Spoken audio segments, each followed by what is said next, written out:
Hello, everybody. Oh, there's music playing. We got to turn off the music. Can't have the music. Hey, look, it's Mar-a-Lago.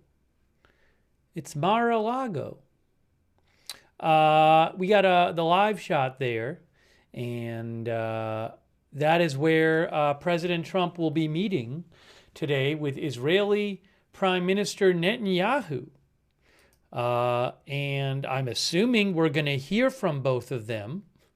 So we're going to give you some coverage, get you up to date on this, and we'll hear what they have to say. Maybe they'll do a press conference like Netanyahu and Trump did yesterday. So we're here to bring you live coverage. We're going to be taking your comments and questions on the air. At Lookner is where you can reach me on X. I will be checking out the chat as well. I appreciate you joining us. And, oh, you know what I just remembered? I just remembered that I believe, hold on a second here. Where is, nope, I don't have anything there. I don't know if I have video of when, I think Netanyahu met with Rubio. Let me just make sure I don't have any earlier video of him. I'm taking a quick peek here. I'm not seeing it.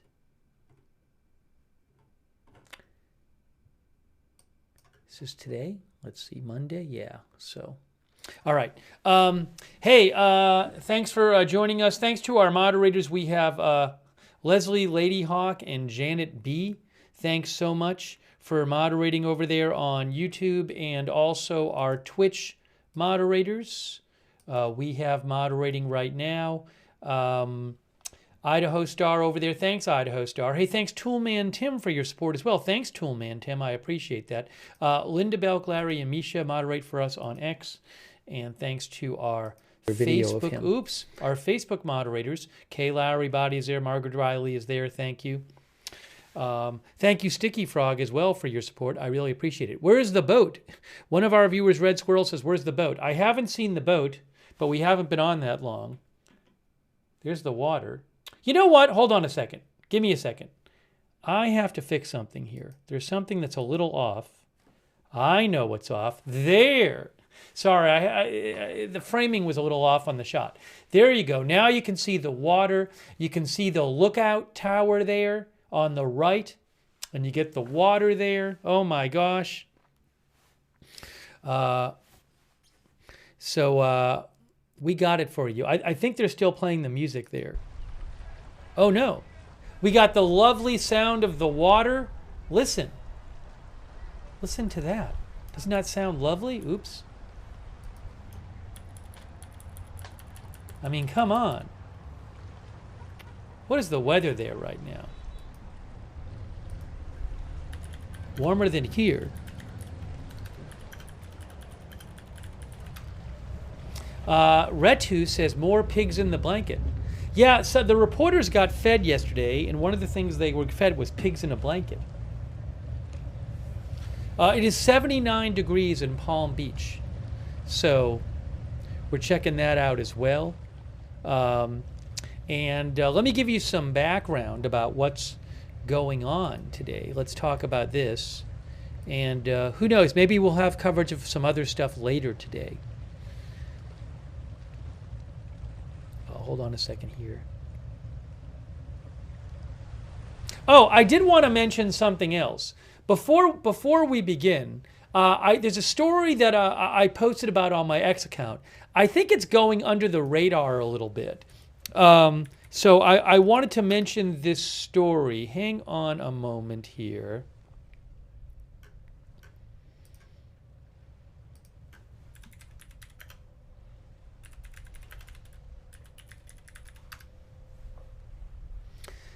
So President Trump, in an interview a few days ago, said that the U.S. had destroyed a facility in Venezuela. He said this in an interview, and it got picked up, and now there's stories about it coming out. But it seems like the U.S. might have done a land strike in Venezuela. President Trump said, they have a big plant or a big facility where the ships come from. 2 nights ago, we knocked it out. We knocked that out. I posted the clip on my X account. For example, the New York Times wrote about it today, and it said that American officials told the New York Times that Trump was talking about a drug facility in Venezuela and that the facility was eliminated. Okay? So again, the New York Times says that they talked to American officials who said the U.S. did eliminate a drug facility in Venezuela. This was an interview with John Catsimatidis, who owns WABC Radio in New York, who's a supporter of the president. And I'll post a link to this, but it sounds like, I'm going to post a link right here. It sounds like, according to what the president himself said a few days ago, I think this was the 26th, I originally found out about this from this account I follow called CNW on X. At ConflictsW, which is a good count for Venezuela stuff. At ConflictsW, all one word. But it sounds like the U.S. might have carried out a land strike in Venezuela.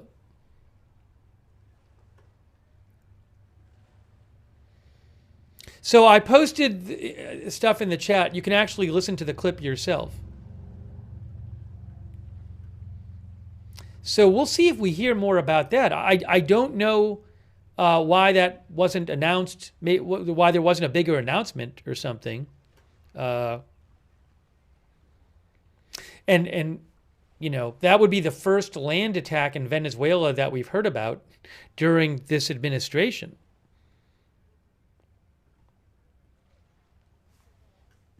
And President Trump has said that that strikes are going to happen soon against drug trafficking on land. Wotenhammer says probably special forces. Douthis says kind of feels like he wasn't supposed to announce that. Shraki says, is there any reporting out of Venezuela on a facility being taken out? Not that I'm aware of. Not that I'm aware of.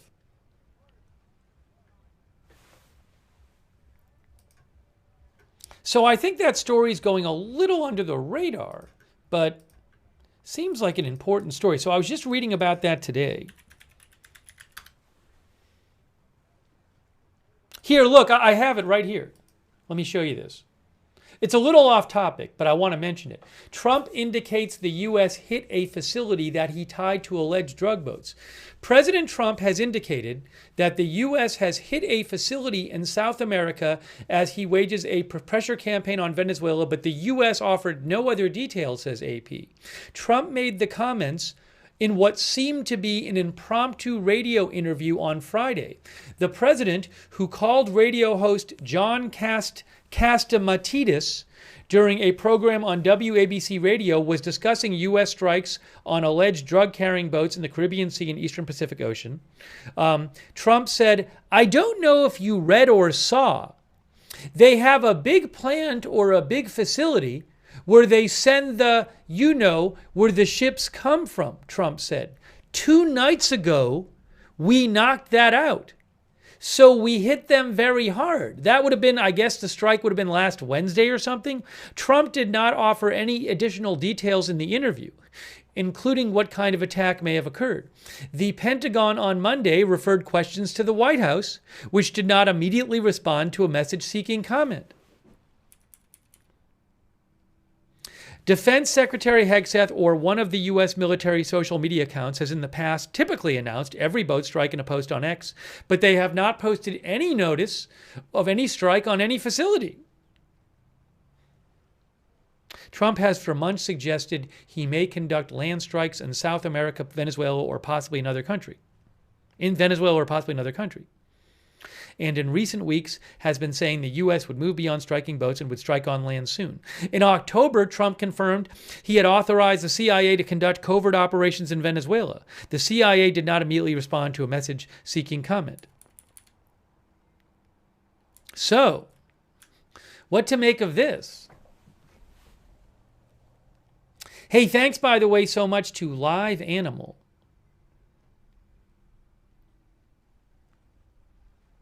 Live Animal, I'll keep an eye on that. I'm aware of these reports about protests in Iran over currency. I see no sign that the regime is at risk or anything. You can see here, Iran's central bank governor resigns as protests erupt over currency drop. By the way, this is the boat. There's the Coast Guard boat at Mar-a-Lago there. People were asking about that. There it is. So the currency has been dropping in Iran. So there are people protesting.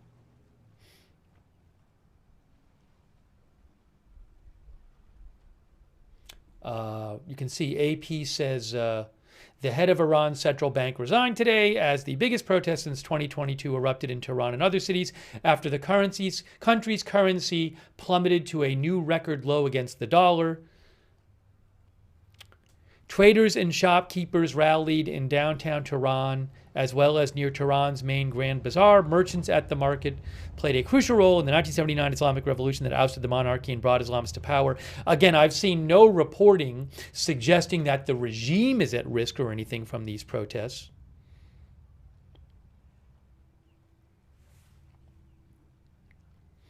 Iran's currency plunged to 1.42 million to the dollar on Sunday. On Monday, it traded at 1.38 million rials to the dollar. The rapid depreciation of the currency is compounding inflationary pressure, pushing up prices of food and other daily necessities and further straining household budgets. So I'll keep an eye on it. Thank you for mentioning it. I appreciate it. That was... who mentioned that? I just said their name. Live Animal. Thank you, Live Animal. Live Animal says there is massive bloodshed feared. Well, again, I'll keep an eye on things there. That's not something I've heard about at the moment, but I'll certainly keep an eye on it. Thank you so much to Live Animal. I don't have any kind of live stream out of Iran. It's usually very difficult to get any kind of live footage from Iran, but I will keep an eye on it. Evelyn in Maine says economic shock leads to street protests. Hey, thanks to AZ Intel, by the way, and thanks also to sorry, give me a moment here. Thanks to the Fallout Man, who said didn't know Donald was having Benny over for Netflix and chill. Yeah, we haven't even talked about that yet. Hey, thanks to John Deeds for your support as well. Thanks, John Deeds. Thanks also, Annie Cush, for being a subscriber for 22 months. Thank you, Annie Cush on Twitch. All right, so I want to take some of your comments on. We want to talk about Trump and Netanyahu. I want to take some of your comments on this story that a few days ago, Trump apparently seemed to announce that the U.S. had hit a drug facility in Venezuela. And also other news going on. Hey, let me do this real quick. I want to get to your comments. I want to get to the other news headlines. This is a sponsored broadcast today. Really appreciate our sponsor, Gold Safe Exchange. So let's just take a minute and hear a word from me about our sponsor. And then right after that, we'll get into the meeting. We'll take your comments and all that right after we hear this quick word from me about Gold Safe Exchange. You know, a number of people these days are investing in gold, silver, and other precious metals as a way of diversifying their portfolio. If you're interested in purchasing some precious metals, one way you can do that is with a precious metals IRA. This is an IRS-approved type of IRA in which your savings are invested into gold or other precious metals. If that kind of thing sounds interesting to you, if you want to know more, you can reach out to the folks at Gold Safe Exchange. They specialize in gold IRAs and other precious metals IRAs. Gold Safe Exchange puts a priority on customer service and transparency. They've got an A+ rating from the Better Business Bureau. They have a price match guarantee. If you find a lower quote, they'll beat it. And they explain their processes in clear language so their clients know what's happening with their money. Also, they abide by all government security and safety standards. So if you're even a little interested in opening a gold IRA or other precious metals IRA, call Gold Safe Exchange at 800-341-6727 for a no-pressure chat. Or visit them on the web at goldsafeexchange.com/agenda-free.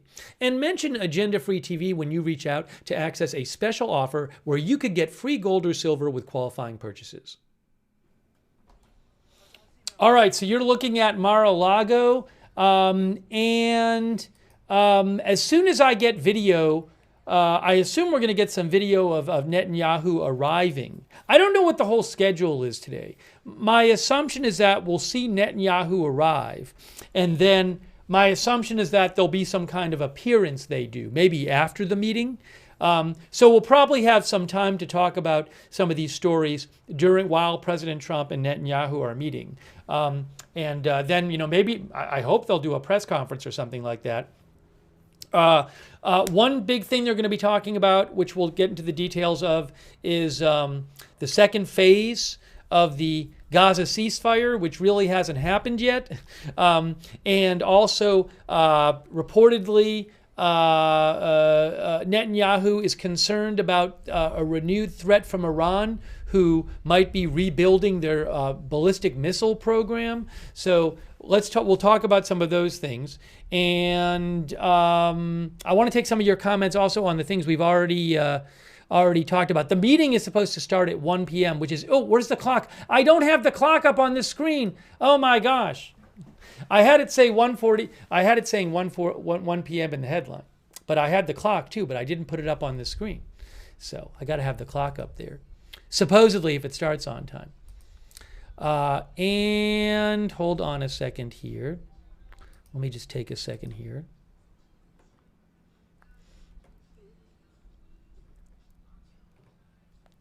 Let's see. I'm hearing some music, so I got to turn off the music.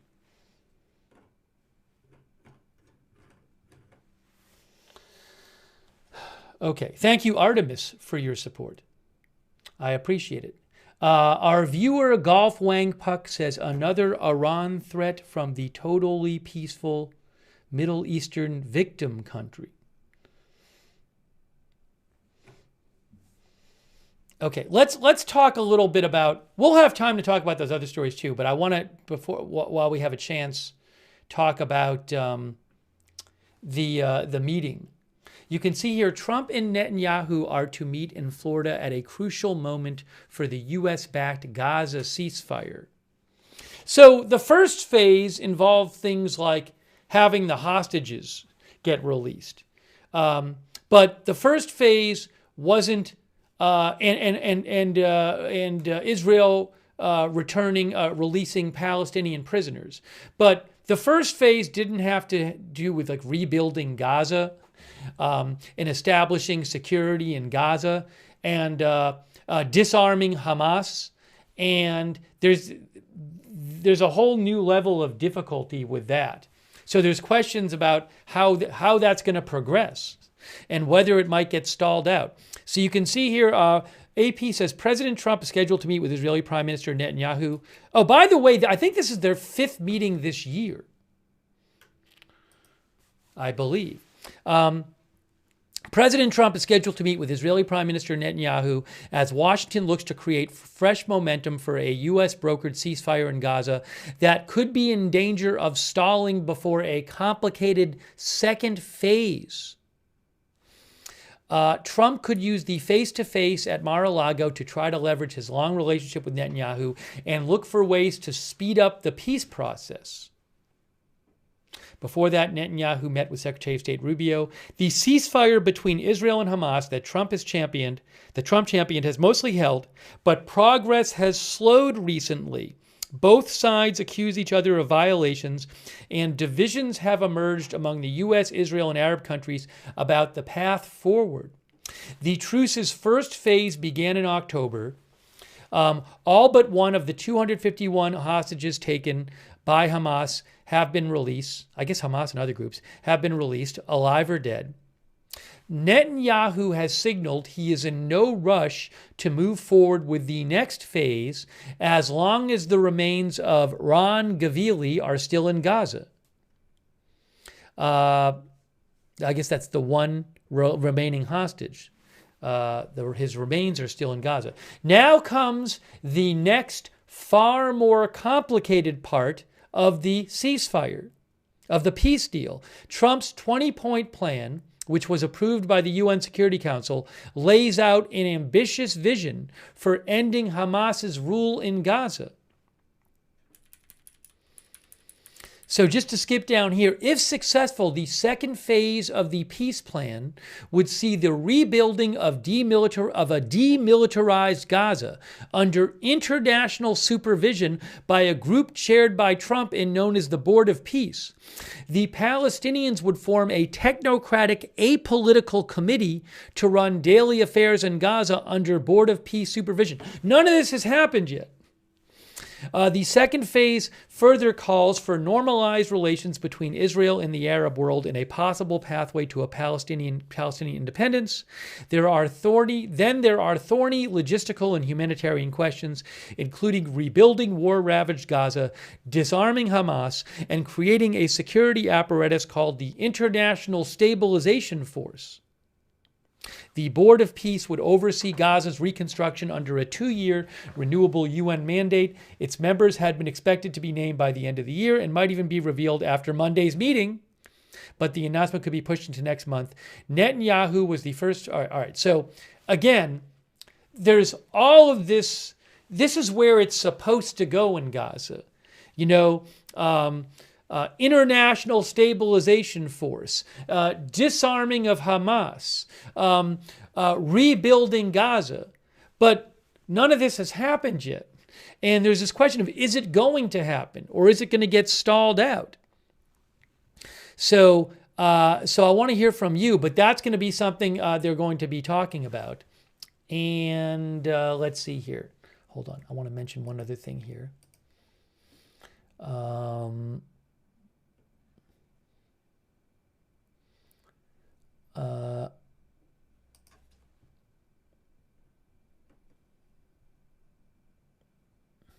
You can see the Washington Post in an article recently said Israel has been reluctant to advance to the Gaza peace deal's second phase, which could also see Israel eventually withdraw further from Gaza's interior without Hamas first disarming. Israeli officials have also balked at the prospect that Turkey, a bitter rival of Israel but an ally of the U.S., may gain a foothold in Gaza by deploying its troops there as part of the International Stabilization Force. There's all these different issues when you get to the specifics on how all this stuff is supposed to happen.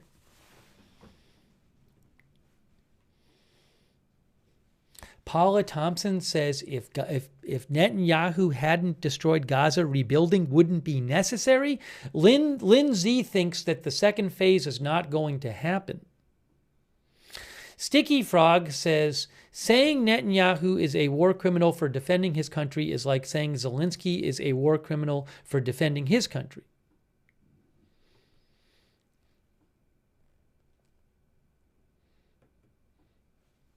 Wall Street says phase 1.2. By the way, another thing Netanyahu is expected to talk about is Iran. We can talk about that in a second as well.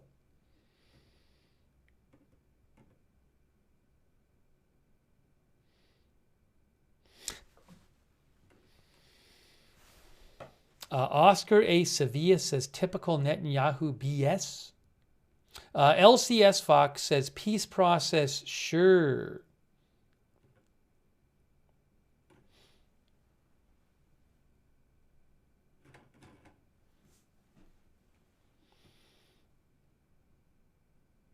Zokoi says decimating a city to rubble and killing 50,000 plus civilians is not defending a country.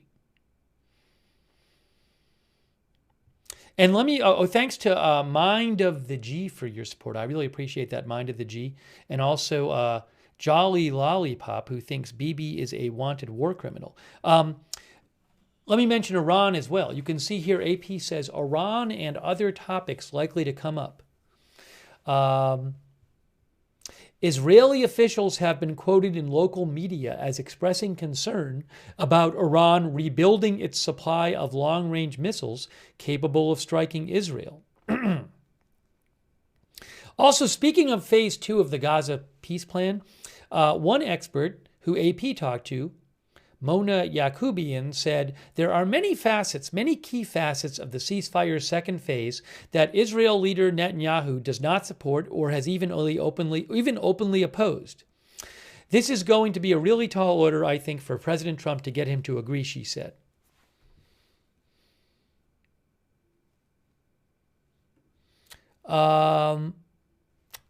Two main challenges have complicated moving to the second phase of the peace plan, according to an official who was briefed on those meetings, says AP. Israeli officials have been taking a lot of time to vet and approve members of the Palestinian Technocratic Committee from a list given to them by the mediators, and Israel continues its military strikes in Gaza. By the way, technocratic means, I believe, having specialist knowledge, technical experts, people chosen for their technical expertise. Trump's plan calls for a stabilization force proposed as a multinational body to maintain security, but the stabilization force has yet to be formed. A Western diplomat says there's a huge gulf between the U.S.-Israeli understanding of the stabilization force's mandate and the understanding of what it's supposed to do by other major countries in the region, as well as European governments. The U.S. and Israel want the force to have a commanding role in security duties, including disarming Hamas and other militant groups, but countries being courted to contribute troops fear that mandate will make it an occupation force, the diplomat said. Hamas has said it is ready to discuss freezing or storing its arsenal of weapons, but insists that it has a right to armed resistance as long as Israel occupies Palestinian territory. One U.S. official said a potential plan might be to offer cash incentives in exchange for weapons, echoing a buyback program Witkoff has already floated. So, again, when you get to the details of a lot, how is Hamas supposed to be disarmed? What does disarmament mean? Do they get to keep some weapons for their own protection, or as they say, armed resistance? For if Israel is still in the country, it's still in the territory. Who is this international stabilization force? How is that going to work? You need countries to have troops be in that force. Different countries might have different demands about what the force is going to do if they're going to have troops serve on it. So these are things that need to get worked out.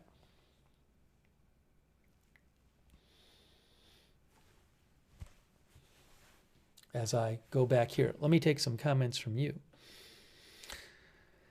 LCS Fox Netanyahu says Netanyahu won't stop the war until Iran's military is decimated. So there's been some reporting claiming that perhaps Israel might want to have more strikes against Iran.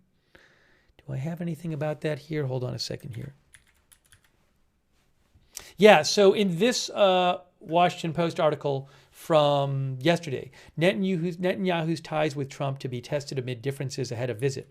It says, on Israel, Netanyahu is seeking a green light for another strike against Iran's ballistic missile program, possibly as part of a joint operation with the United States, even though Trump forcefully demanded an end to the 12-day Israel-Iran war in June and declared that Iran's nuclear program had been totally obliterated by U.S. stealth bombers.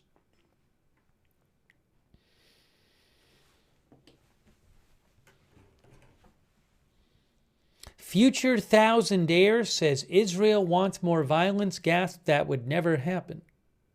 Our viewer, Hi B. Levy, says Iran is rebuilding their ballistic missile program.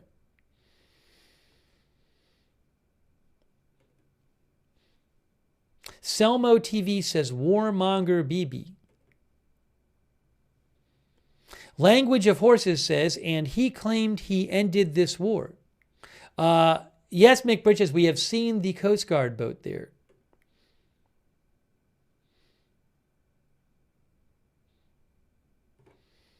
Soon we should have some footage from the from the grounds there at Mar-a-Lago. Waiting to get the footage from there. Ooh, you know what I have to do? Give me 1 second here.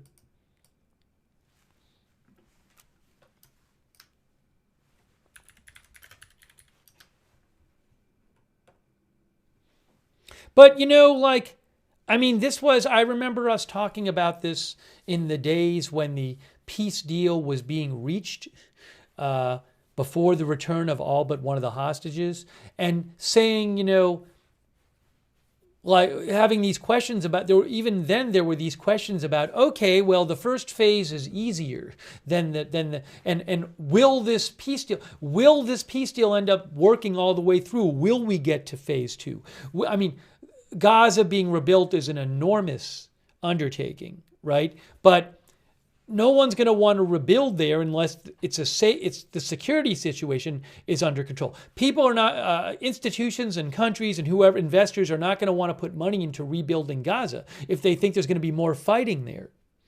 But so all this stuff needs to be worked out. And there's a question of, will it be worked out?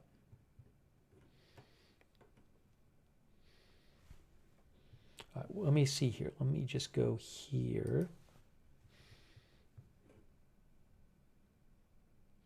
Wall Street says building in Gaza while Hamas is armed sounds safe. The Sugar says, yeah, we didn't rebuild Iraq or Afghanistan.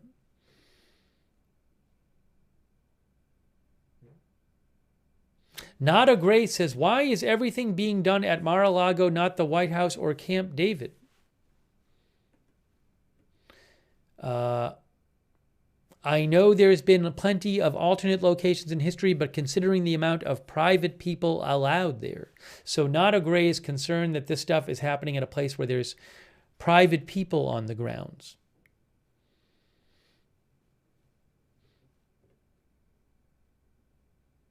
Exotic PV says, Bibi Netanyahu will say Iran had a bomb. Very simple lie, though.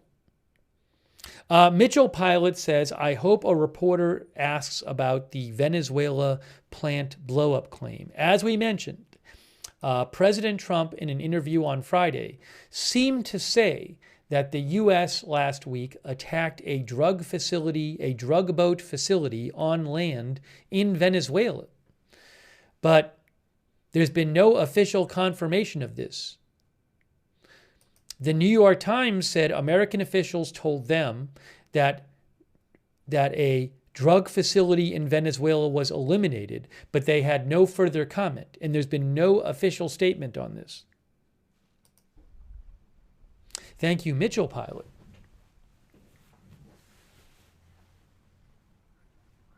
R9337, according to the article I was just reading from Reuters, from AAP, the remains of one hostage is still all but the remains of one hostage has been released from Gaza.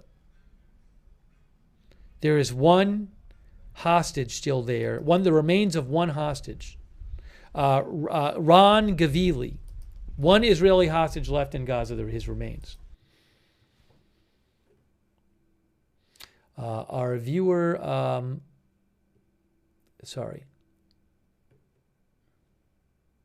Albert Teases says, one body of a hostage is still being held. So we're waiting to get the footage from Mar-a-Lago. Any time now, we should start getting some footage from there. As soon as I have that footage, I'm going to put it on the screen for you.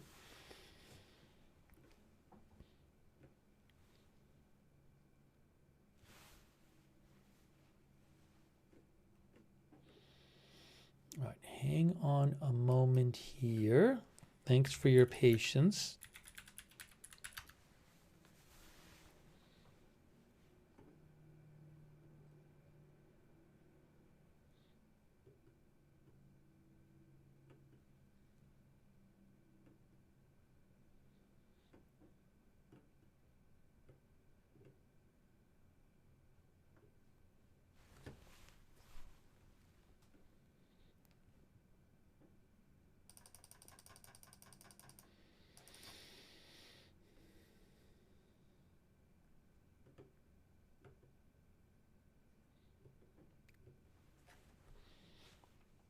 Okay, thanks for being here.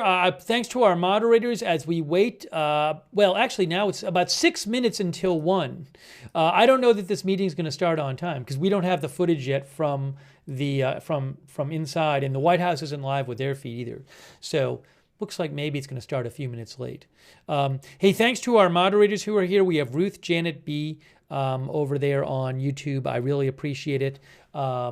Linda Belk, Larry, Misha on X. Over on Twitch, DeBears, Matthew Kohai 3, McBritches, Sarah, and Papa Bear. On Facebook, K. Larry Body, Paul Anderson, Margaret Riley. Thanks so much to all of our moderators.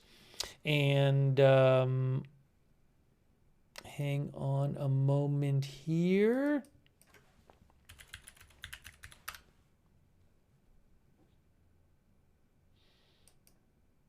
I am aware of, and I posted about it, of the China military exercises going on around Taiwan. Maybe we can talk about it later. Who knows? Maybe I'll do a stream on that sometime in the next day or two. So I am aware of that too. You can see here, Reuters says Trump and Netanyahu to discuss next phase of Gaza plan in Florida.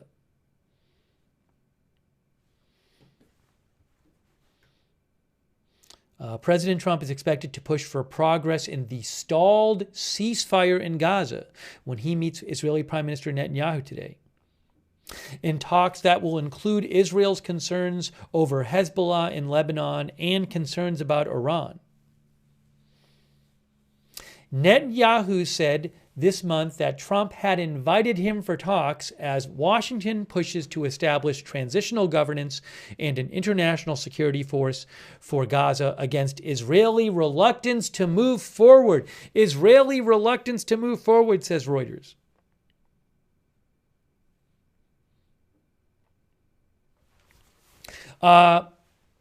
Washington brokered ceasefires involving Israel and Hamas in Gaza, Israel and Iran, and Israel and Lebanon. But Washington brokered ceasefires on all three fronts, but Israel is wary of its foes rebuilding their forces after they were considerably weakened in the war, says Reuters. Our viewer, How Operia, thinks that Israel is trying to attack Iran again. Jody says, I wonder what the meeting will bring today. They still playing music over there? Yeah, I can't have the music on.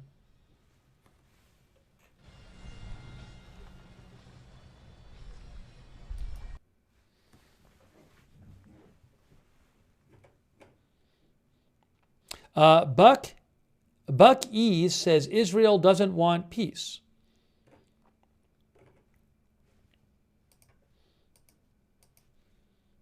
In 3 minutes, I will get rid of the clock because it'll be 1 p.m.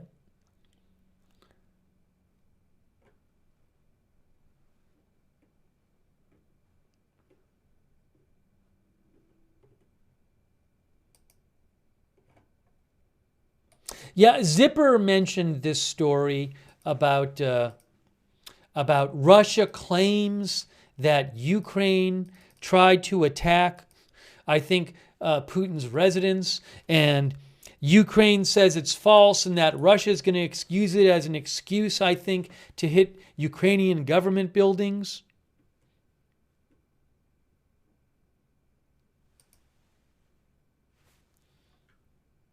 So here's what Zelensky said. He said, Russia is at it again. Ukrainian leader Zelensky said, Russia is at it again using dangerous statements to undermine all achievements of our shared diplomatic efforts with President Trump's team. This alleged residence strike story, says Zelensky, is a complete fabrication intended to justify additional attacks against Ukraine, including Kyiv, as well as Russia's own refusal to take necessary steps to end the war. Typical Russian lies, he said. Furthermore, the Russians have already targeted Kyiv in the past, including the Cabinet of Ministers building.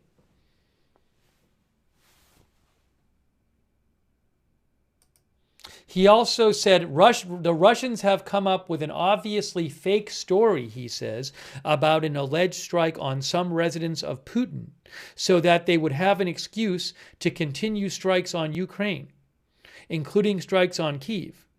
as well as refused to take the necessary steps to end the war. Typical lying tactics of the Russians. That's what Zelensky says.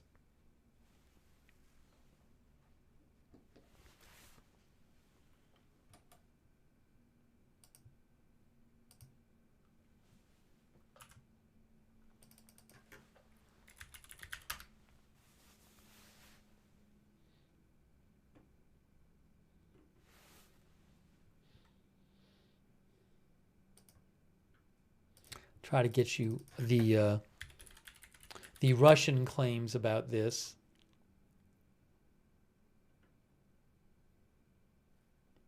I think the meeting's going to start a little late, guys.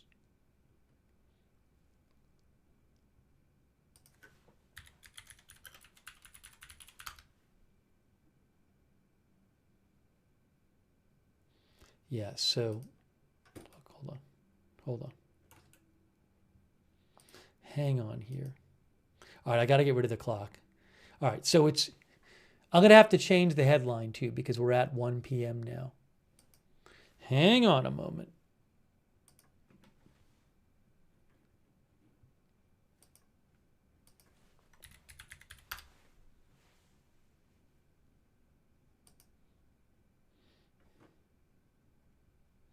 You can see here this Reuters article. Russia accused Ukraine today of trying to attack President Putin's residence in northern Russia, although it provided no evidence to back up an assertion that Ukraine dismissed as baseless and designed to undermine peace negotiations. The foreign minister of Russia said Ukraine had tried to attack Putin's residence in the Novograd region west of Moscow with 91 long-range drones, which were all destroyed by Russian air defenses. No one was injured and there was no damage, he said. Russia offered no evidence so far for those assertions. It was not clear where Putin was at the time.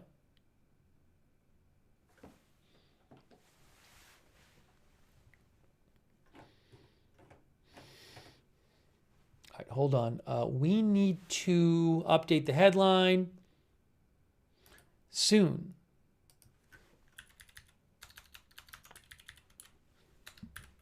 Israeli Prime Minister Netanyahu meets with Trump. How's that?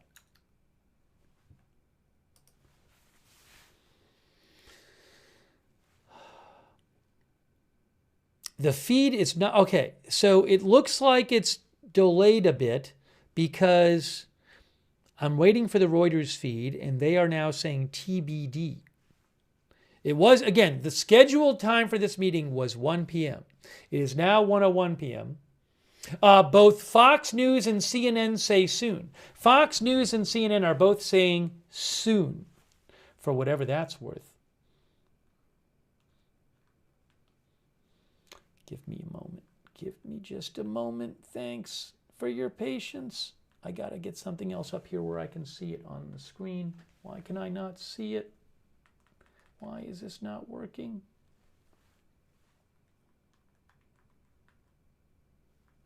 Okay. Got to do one more thing here. There we go. Great.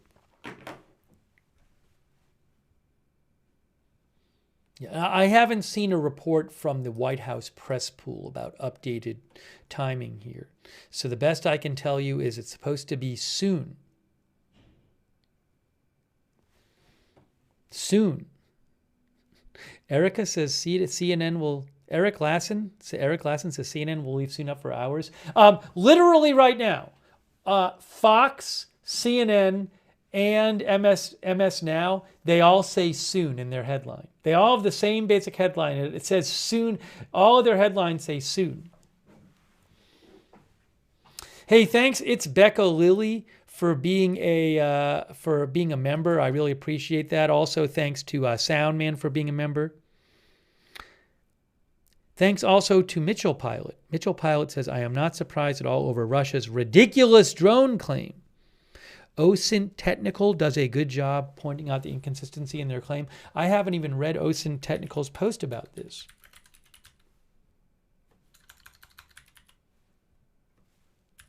I'll have to check that out.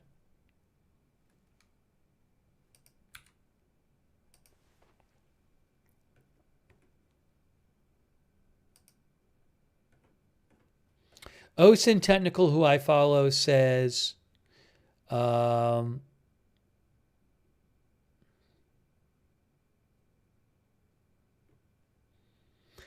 reported official numbers of drones that Russia claims that Ukrainian forces sent towards Putin's residence, OSIN Technical says the reported official numbers early this morning do not match the later claims. I'll post a link to OSIN Technical's thread about the Russian drones, claim of a drones attack on Putin's residence in the chat, and you can check it out if you want to.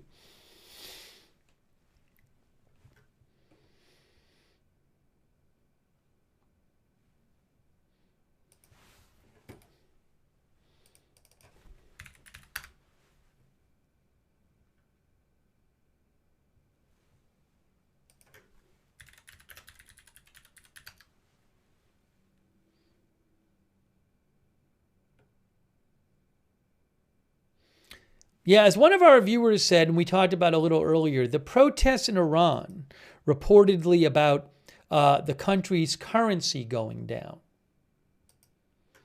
A second day of protests today in Iran after the country's currency is at a new low against the dollar.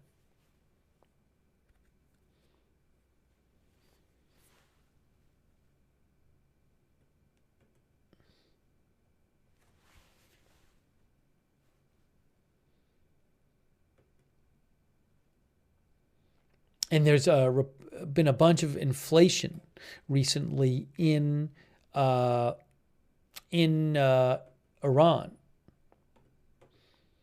But I'll keep an eye on it.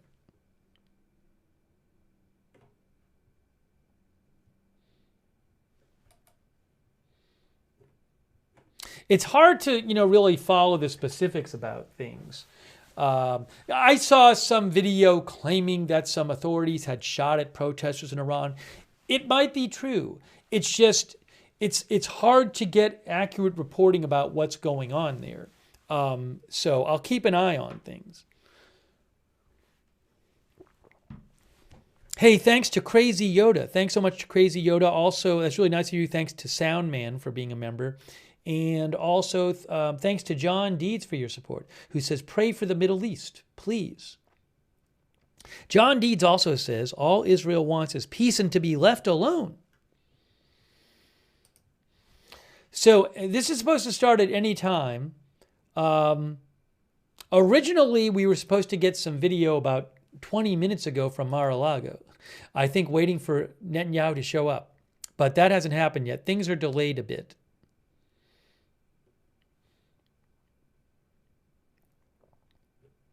Let's talk some more while we're waiting for Netanyahu to show up. Let's talk a little more about, what they're going to discuss, and about the second phase of the ceasefire.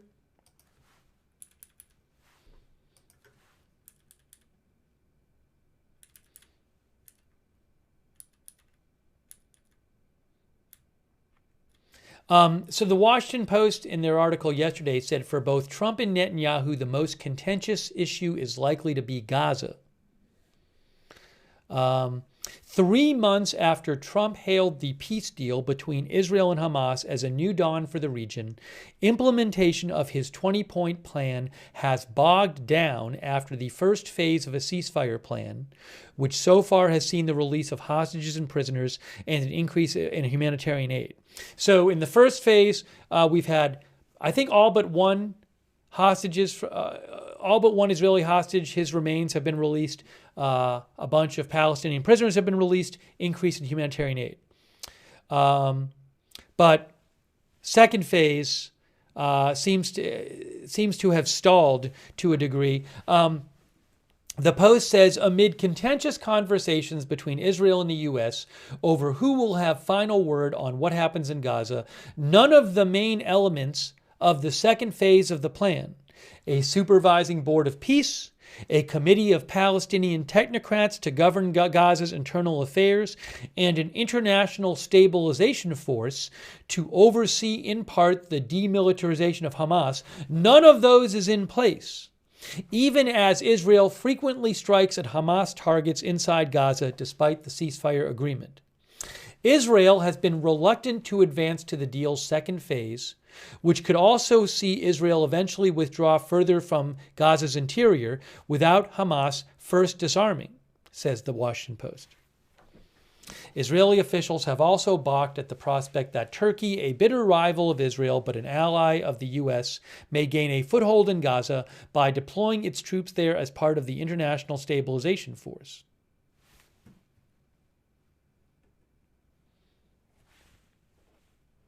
Also, on Tuesday, tensions with Washington spiked after Netanyahu's defense minister, Israel Katz, appeared to flout Trump's peace plan by declaring that Israel will establish Jewish settlements inside the Gaza Strip, drawing a rebuke from U.S. officials. 2 days later, Katz doubled down and reiterated that Israel would never fully withdraw from the Gaza Strip.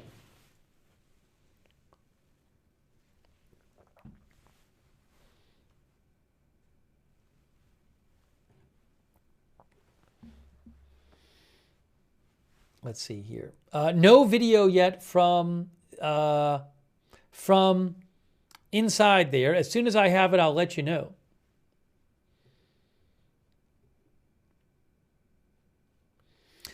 It's Me Q8 claims there hasn't been a ceasefire. They have killed over 400 Palestinians and still aid is being blocked. That's what our viewer It's Me Q8 says.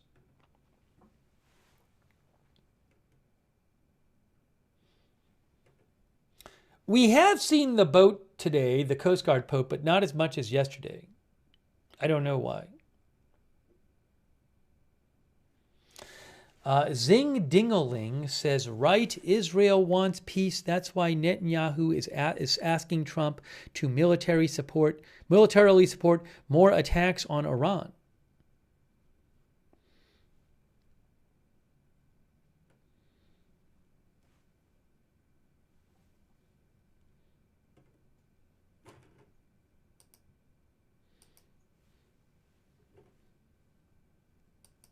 Doggy says at least Katz is honest.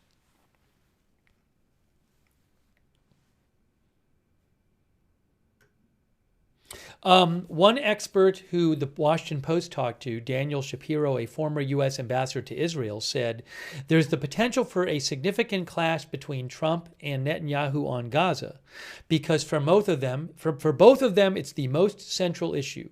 For Trump, he wants to show that this grand deal he struck actually gets implemented, even if he has cut some corners. For Netanyahu, it's a serious political risk to go into the election with an arrangement in Gaza that looks like Hamas will survive in some form. There will be Israeli elections in 2026.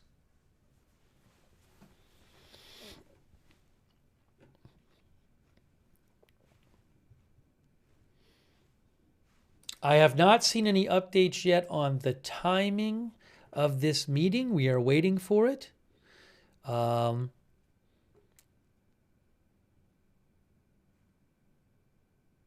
hold on. Guys, wait 1 second. We might be close to getting a little video here. Hold on a second. Hold on a moment. We may be getting some video in. I think we might be just about to get some video in. Give me a moment here. Thanks for your patience. 1 moment. Oh my gosh, look what I have for you. Oh, I had it for a second, and then the camera went out. Hold on. I had it for a second. We have that. We have this. We have this. Give it a moment. Give it a moment. Give it a moment.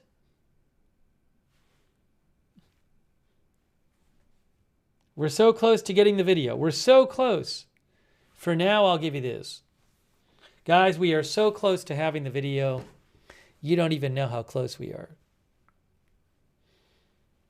They had it up there for a second. It's momentarily video from inside there. Yeah, as Austin Batman says, we have a test pattern.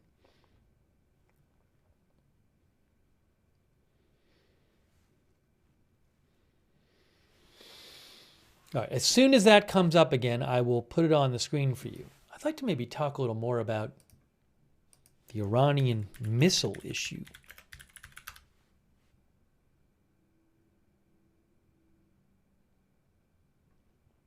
Ooh, I might have something about a new report on that right now.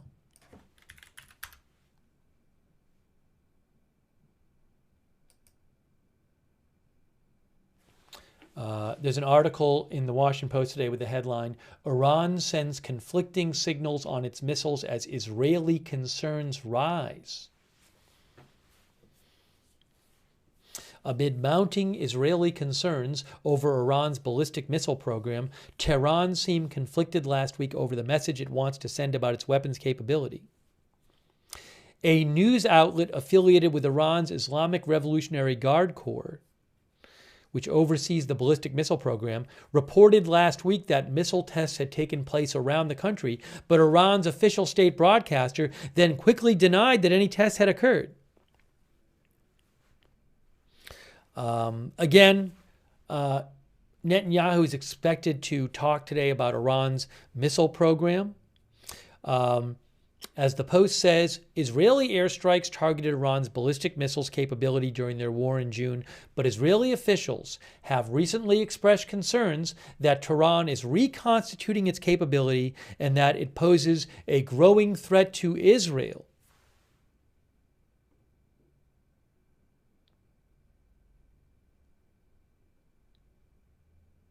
Speculation has circulated among Iran analysts in recent weeks that Israel could strike Iran again in the coming months to reverse any progress in rebuilding their missile program. How about that? The AP reported in September, citing satellite imagery, that Iran was rebuilding missile production sites.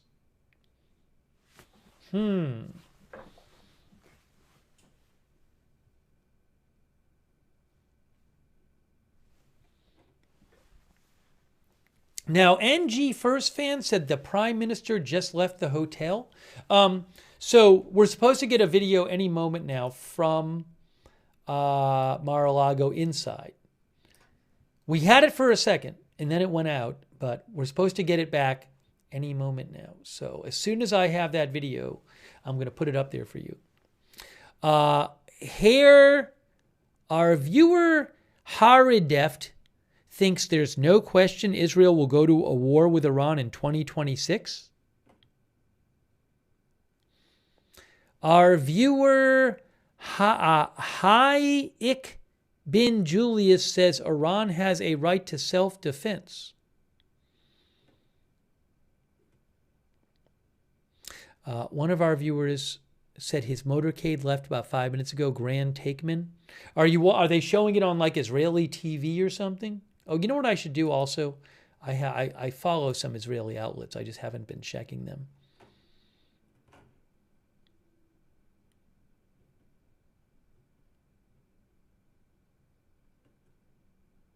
Yes, Times of Israel reported that Netanyahu's entourage is now en route to Mar-a-Lago. Oh, hold on a second. That was before.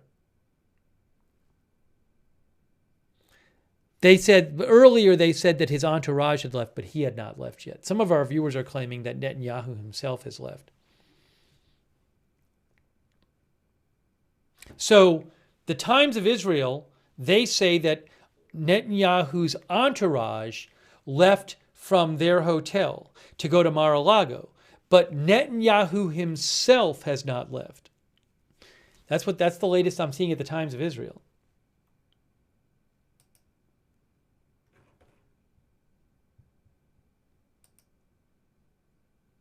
Hen Jensen thinks security went early. I'll see if I can find out other reporting on this.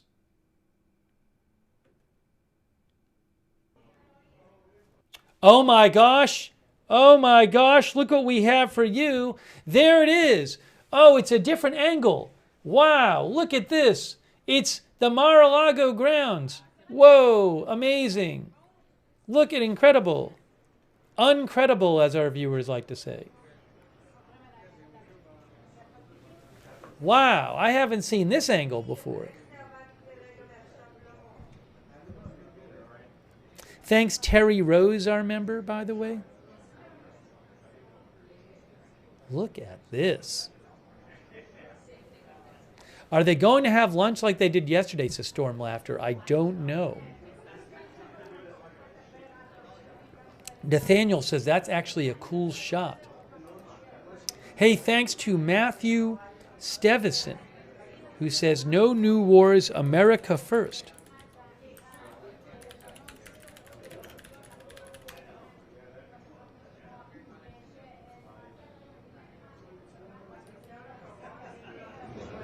Thanks, Trippy.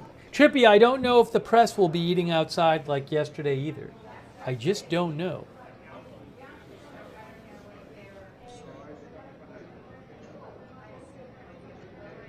Sarah McKinley says, I don't trust Bibi at all. Dogner says, I wonder why Netanyahu didn't just stay at Mar-a-Lago.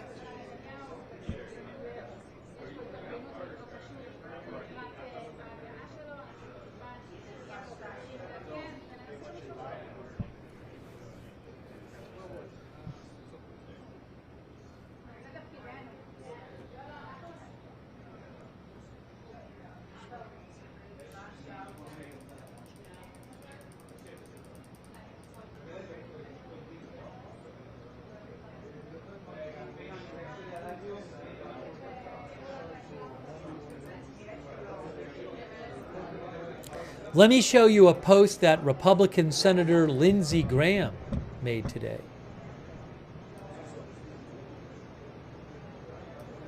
This is from Lindsey Graham, Republican Senator. He said today, under the ceasefire proposal, Hamas is supposed to fully disarm and relinquish power in Gaza. After my recent visit to Israel, it's clear to me they have failed to do both and are in fact rearming and consolidating power. It's time to put Hamas back on... Oops, hold on.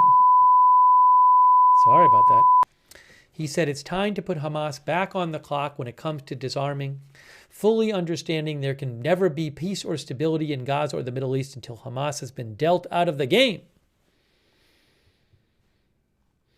As you can see, we temporarily lost our shot.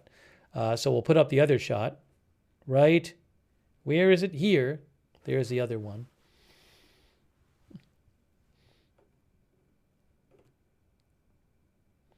Blake Who says, Israel plays both sides, always has, always will. Brittany Baby Girl says, so many meetings. Something is going down bad in 2026. Just guessing.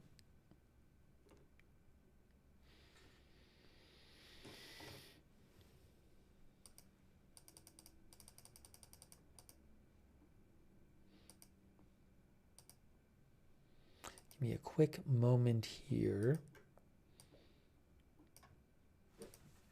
The meeting was supposed to start at 1. It is now 1:22.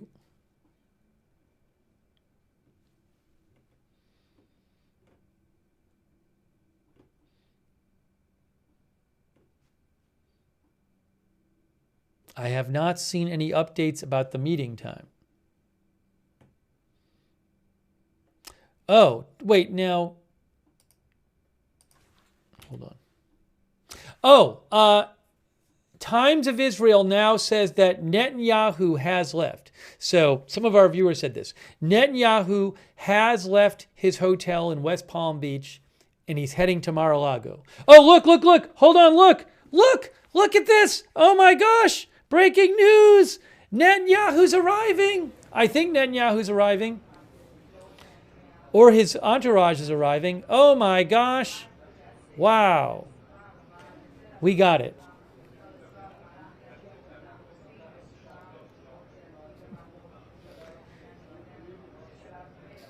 Yes, it is a car, an SUV, I think, or a truck. I don't know what it is.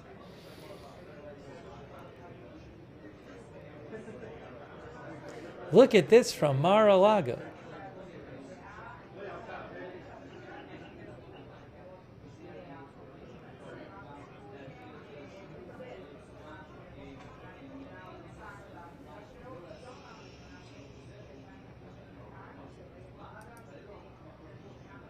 The White House feed is now live too, so I got to get ready to get that on the screen. Guys, it's happening. It is happening right now. It is happening right now. Oh my gosh, it's happening. Looks like we got some security there. Maybe Netanyahu's in that car.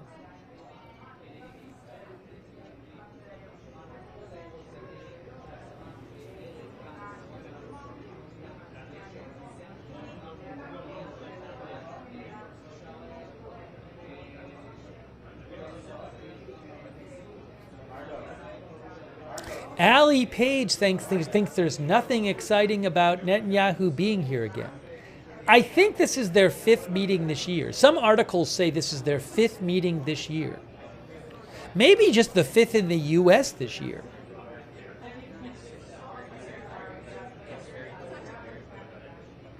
Luann Denise says, don't they have a private meeting before going public? Well, they may, like yesterday, Zelensky and Trump talked to the press a bit and then met and then talked to the press after and said more after. So that may be similar today, I don't know.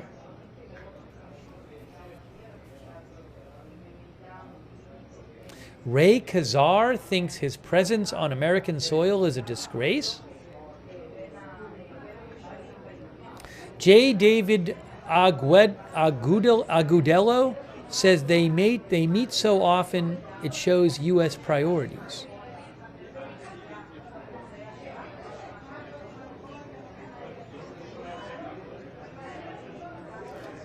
Voyage Icarus says Netanyahu is delivering next year's naughty nice list. Hey, they're putting down. Oh, they put down the barrier. They put down the barrier. Oh my gosh, and they let him in. Wow. And then they shut the door. Oh, there's Trump. Oh my gosh. Oh, it's all happening. It's all happening.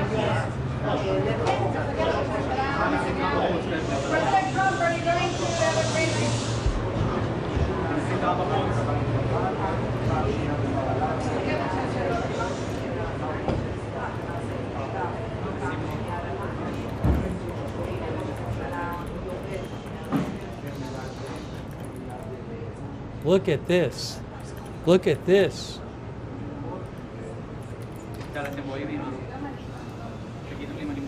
There is President Trump. Second meeting in 2 days. Yesterday it was Zelensky. Today is Netanyahu. Here we go.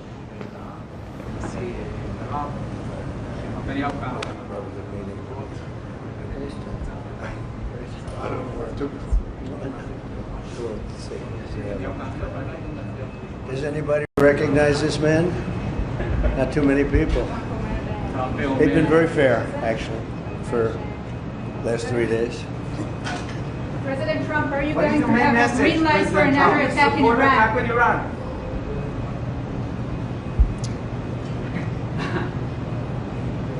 Okay. Go ahead. Mr. President, how quickly should the folks move to phase 2 of the peace plan for Gaza? As quickly as we can, but there has to be a disarmament, that we have to disarm with Hamas. So one of the things we'll talk about, certainly, but there has to be a disarming of Hamas. Otherwise, very quickly, yeah. Can you say anything more about the explosion in Venezuela that you mentioned in a radio interview? Did the military do that? Can you share any more details about that? Well, it doesn't matter, but there was a major explosion in the dock area where they load the boats up with drugs. They load the boats up with drugs, so we hit all the boats, and now we hit the area. It's the implementation area. That's where they implement, and that is no longer around. Is that the only strike that the U.S. has done? I don't want to comment on Mr. President. President Trump, yesterday there was an explosion overnight, and the Russians say that Ukraine tried to hit the residence of President Putin. Do you have any information? No, I don't know about it, actually, and I don't, I just heard about it, actually, but I don't know about it. No. Did you speak with That would be too bad. That would not be good. What was the outcome of your telephone call with President Putin this I had a morning? very good talk this morning. I waited till this morning because it was pretty late by the time we finished, like 2:30 in Russia, 2:30 in the morning. And we had a very good talk. We spoke at 8 o'clock in the morning hour time, and it was a very productive talk. I mean, we have a few very thorny issues, as you can imagine. He knows about thorny issues probably better than anybody in the world, but it's working out. We have a couple of issues that we're going to get resolved, hopefully, and if we get them resolved, you're going to have peace. You're going to have Ukraine.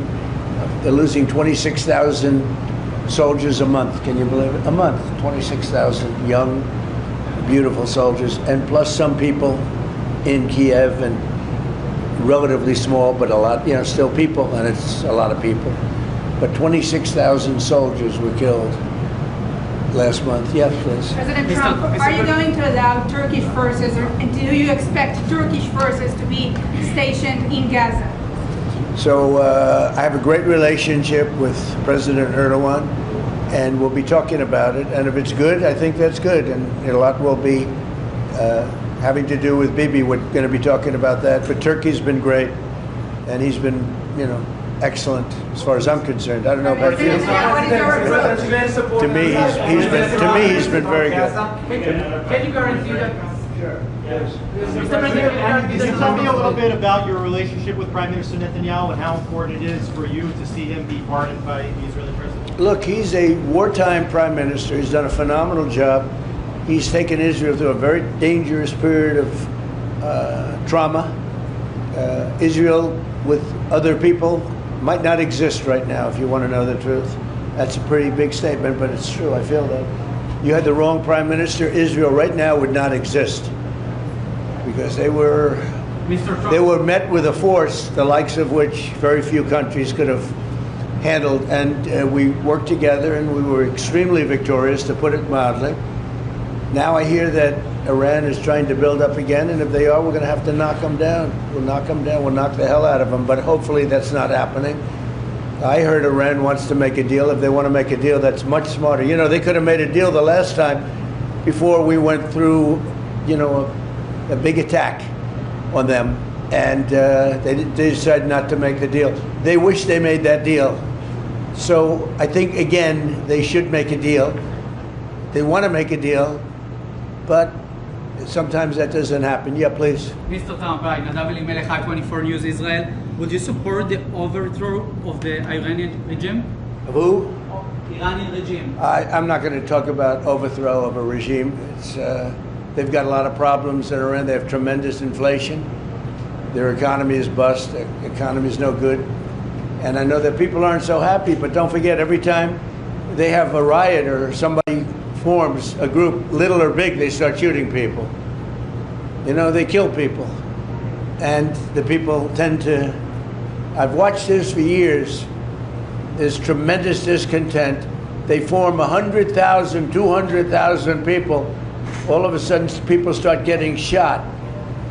And that group disbands pretty quickly. So I've watched it for years. They're vicious, vicious people, yeah. Mr. President, will you support an attack, Israeli attack on Iran, if Iran will not have a deal? If Iran will continue with their ballistic missiles and also nuclear weapons? If they will continue with the missiles, yes. The nuclear, fast. Okay? One will be yes, absolutely. The other was, we'll do it immediately.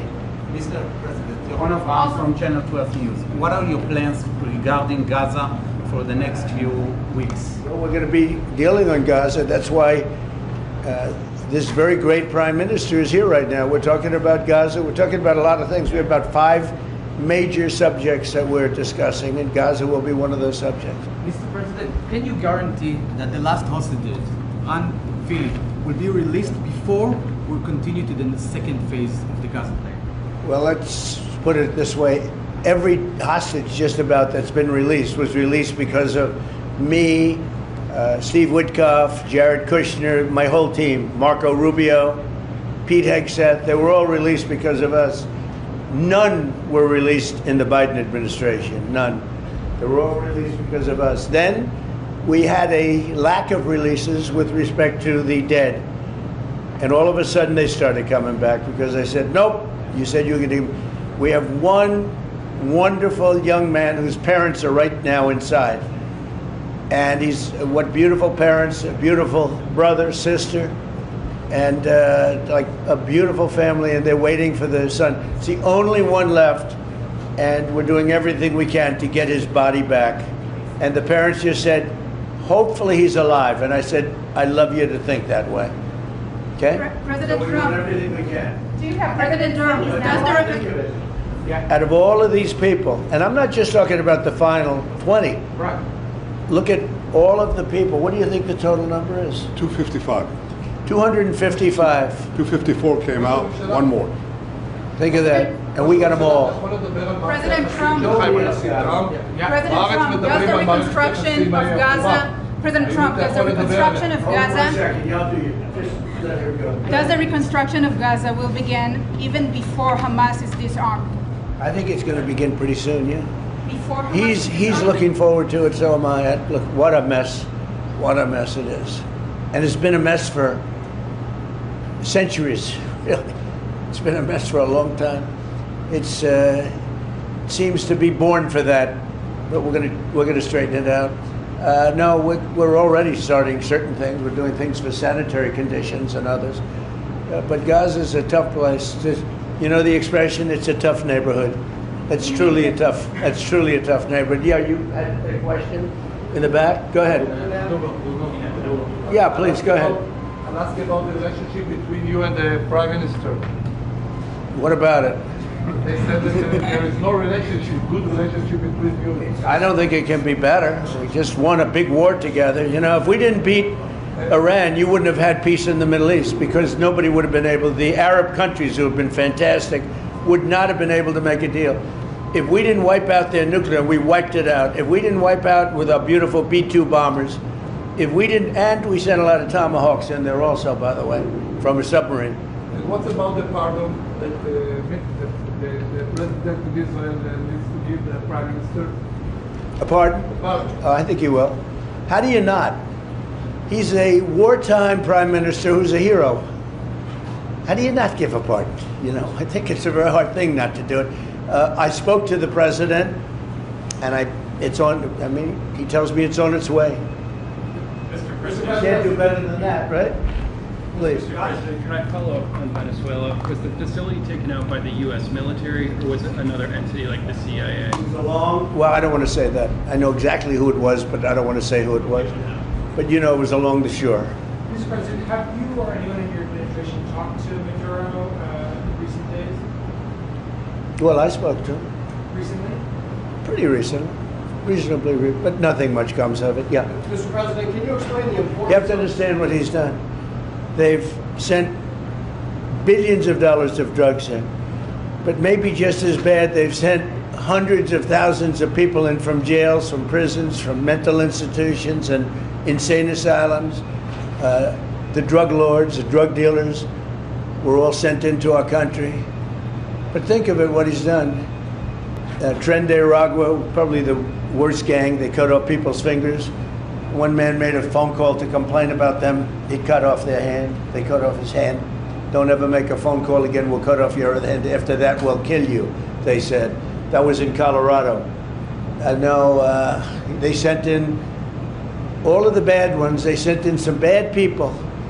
And that to me was just terrible. And they send in drugs. Now, I will say this. 97% of the drugs coming in by sea stopped. We're trying to figure out who the other 3% are. They have a hard time getting people to pilot those boats. But 97% of the drugs coming in by the ocean, by the sea, by water, are gone. Every boat that we take out, we save 25,000 lives of Americans. Thank you very much, everybody. We'll see you. We're going to have a big meeting. And we'll see you in a couple of hours if you'd like. And if you'd like, you can come up and have lunch like you did yesterday. Would you like that or not? Do you want that? I don't think it's terrible. It's a bribe. But you know, a bribe for $25, I don't know. If you'd like, you can go, and if you don't, you can stand in a driveway and melt. All right? But if you want, will you work on that, Margot? Yes, sir. Is Margot doing a good job? She's a star. She's too nice. Her only problem is she's too nice to you. And you're not nice to us, but that's okay.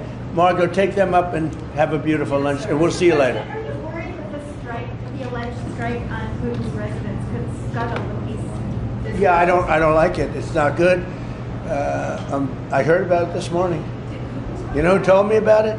President Putin told me about it. Early in the morning, he said he was attacked. It's no good. It's no good.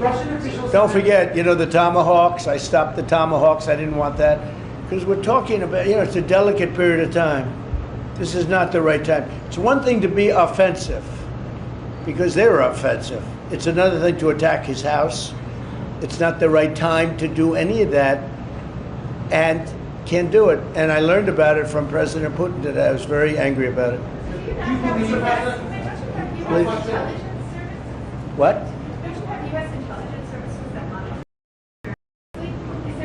Well, it came out. Well, we'll find out. I mean, you're saying maybe the attack didn't take place. It's possible too, I guess. But President Putin told me this morning it did.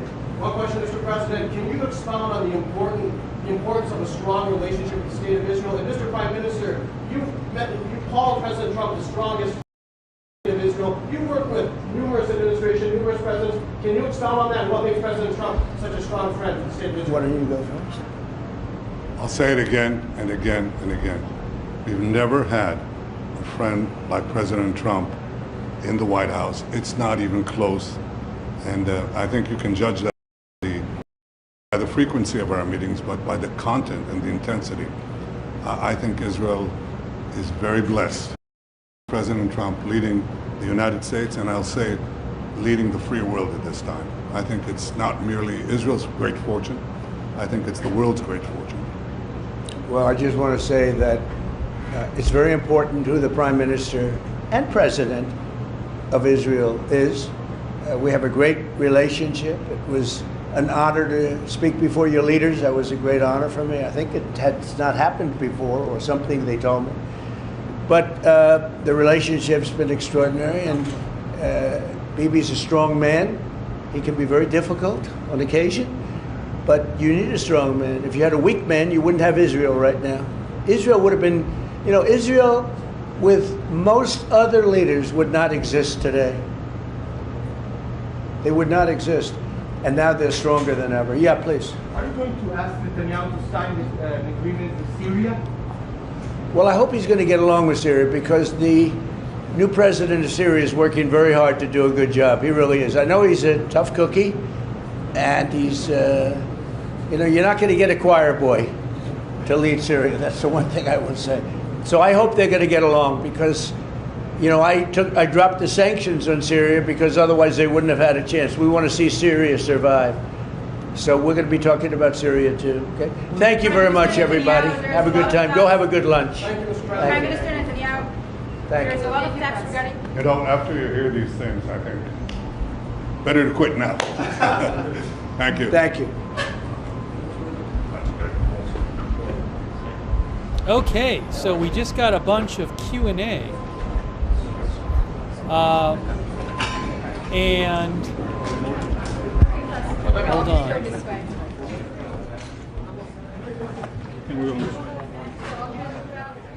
on. President Trump also said that he did confirm that there was a dock area where they load the boats with drugs in Venezuela that had been hit by the U.S. and destroyed. Did you hear it? We're going to have to play that again. So they're going to meet, and then we're going to hear from them again. But I want to play that clip about the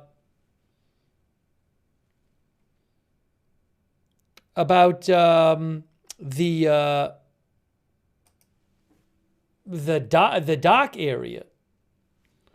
All right, hold on. I got to find that.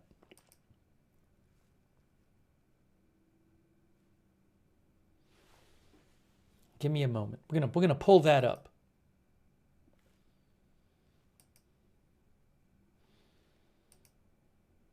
We're going to pull that up for you right now. So President Trump, he had said a few days ago in a radio interview that there had been a strike on a drug facility, and it was implied that it was in Venezuela. So he just confirmed it. And he didn't say who did it. He was asked who carried it out. Was it the military or the CIA? And he said, I know, but I'm not going to say. All right, now let me pull that up here right now. I need a second. I need a second to pull it up. It's towards the beginning, I think. Actually, I just heard about it, actually, but I don't know about it. That would be too bad. That would be the explosion in the dock area. Here, I got it.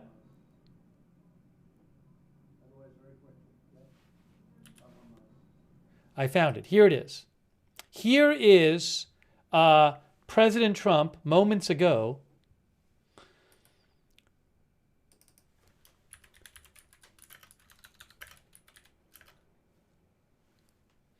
talking about, let me do this way, actually. Give me 1 second here. The apparent U.S. strike on a drug facility in Venezuela. Wow. I got to get this up here. Moments ago. Okay, hold on. Just one moment here.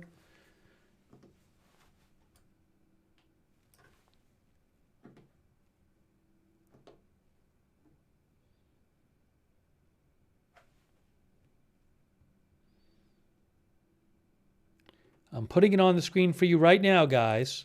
Right now. Where is... There. All right, here it is. Moments ago. This was moments ago. Here's what President Trump had to say. Otherwise, very quickly. Yep. Can you say anything more about the explosion in Venezuela that you mentioned in a radio interview?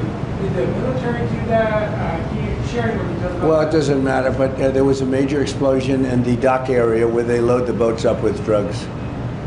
They load the boats up with drugs, so we hit all the boats, and now we hit the area. It's the implementation area. That's where they implement, and that is no longer around. Is that the only strike that the U.S. has done? I don't want to comment. Mr. President.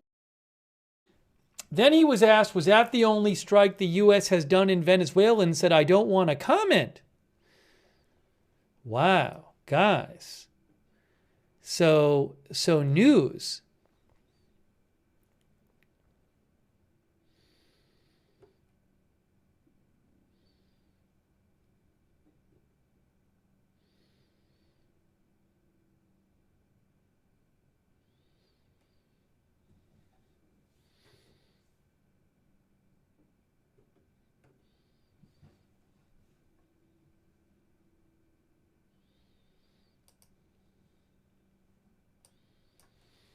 Okay, let me take some comments from you guys.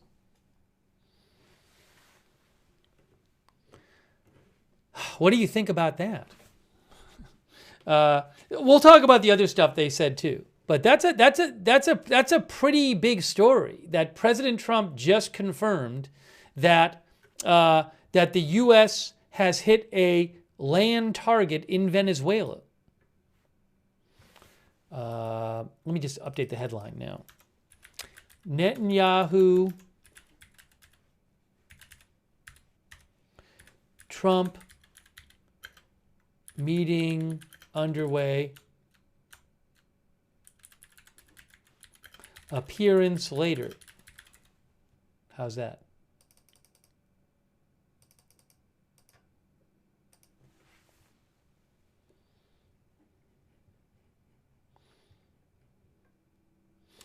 ZZYGYY says escalating drug war in Venezuela. Taco Trump always crushes opponents. Let's see here. Mammy Washington said, see, we did hit Venezuela. Amazing.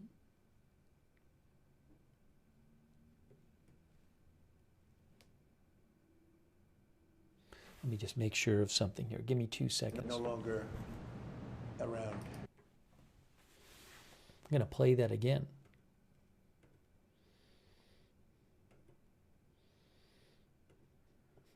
Our viewer, Jerry Phillips, says, I don't want to comment.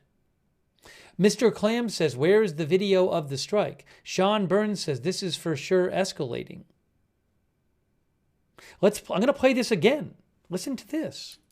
So again, President Trump said in a radio interview several days ago that the U.S., he appeared to say that the U.S. had hit a drug facility in Venezuela on land, and he just confirmed that.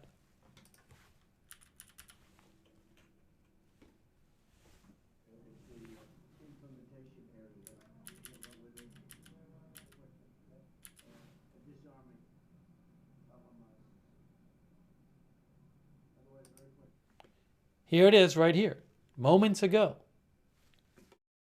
Yep. Can you say anything more about the explosion in Venezuela that you mentioned in a radio interview?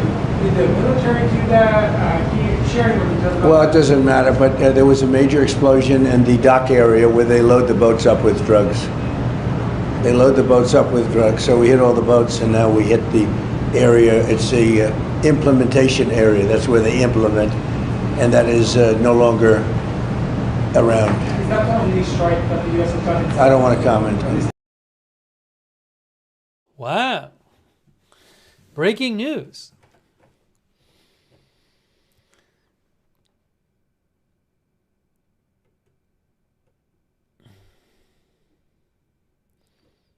It's a big story.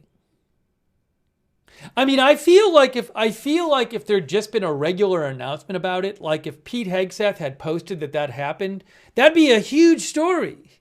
That'd be the first Oh, hold on, we got more video. More video. More video. Wait. There's video right now. Oh no. Wait. This is live. Why aren't we getting volume? There should be volume. There's no volume. This is strange. This is actually live, but the volume isn't working. I think it's on my end. All right, hold on a second. I can always play the replay of this. I don't know what's going on here. This is live. Now, why aren't we seeing volume? But to both of them. Here, I said, we're now, going to cut you off. No more trade. Then I put 200% tariffs on. The next day they called. We looked at 35 years of fighting, and they stopped. Do I get credit for it? No. They gave them. No, I did 8 of them. India. How about India and Pakistan? And then so I did 8 of them, and then I'll tell you the rest of it. How are you doing? Okay. You going to all be outside the beautiful sun? Good. Enjoy your lunch. It's a very good group. We've made a lot of progress already. We had about a 5-minute meeting, and we've already settled about 3 of the difficulties. So thank you very much for being here. Thank you, Press. Thank you, Press. Thank you, Press. Thank you, Press. Thank you. Thank you very much, everybody.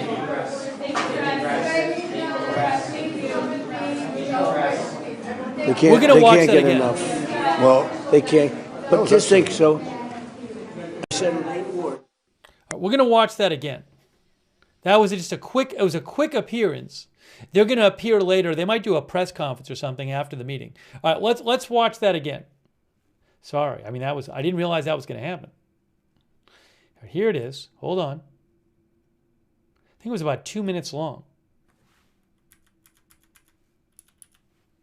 But we knew that. We knew because he had already said that he was going to have the press eat.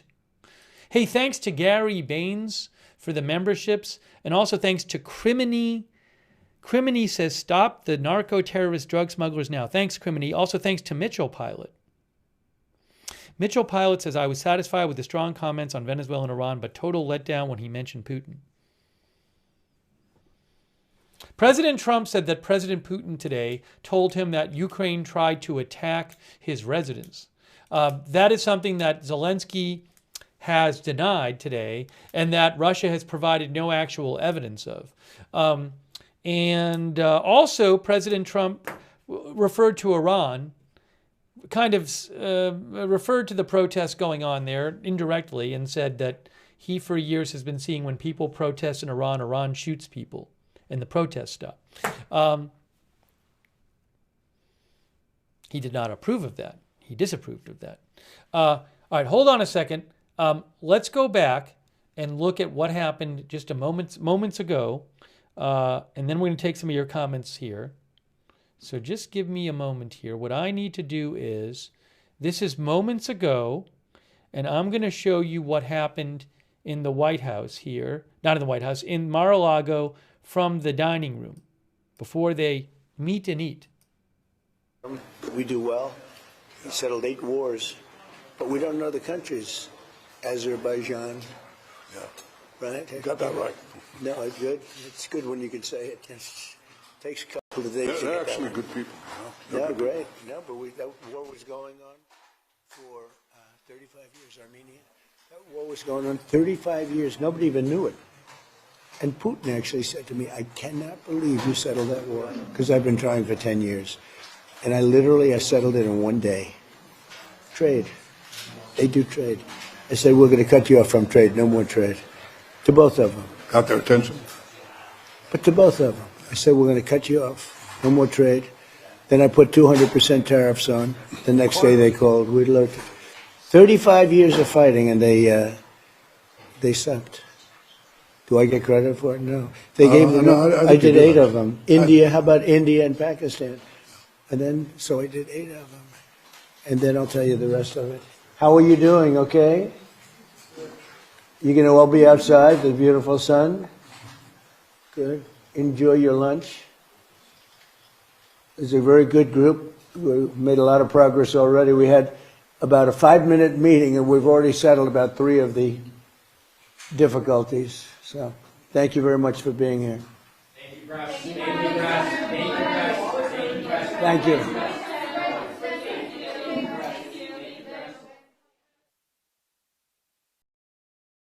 All right, so they're gonna be back. We're gonna see them again later, after their meeting. That was moments ago, but they're gonna do some kind of appearance later, which we will cover after they meet. We'll see what happens there. We're gonna have to replay that Q&A. That was quite a detailed Q&A we got to see. We'll take some comments from you first, though.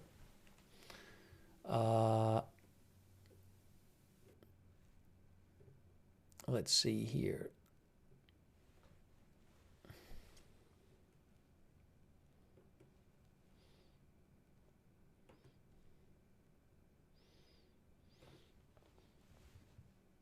And again, in case you missed it, President Trump has confirmed that the U.S. conducted a strike in Venezuela on a drug facility related to drug boats. But he would not say whether the military or the CIA or whoever carried it out, although he said that that he knows who did it.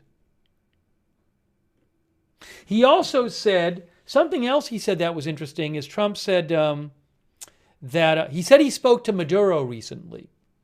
Now, it had been reported that he spoke to Maduro several weeks ago. It sounded like maybe this was more recent. He said nothing comes of it. He said also that if Iran is trying to build up again, we'll knock the hell out of them, he said. We'll have to knock them down. He also said if Iran, how did he say it? He said something like, if Iran starts building up their missiles, we'll hit them, we'll attack them. But he says if they start building up their missiles, yes. He said if they start rebuilding their nuclear, that'll be fast. We'll attack them fast. He said missiles, yes. Nuclear, fast. So he said that.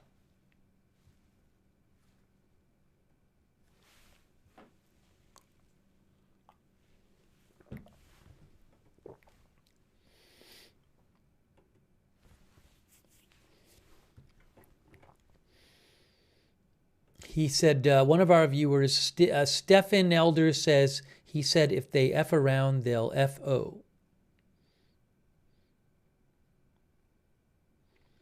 Our viewer, Endless XX, says, well, Iran is rebuilding, round 2 incoming. Maybe we'll do a quick poll.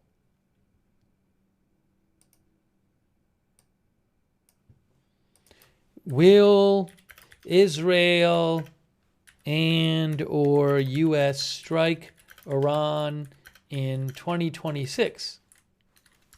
That's our poll question. Sorry, they haven't fixed the polls yet on Facebook, so I can't post it there. But I'm going to post this poll question right now.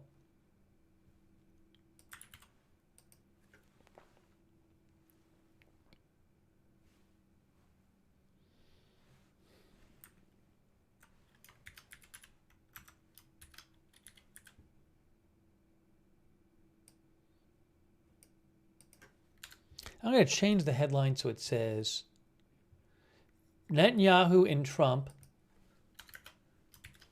meeting now, appearance coming up later.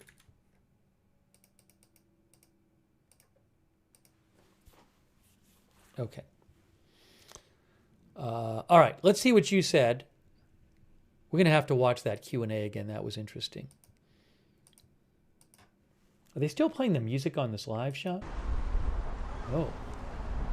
Got some audio from the live shot from Mar-a-Lago there. Lovely.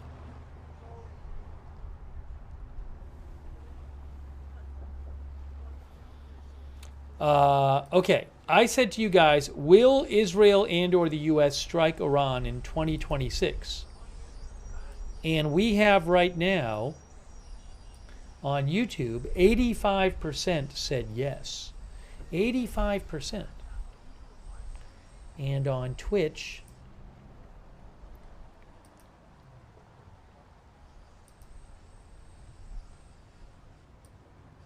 89% say yes. Wow. A lot of people think that we're going to have a U.S. or Israeli strike in Iran in the next year.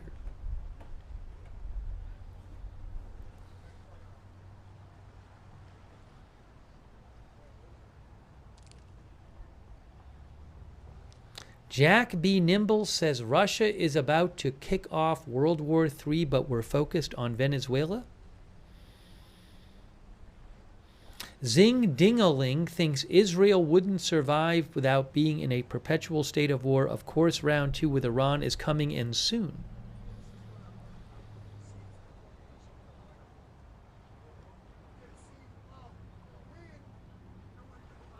Zesty Zomp says, unless Iran learns to piggyback missiles across an ocean, USA is just fine. But over there, in America's interest, that's another episode. A Ghost is watching says, they keep this up, they can expect another one. Eliza Jane thinks Iran is definitely rebuilding weapons.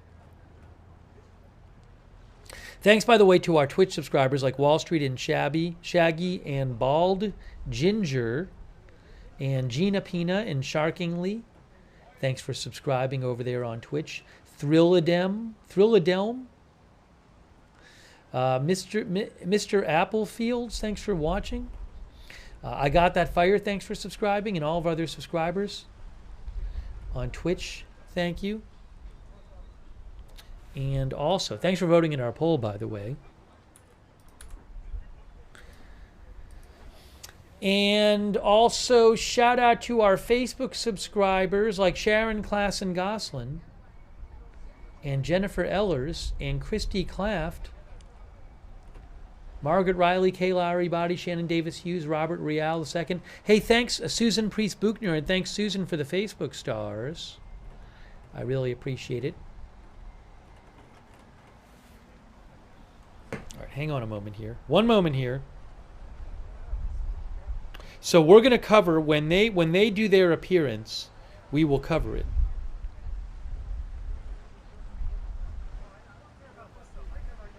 Thanks also to our moderators. We have moderating right now Janet B. Ruth moderating.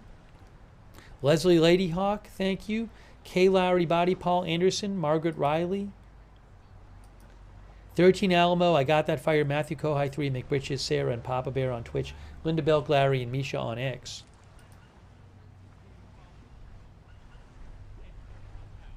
Jason Santoro, our viewer, thought Trump didn't sound well.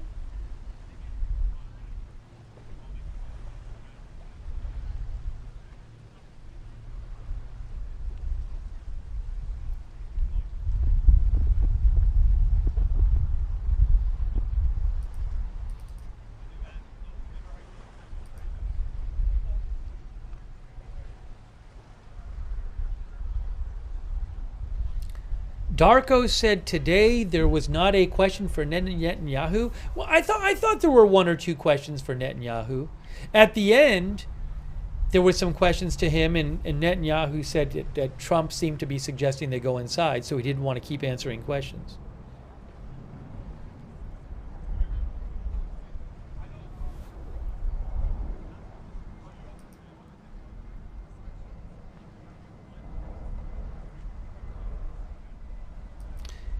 Kaylee Brown sent me a article from Fox News where they said, Fox News said that Iran International claims Iran is reportedly developing chemical and biological warheads for its ballistic missiles. Now, I will say this. Iran International, they are an account that I sometimes look at for in a news outlet.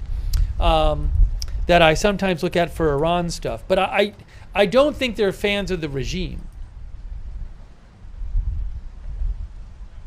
They are funded by Saudi Arabia. They are a television channel and online news operation, and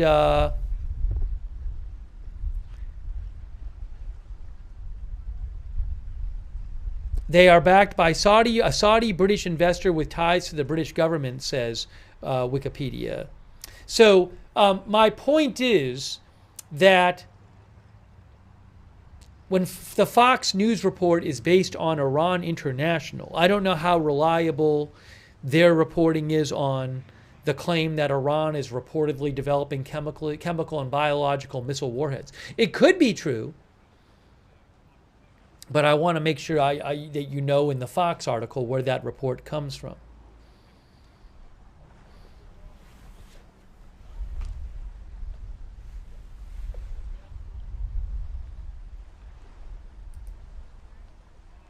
That's not Fox News doing their own report. They don't have their own sourcing on it.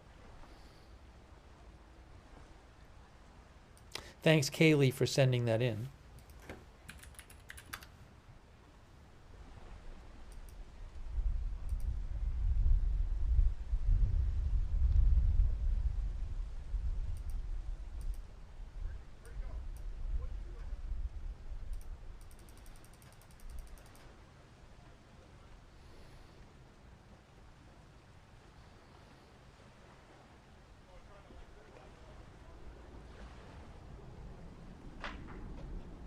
I think in a moment I'm going to read. There was a lot of stuff that was talked about during their. They answered a bunch of questions.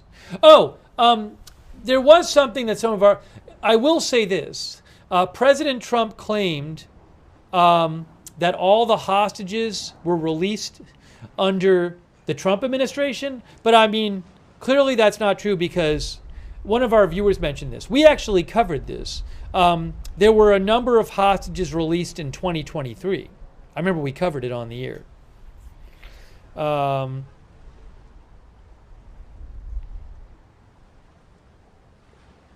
mean, you can look it up. In the Wikipedia article, it says, by the last day of the ceasefire on November 30th, 2023, 105 civilian hostages had been released. So, I'm just mentioning that. Some of our viewers mentioned that when he said it.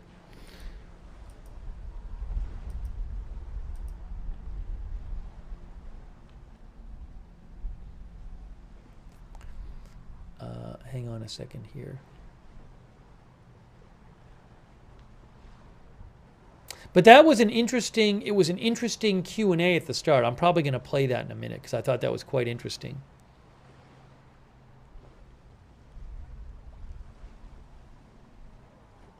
Yeah, Austin says we watched that live on Agenda Free TV. Yes, I believe we were covering it live on this channel, those initial hostage releases is in November 2023. Some of our viewers are saying they watched it. Sharon Klassen-Gosselin says, I remember that.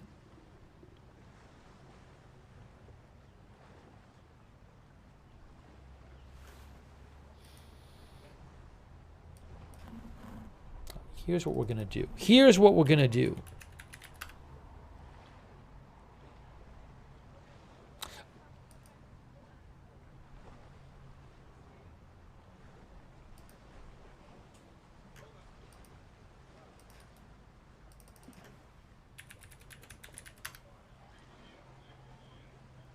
You can see here, Reuters has the story. After that Q&A, Trump says U.S. hit Venezuela dock where drugs were allegedly loaded.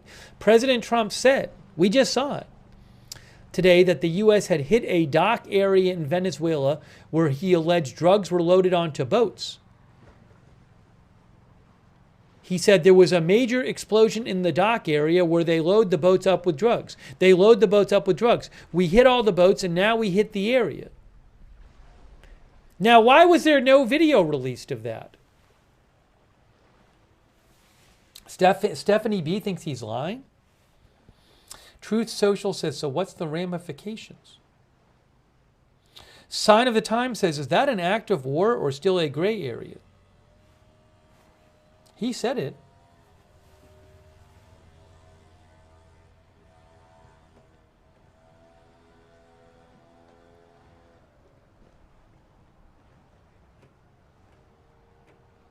Kara says, how many were killed? I have no details about it. Our viewer La Liris Alwil says Netanyahu didn't say anything about the lack of help for the people in the Iranian protests.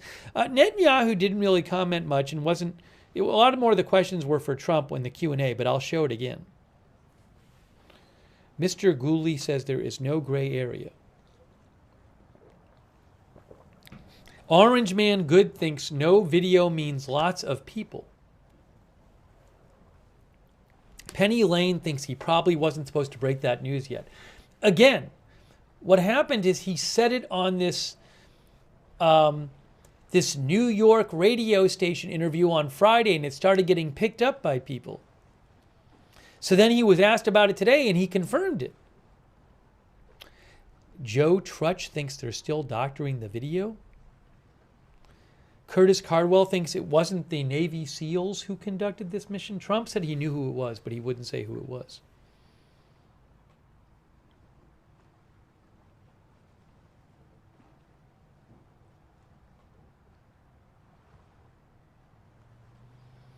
David Schwab says, I would guess our SEALs blew it up. All right, let's, I think what we should do is, Douthis thinks, I don't think he was supposed to say it. It was top secret, and this is not the first time he's done that kind of thing. That's what Douthis thinks. Navitus thinks countries do not declare war in the modern era.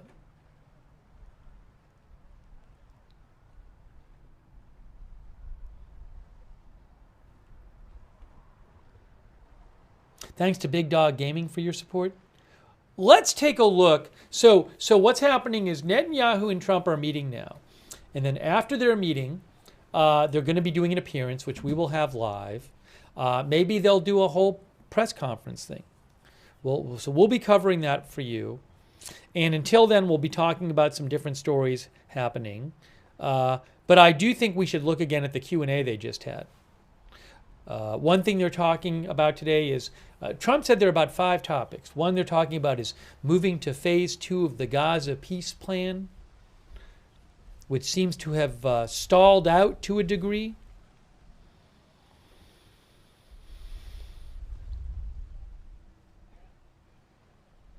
Kate says dock, not land.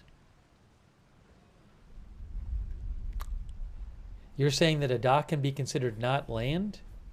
He said it was a dock area. Yeah, so let's do that. We're going to replay that for you right now.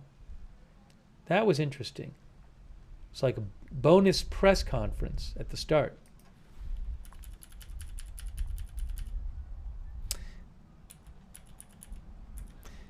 Stephen Elder says he can release anything he wants, even top secret info. Gary says he said it was on the shore.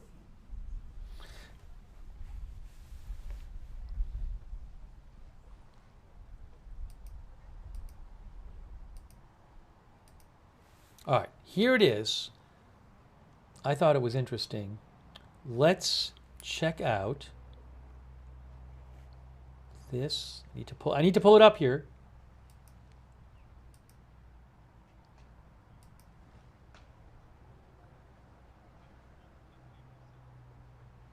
Today it was Zelensky. Sorry. All right, so I'll got to get rid of that audio. Here's this. Hold on. There's that. And then I got to put up on the screen moments ago. Moments ago. There you go. Moments ago. Okay, here we go. Here's a replay of this is Trump and Netanyahu taking some questions.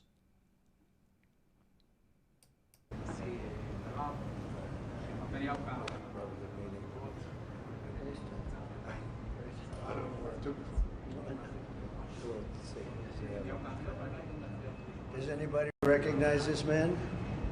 Not too many people. They've been very fair, actually, for the last 3 days. President Trump, are you going to have a green light for another attack in Iran?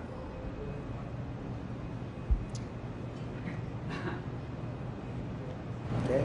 Mr. President, Go ahead. Mr. President, how quickly should we hope to move to phase 2 of the peace plan for Gaza? As quickly as we can, but there has to be a disarmament. You know that we have to disarm with Hamas. So one of the things we'll talk about certainly, but there has to be a disarming of Hamas. Otherwise, very quickly. Yeah. Can you say anything more about the explosion in Venezuela that you mentioned in a radio interview? Did the military do that? Can you share any more details about Well, that? it doesn't matter, but there was a major explosion in the dock area where they load the boats up with drugs. They load the boats up with drugs. So we hit all the boats, and now we hit the area. It's the implementation area. That's where they implement, and that is no longer around. Is that one of these strikes that the U.S. has done? I don't want to comment on Mr. President. President Trump. Yesterday there was an explosion overnight, and the Russians say that Ukraine tried to hit the residence of President Putin. Do you have any information? No, I don't know about it, actually, and I don't, I just heard about it, actually, but I don't know about it. No. Did you speak with That would be too bad. That would not be good. What was the outcome of your telephone call with President Putin this I had a morning? very good talk this morning. I waited till this morning because it was pretty late by the time we finished, like 2:30 in Russia, 2:30 in the morning. And we had a very good talk. We spoke at 8 o'clock in the morning hour time, and it was a very productive talk. I mean, we have a few very thorny issues, as you can imagine. He knows about thorny issues probably better than anybody in the world, but it's working out. We have a couple of issues that we're going to get resolved, hopefully, and if we get them resolved, you're going to have peace. You're going to have Ukraine. They're losing 26,000 soldiers a month. Can you believe it? A month, 26,000 young, beautiful soldiers, and plus some people in Kiev, and relatively small, but a lot, you know, still people, and it's a lot of people. But 26,000 soldiers were killed last month. Yes, please. President Trump, are you going to allow Turkish forces, or do you expect Turkish forces to be stationed in Gaza? So I have a great relationship with President Erdogan, and we'll be talking about it. And if it's good, I think that's good. And a lot will be having to do with Bibi. We're going to be talking about that. But Turkey's been great, and he's been, you know, excellent as far as I'm concerned. I don't know about you. To me, he's been very good. Can you guarantee that? Sure. Yes. Mr. President, could you tell me a little bit about your relationship with Prime Minister Netanyahu and how important it is for you to see him be pardoned by the Israeli president? Look, he's a wartime prime minister. He's done a phenomenal job. He's taken Israel through a very dangerous period of trauma. Israel with other people might not exist right now, if you want to know the truth. That's a pretty big statement, but it's true. I feel that. You had the wrong prime minister. Israel right now would not exist because they were met with a force the likes of which very few countries could have handled, and we worked together and we were extremely victorious, to put it mildly. Now I hear that Iran is trying to build up again, and if they are, we're going to have to knock them down. We'll knock them down. We'll knock the hell out of them, but hopefully that's not happening. I heard Iran wants to make a deal. If they want to make a deal, that's much smarter. You know, they could have made a deal the last time before we went through, you know, a big attack on them, and they decided not to make the deal. They wish they made that deal. So I think, again, they should make a deal. They want to make a deal, but sometimes that doesn't happen. Yeah, please. Mr. Trump, right, Nadav Elimelech, 24 News Israel. Would you support the overthrow of the Iranian regime? Of who? Iranian regime. I'm not going to talk about overthrow of a regime. They've got a lot of problems in Iran. They have tremendous inflation. Their economy is bust. Their economy is no good. And I know that people aren't so happy, but don't forget, every time they have a riot or somebody forms a group, little or big, they start shooting people. You know, they kill people. And the people tend to, I've watched this for years. There's tremendous discontent. They form 100,000, 200,000 people. All of a sudden, people start getting shot. And that group disbands pretty quickly. So I've watched it for years. They're vicious, vicious people. Yeah. Mr. President, will you support an attack, Israeli attack on Iran, if Iran will not have a deal? If Iran will continue with their ballistic missiles and also nuclear weapons? If they will continue with the missiles, yes. The nuclear, fast. Okay? One will be yes, absolutely. The other was, we'll do it immediately. Mr. President, Yaron Avraham from Channel 12 News. What are your plans regarding Gaza for the next few weeks? Well, we're going to be dealing on Gaza. That's why this very great prime minister is here right now. We're talking about Gaza. We're talking about a lot of things. We have about 5 major subjects that we're discussing, and Gaza will be one of those subjects. Mr. President, can you guarantee that the last hostages, Ran Philip, will be released before we continue to the second phase of the Gaza plan? Well, let's put it this way. Every hostage just about that's been released was released because of me, Steve Witkoff, Jared Kushner, my whole team, Marco Rubio, Pete Hegseth. They were all released because of us. None were released in the Biden administration, none. They were all released because of us. Then we had a lack of releases with respect to the dead. And all of a sudden they started coming back because I said, nope, you said you could do. We have one wonderful young man whose parents are right now inside. And he's, what beautiful parents, a beautiful brother, sister, and like a beautiful family, and they're waiting for the son. It's the only one left, and we're doing everything we can to get his body back. And the parents just said, hopefully he's alive. And I said, I'd love you to think that way. Okay? President Trump, everything we can. do you have President Trump? Out of all of these people, and I'm not just talking about the final 20. Right. Look at all of the people. What do you think the total number is? 255. 255. 254 came out, one more. Think of that. And we got them all. President Trump, does the reconstruction of Gaza, President Trump, does the reconstruction of Gaza, does the reconstruction of Gaza will begin even before Hamas is disarmed? I think it's going to begin pretty soon, yeah. Before Hamas He's looking forward to it, so am I. Look, what a mess. What a mess it is. And it's been a mess for centuries, really. It's been a mess for a long time. It's seems to be born for that, but we're gonna straighten it out.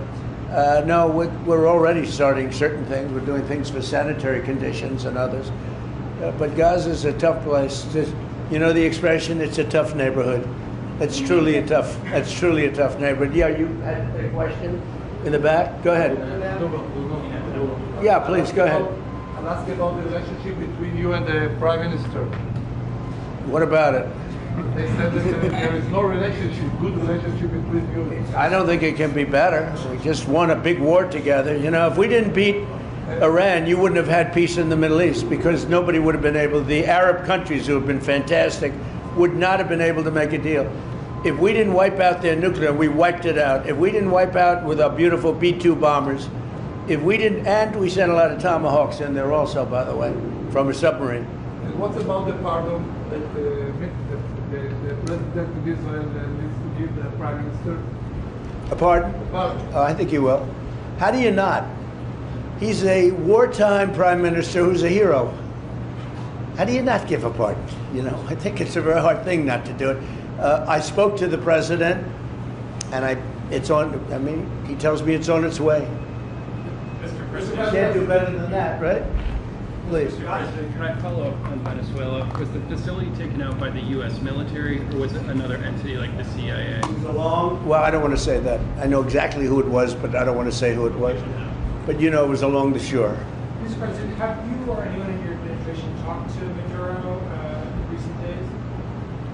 Well, I spoke to him. Recently? Pretty recently. Reasonably, but nothing much comes of it. Yeah. Mr. President, can you explain the importance? You have to understand what he's done.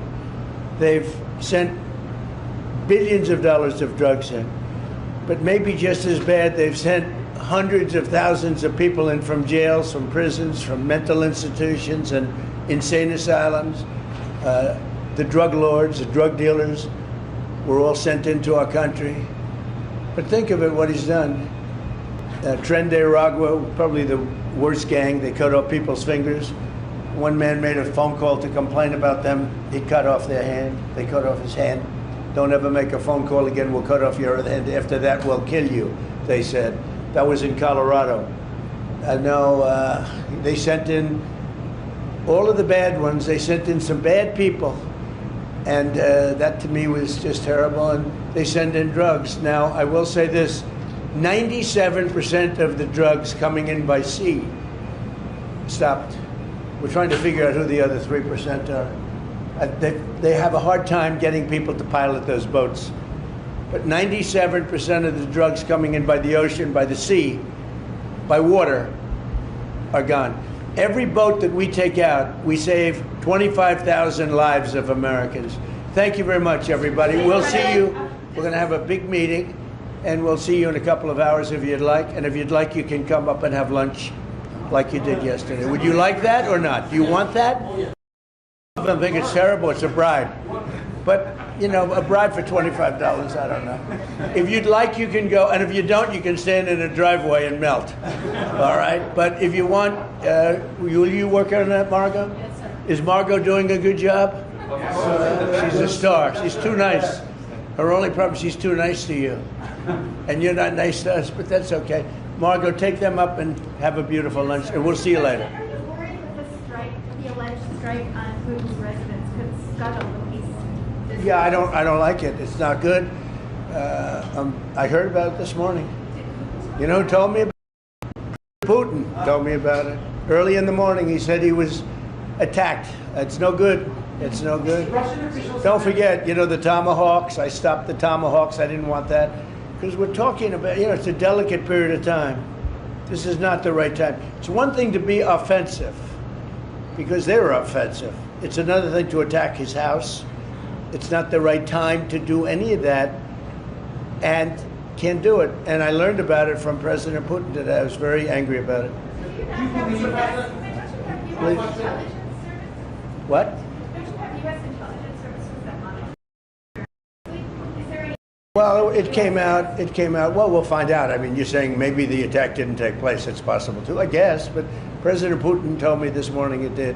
One question, Mr. President. Can you expound on the importance of a strong relationship with the state of Israel? And Mr. Prime Minister, you called President Trump the strongest of Israel. You worked with numerous administrations, numerous presidents. Can you expound on that and what makes President Trump such a strong friend for the state of Israel? Why don't you go first? I'll say it again and again and again. We've never had a friend like President Trump in the White House. It's not even close. And I think you can judge that by the frequency of our meetings, but by the content and the intensity. I think Israel is very blessed. President Trump leading the United States, and I'll say leading the free world at this time. I think it's not merely Israel's great fortune, I think it's the world's great fortune. Well, I just want to say that it's very important who the Prime Minister and President of Israel is. We have a great relationship. It was an honor to speak before your leaders. That was a great honor for me. I think it has not happened before, or something they told me. But the relationship's been extraordinary, and Bibi's a strong man. He can be very difficult on occasion, but you need a strong man. If you had a weak man, you wouldn't have Israel right now. Israel would have been, you know, Israel with most other leaders would not exist today. They would not exist. And now they're stronger than ever. Yeah, please. Are you going to ask Netanyahu to sign an agreement with Syria? Well, I hope he's going to get along with Syria, because the new president of Syria is working very hard to do a good job. He really is. I know he's a tough cookie, and he's, you know, you're not going to get a choir boy to lead Syria. That's the one thing I will say. So I hope they're going to get along, because, you know, I dropped the sanctions on Syria because otherwise they wouldn't have had a chance. We want to see Syria survive. So we're going to be talking about Syria too. Okay. Thank you very much, everybody. Have a good time. Go have a good lunch. Prime Minister Netanyahu, there's a lot of text regarding. You know, after you hear these things, I think better to quit now. Thank you. Thank you. Okay, so we just got a bunch of Q&A. All right, so we got to watch that again. Oh, by the way, there's the Coast Guard boat. That's live. So I just wanted to replay that. It was like an impromptu press conference with President Trump before his meeting with Netanyahu. So I want to take some comments from you. We're going to talk about some different stories here as we wait for the meeting to end.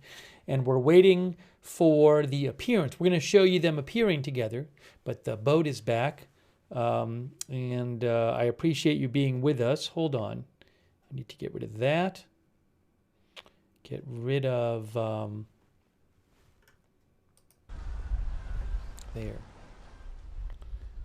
And we can discuss some other stories while we're waiting for the Netanyahu-Trump appearance, which will come after their meeting.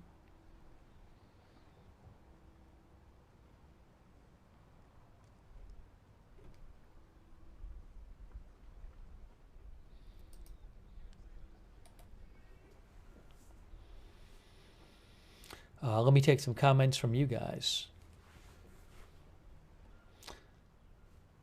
Oh, and thanks, by the way, I very much appreciate. XRPGen gave 5 people memberships, and so did AKA Macro Geek. Thanks for the memberships. Make sure you thank somebody if they give you a membership or a gift sub. Thanks also to CC for your support. Should we talk about Iran a little bit? We can talk about Iran and Taiwan a little bit while we're waiting. Let's see here. Kitsami says Israel gets away with literally everything.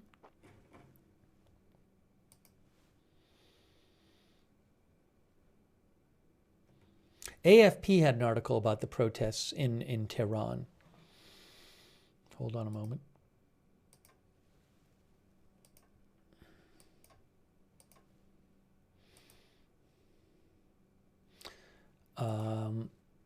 All right, yeah, so we're going to talk about a couple different things, and we'll keep an eye on... oops, this is not moments ago, that's live. And we'll keep an eye on that, and we're going to cover that when it happens. Let me show you something about the protest. I just saw this article from AFP about the protests in Iran. I know that it's a little bit funky, the text there, but I wanted to show you this. AFP says Iran economy currency protests. Some shopkeepers in Tehran shut their stores for the second day in a row today in a protest against economic hardships and sharp swings in Iran's embattled currency, media reports said. Again, these protests appear to be economic in nature. I think it was a couple years ago we covered protests, I think in Iran, might have been Iraq, but I thought maybe in Iran, over like water or something. Anyways, my point is that not every protest is like, hey, the regime is about to be overthrown. So certainly these look like significant protests, but apparently it's focused on the economy. I mean, I'm sure there might be people who protest who don't support the regime.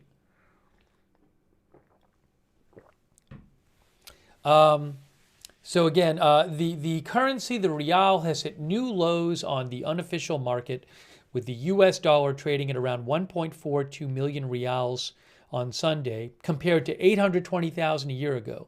So looks like the currency has almost been cut in half in its value in a year. The rates eased somewhat on Monday, with the dollar at around 1.39 million rials.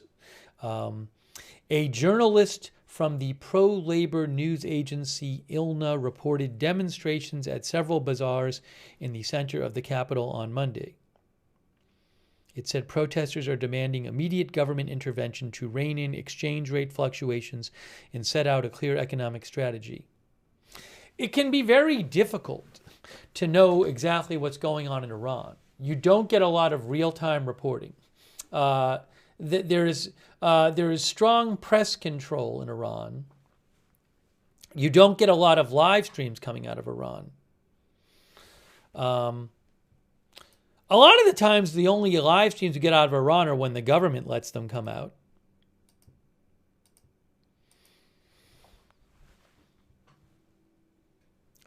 Price fluctuations are paralyzing the sales of some imported goods, with both sellers and buyers preferring to postpone transactions until the outlook becomes clearer, AFP correspondents noted. Protesters were quoted as saying, continuing to do business under these conditions has become impossible. State news agency IRNA reported many shopkeepers preferred to suspend sales in order to prevent potential losses.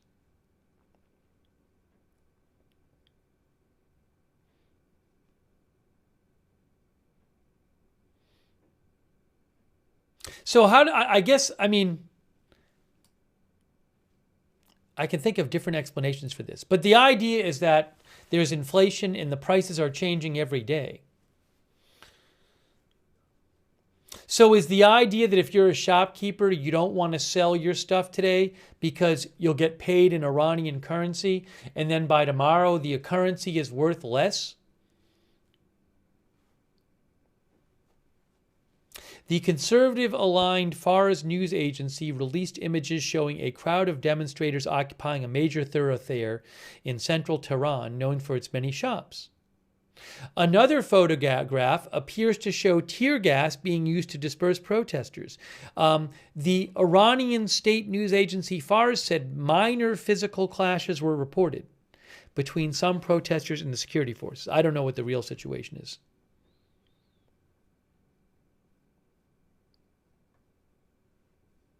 The government announced the replacement of the central bank governor, says AFP.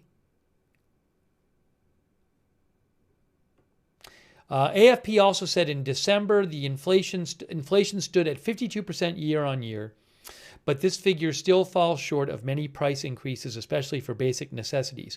Iran's economy, already battered by decades of Western sanctions, was further strained after the UN in late September reinstated international sanctions linked to the country's nuclear program that were lifted 10 years ago.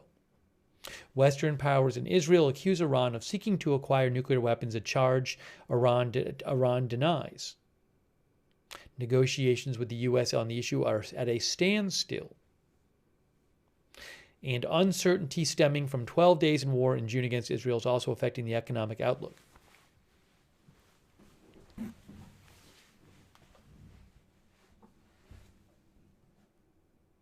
Now, I will say this. I've seen some posts online claiming protesters are being shot, which could be true, I don't know. But I will say what often happens if you have an Iran protest story is some accounts will be posting these claims about the protests, and then they're not really particularly reliable claims. It's not really clear where they're getting this information, if it's true, so I'm not saying it's not true. It's just, it's hard to say.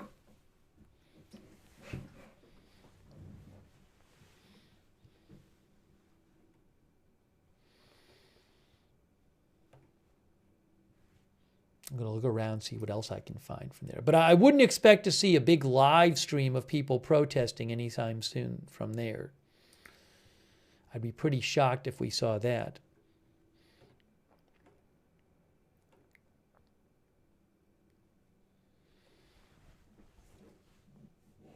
Shockingly, our viewer thinks a lot more demonstrations today, but all seems mainly tame so far.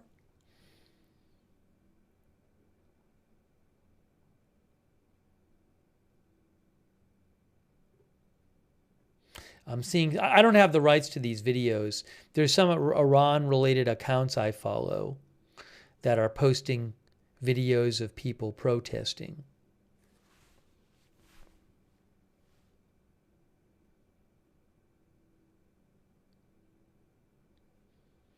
Michael Horowitz, who is someone I follow, at MichaelH992, he posted that opposition media in Iran claim that students are protesting at Tehran University dormitory and that security forces have surrounded the complex. Is that true? I do not know. I do agree with the general tone of what President Trump said, which is today, which you heard him say, which is that when you have big protests in Iran, the regime is notorious for clamping down on those protests with force.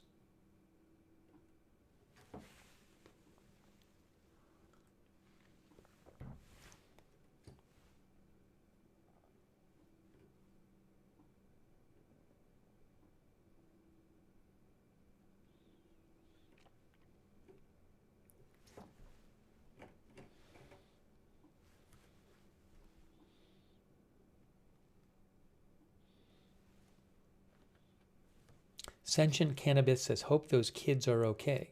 To repeat, we are waiting for Trump and Netanyahu to eventually emerge from their meeting and do some kind of appearance. C. Serwin says, crazy days.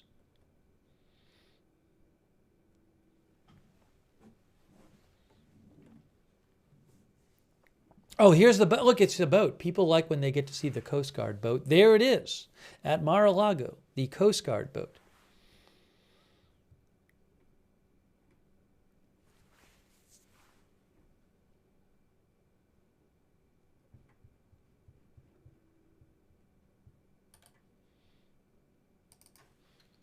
At this point, I'll leave it like that.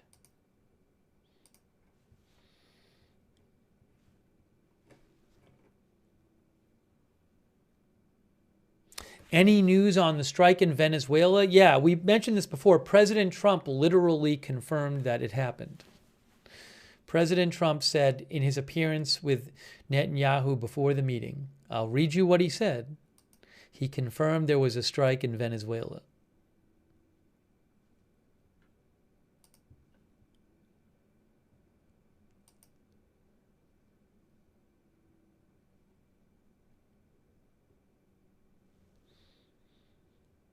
He said, hold on, I'll show you or tell you.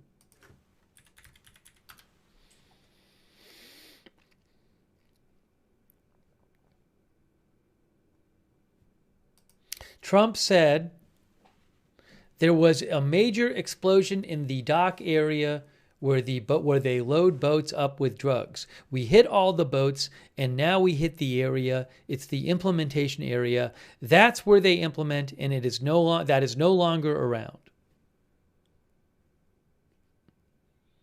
Reuters says it was not immediately clear which target was hit, nor what part of the U.S. government acted. Asked if the CIA had carried out the attack, Trump said, "I don't want to say that. I know exactly who it was, but I don't want to say who it was." On a radio show last week, Reuters says Trump had made vague comments about an apparent U.S. operation against a big facility in Venezuela.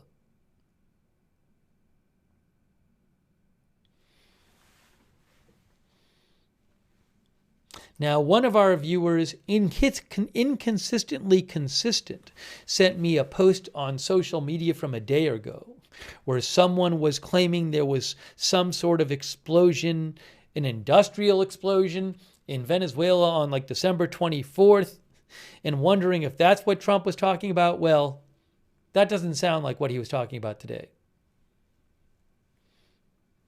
Have there been any other U.S. operations like that in Venezuela we don't know about? Beats me.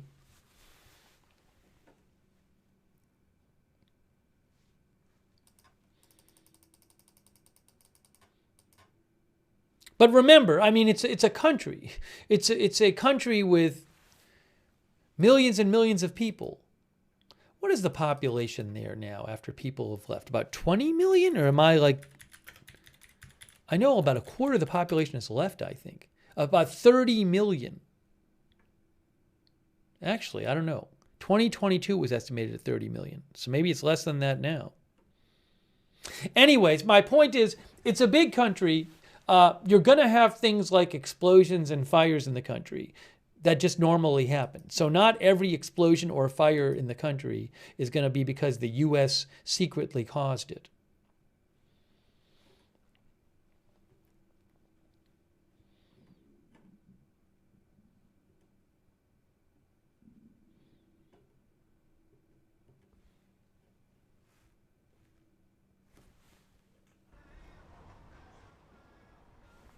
They're still playing music there. We'll talk a little about China and Taiwan too. Kumar says, I saw a fist jump.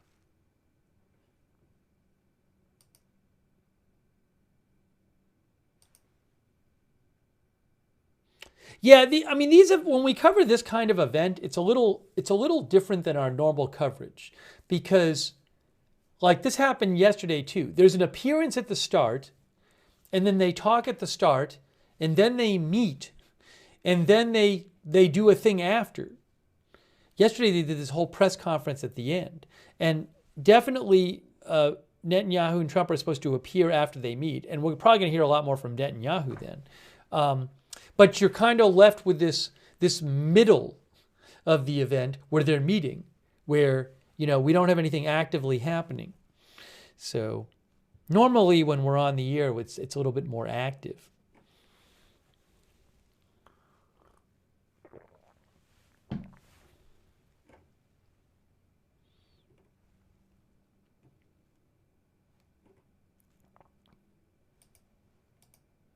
I'll also let you know if anything new comes up. Oh, I should mention, it was actually something interesting also that...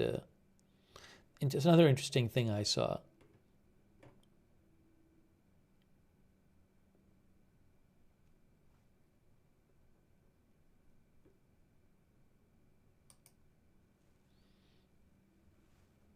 Hang on.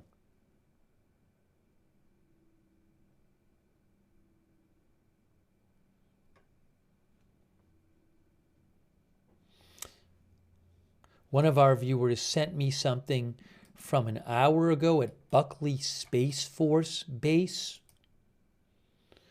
in, I don't even know where that is.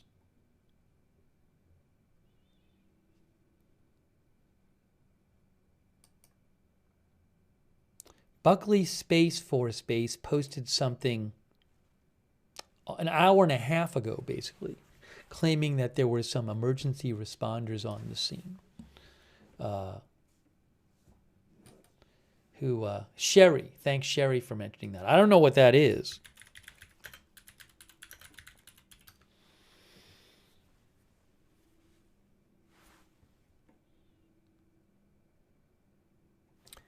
I don't know. They posted about it on their Facebook, and there hasn't been updates about it. Again, it was about an hour and 20 minutes ago.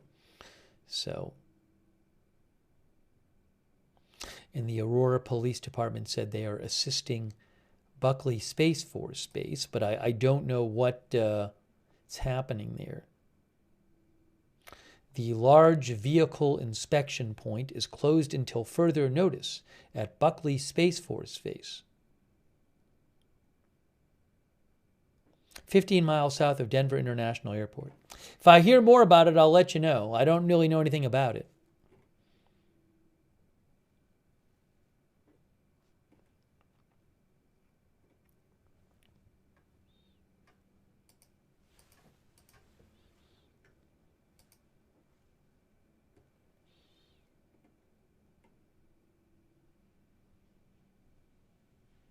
Oh, I should show you this as well. Hold on.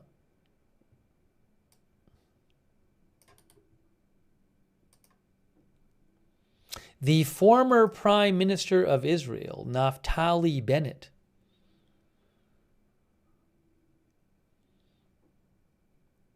former Prime Minister of Israel,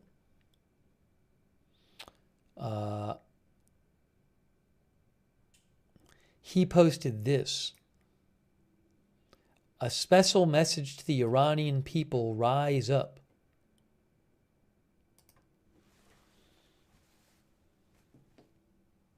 Here, this is from Naftali Bennett. Is this in English? We'll see. The Iranian people have a glorious past, and they can have an even more glorious future.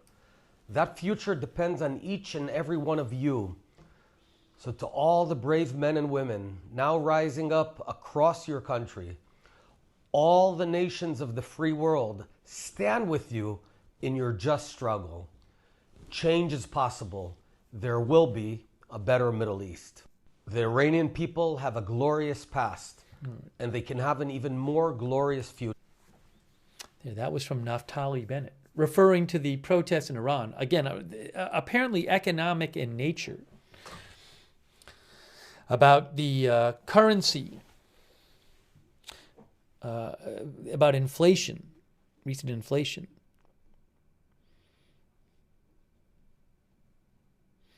Our viewer, Pan-Iranism Empire, says, let's go, we are ready. Oh, I have a report from Mar-a-Lago from the White House press pool, as we wait eventually to hear from Netanyahu and Trump. So here is a report from the press pool. This is from Alex Gangitano from Politico. Trump visited the patio where the media were. So remember, Trump asked if the media wanted to eat while he was meeting with Netanyahu. So I guess he is feeding them when they are on the patio. President Trump visited the media out on the Mar-a-Lago patio briefly. They're waiting for their son to come home from Israel. Their son is a very brave soldier, and that's the only body, Trump said, the rest of which is inaudible.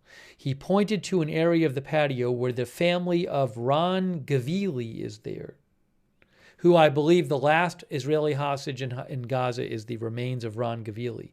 His mother said they are going to bring her son home. Then he said, is everything fine, everything good? Is the press all taken care of? And then Trump went back inside. So he briefly went out to the patio.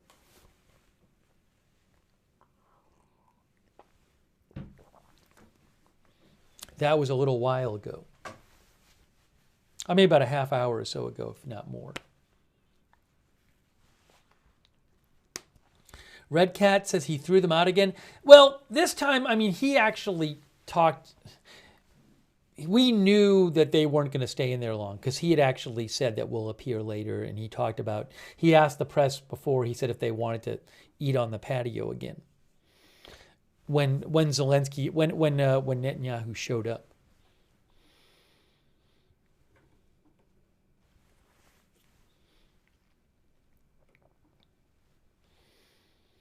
Kinetic Pause says patio visit.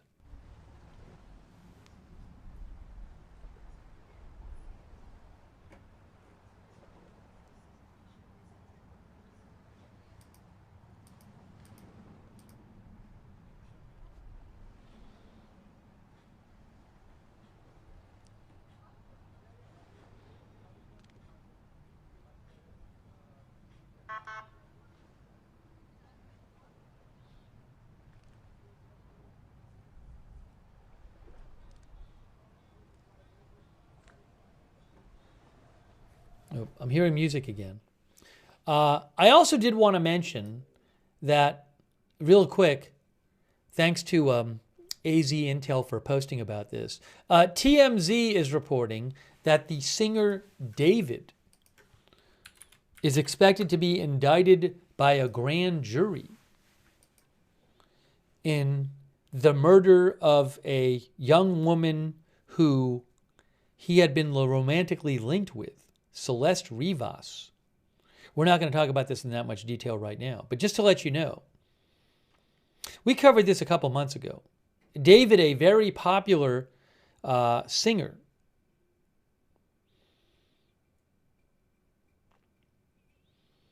and a girl who he had been linked with went missing, and then her body was found in the trunk of his car. Or a car, I guess, registered to him. So right now, TMZ has a story that David is likely to be indicted in Celeste Rivas' murder.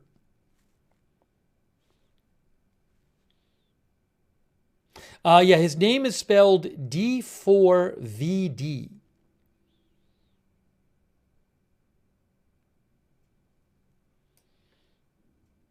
Kay says they took long enough. If it had just been a regular person, they would have already been arrested. That's what Kay thinks. I don't know what kind of evidence they have or don't have. But this has been speculated about for months.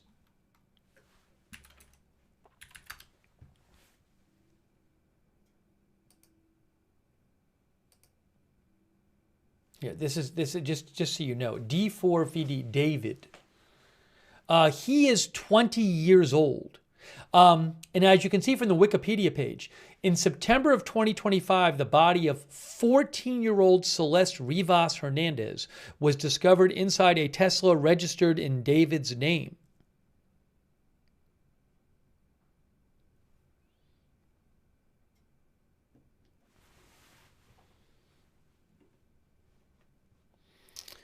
I don't think he's been named officially. Rando Prod says it took way too long for him to be named officially. I mean, the report I just told you is a TMZ report. It's not a report from the authorities.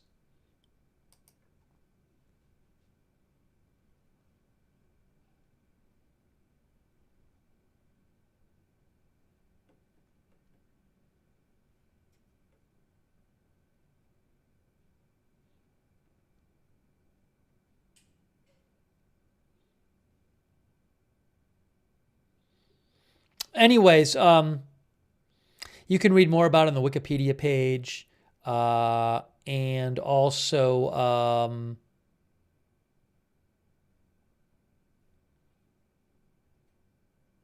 again, I don't.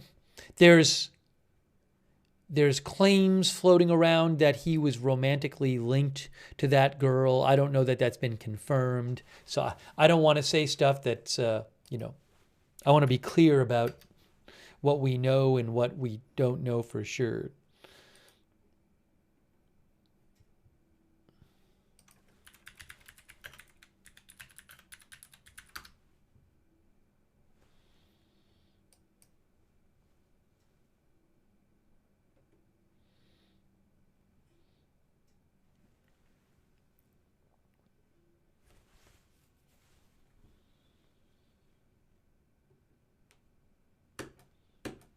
was trying to get you something real quick where I could mention it real quick.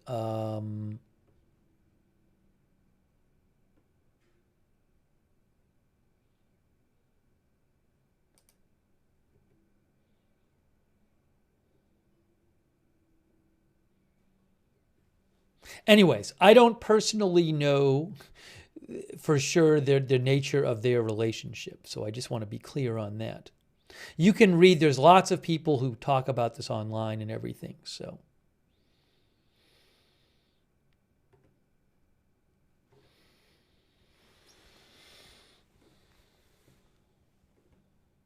Anyways, if there is a big development in that case, maybe we'll do an actual stream. We talked about it on a stream a couple of months ago.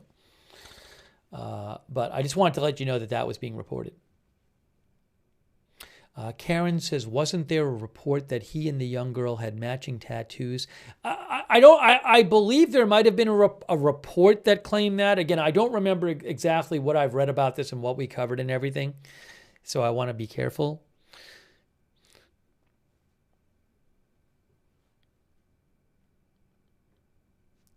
And I believe, if I remember right, that TMZ had posted a video of them together. Yeah, I mean, they have a video of them doing a stream together. So.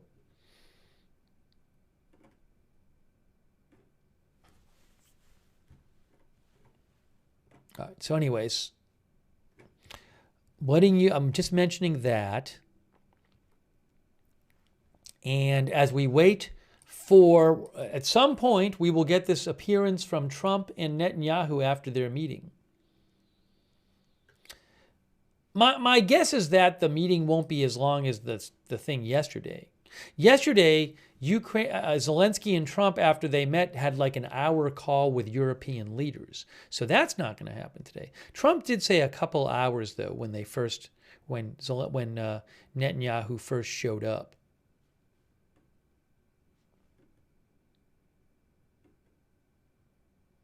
We'll mention China, Taiwan as well.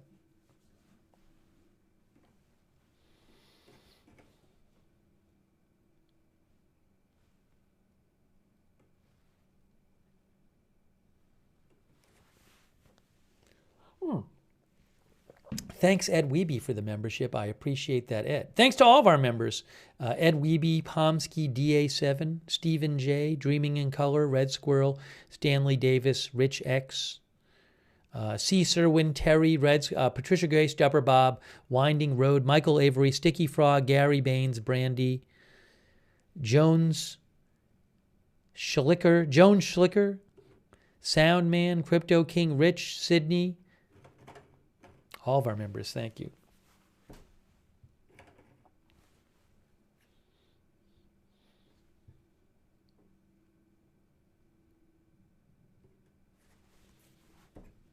Yeah, we'll talk about the China-Taiwan thing. We might do a stream on that at some point, on China-Taiwan.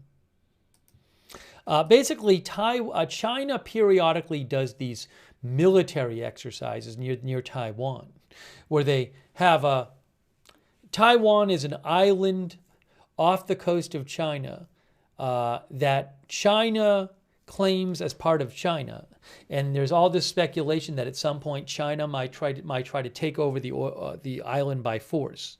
And so periodically in recent years, China will do these exercises where they surround Taiwan with a bunch of military assets, and they just yesterday announced they were doing this again. These Chinese military exercises. Oh, thanks, Rich. XXXXXXXX. Thanks, Rich, for the membership. So now I don't have like a live shot of the Chinese military, but let me just show you something about this. You can see here, China, this is it's an AFP article. I'll just summarize some of this for you. China launched live fire drills around Taiwan on Monday that it said would simulate a blockade of the self-ruled island's key ports, prompting Taipei to condemn Beijing's military intimidation. So they're simulating a blockade of the island.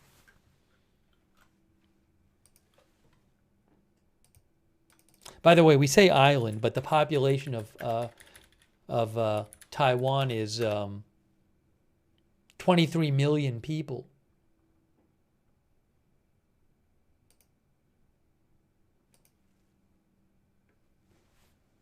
I'll just show you on a map real quick. So here's Google Maps, and here's China. Here, hold on. There's China, and there's Taiwan. I've actually been to Taiwan years ago. Lovely country. Amazing food there. Very nice people. So there's Taiwan. So basically, they are surrounding Taiwan with military assets, and I think the live fire thing might be a new thing that they haven't done before, that close to the island. Let me read you a little more, and then I'll take some comments on this. So China launched live fire drills around Taiwan on Monday that it said would simulate a blockade of the island's key ports, prompting Taiwan to condemn Beijing's military intimidation. Beijing claims Taiwan as part of its sovereign territory and has refused to rule out using military action to seize Taiwan. The latest show of force follows a bumper round of arms sales to Taiwan by the U.S. So it's seen as possibly a response to the U.S. To an announcement of new arms sales by the U.S. to Taiwan. Beijing warned on Monday that external forces arming Taiwan would push the Taiwan Strait into a perilous situation of imminent war.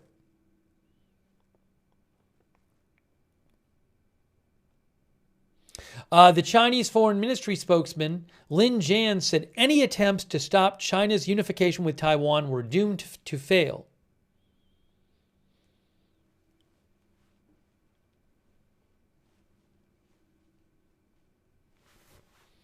China said also on Monday it was conducting live fire training on maritime targets to the north and south of Taiwan in large-scale exercises involving destroyers, frigates, bombers, and drones.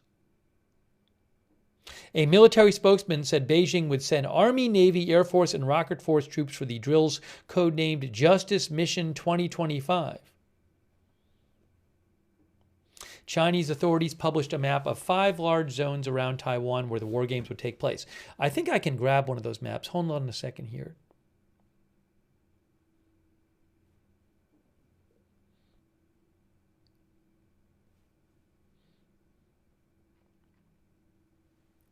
A Chinese military spokesman said the new drills were a stern warning against Taiwan independence, separatist forces, and a legitimate and necessary action to safeguard China's sovereignty and national unity.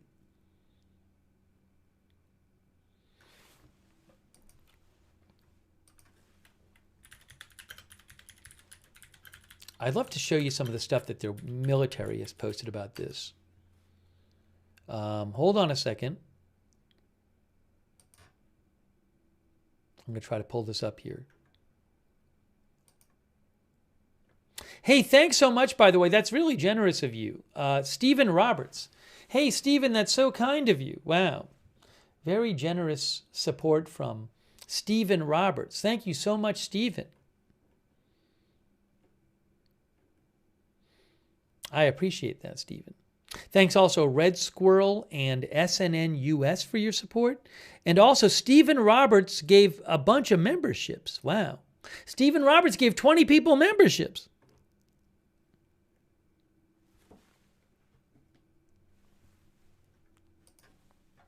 And thanks to Janet B for your support. Wow. Thanks, Janet. One of our moderators. Thanks, Janet. I'm going to take some of your comments in a second. Let me show you guys some of what the Chinese military is saying. Hold on. I have it right here.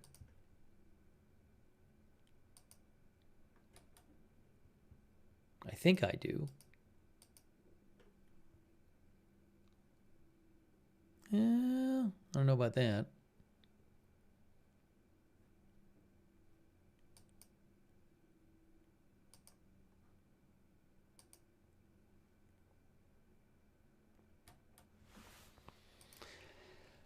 I was trying to find the map. Do I have it here to show you?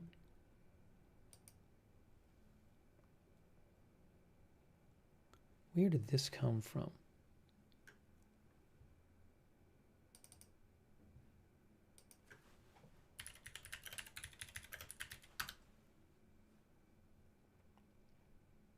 Oh, here it is right here. Look at this. Chinese embassy in the U.S. Hold on.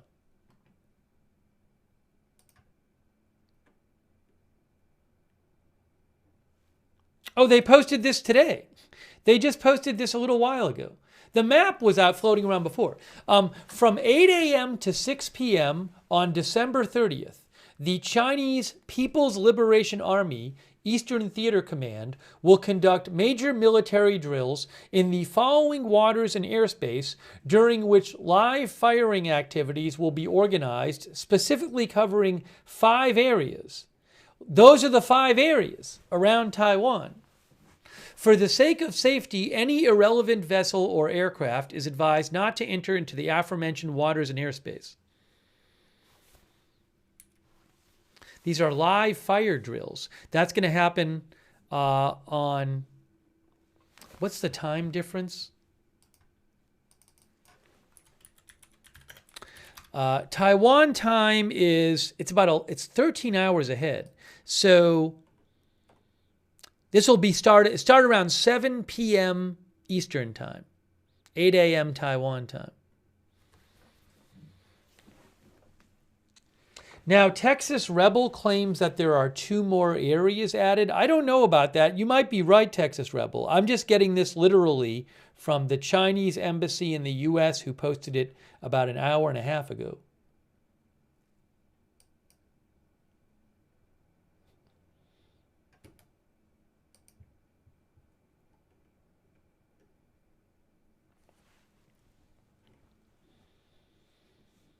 CRBG says it's just a coincidence that it's surrounding Taiwan. Well, the government has said that it's directed towards Taiwan, and we were just reading you some of the quotes from the government. Set to Chill thinks they are practicing taking Taiwan.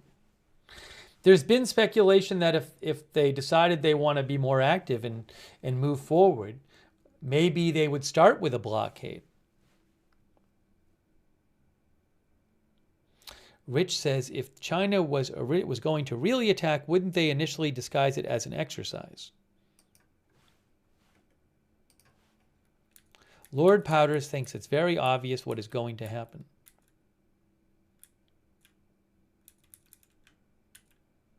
Sussy McSussface says it always starts with live fire drills. I think the live fire drills, I was reading in a Taiwanese paper last night that there was something new about this, that maybe the live fire drills were happening closer to Taiwan than before. Hold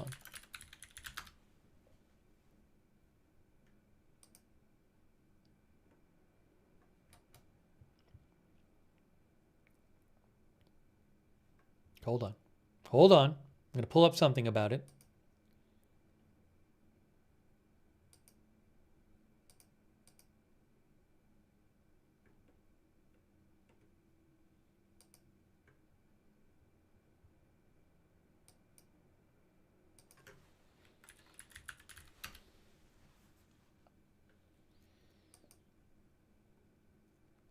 Oh, I have a little video I can show you about this. That's neat. I can show you a video about the drills as we're waiting for the Netanyahu-Trump appearance. But we're going to show you a video about this too. Maybe a couple videos.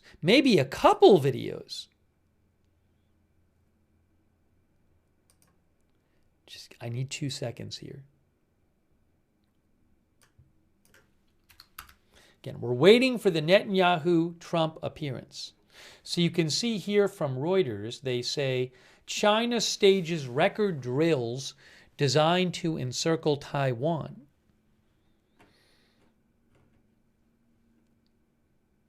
China launched its most extensive war games around Taiwan today to showcase Beijing's ability to cut off the island from outside support in a conflict, testing Taiwan's resolve to defend itself and its arsenal of U.S.-made weapons. They have deployed troops, warships, fighter jets, and artillery for its Justice Mission 2025, they call it, Justice Mission 2025, to encircle the Taiwan, conduct live fire and simulated strikes on land and sea targets, and drills to blockade Taiwan's main force. The live firing exercises will continue on Tuesday across a record 7 zones. That's what our viewer was saying. 7 zones designated by China's Maritime Safety Administration. Maybe I can find them. Making the drills the largest to date by total coverage and in areas closer to Taiwan than previous exercises.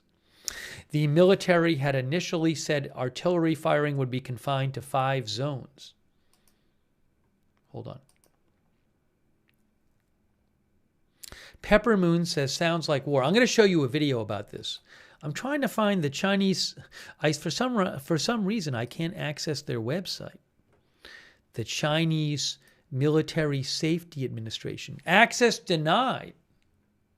I was trying to go to the website of the China Maritime Safety Administration. Wonder if they have other social media.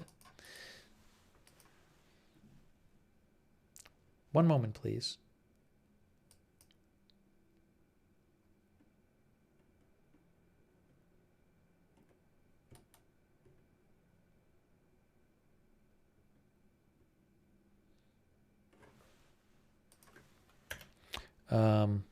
One second.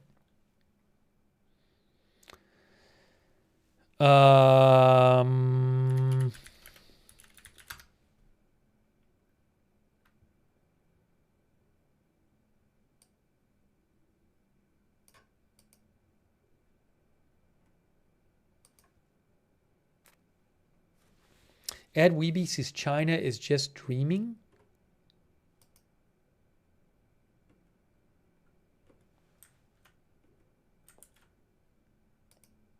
I'm going to show you a video about that too.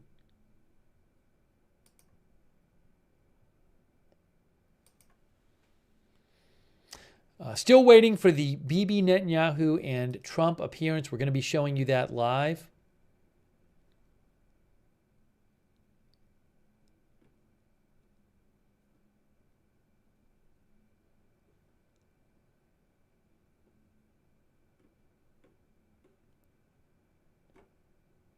All right, let's look at, hey guys, let's look at this video about the Taiwan, as we wait for Trump and Netanyahu to appear. As we wait for that, let's check out this. I have a video from Reuters for you about the situation there in around Taiwan. All right, here we go. Hold on. Here we go. Here we go. We're looking at this.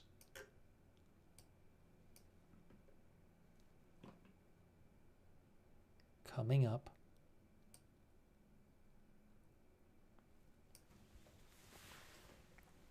Somebody said you can use a VPN to access the site. Maybe I'll try later on. Let's see here.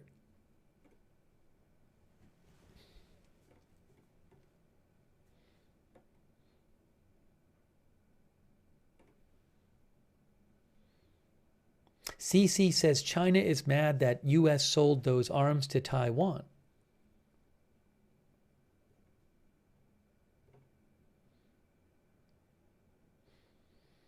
Okay, here's a video, little video from Reuters about the situation there. China staged live fire drills around Taiwan on Monday. Beijing deployed troops, warships, fighter jets, and artillery for its Justice Mission 2025 exercises.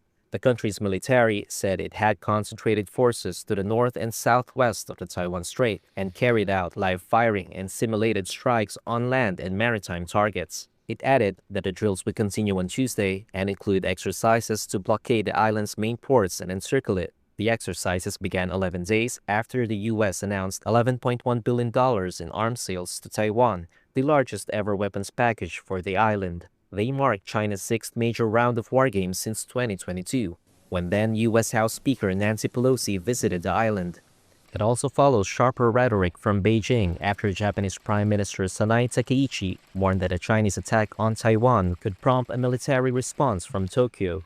Taiwan's government condemned the exercises. Presidential Office spokesperson Karen Kuo said the drills threaten security in the region. Maintaining peace and stability in the Taiwan Strait and the Indo-Pacific is a high consensus of the international community. The Chinese People's Liberation Army conducting targeted military exercises around our country not only brutally undermines the current state of security and stability in the Taiwan Strait and the Indo-Pacific region, but is also an open challenge to international law and international order. Our country expresses strong condemnation of the Chinese authorities disregarding international norms and using military activities and means to threaten neighboring countries.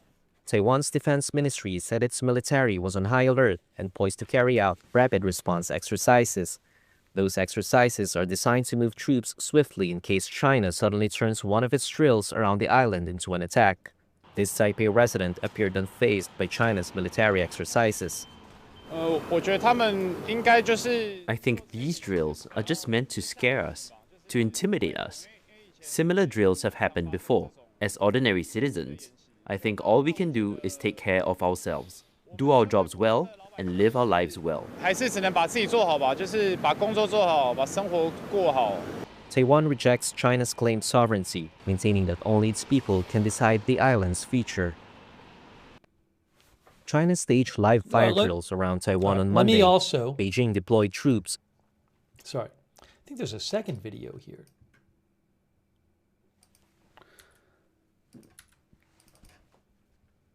Here we have another video relating to the Chinese live fire drills and simulated blockade around Taiwan. Here.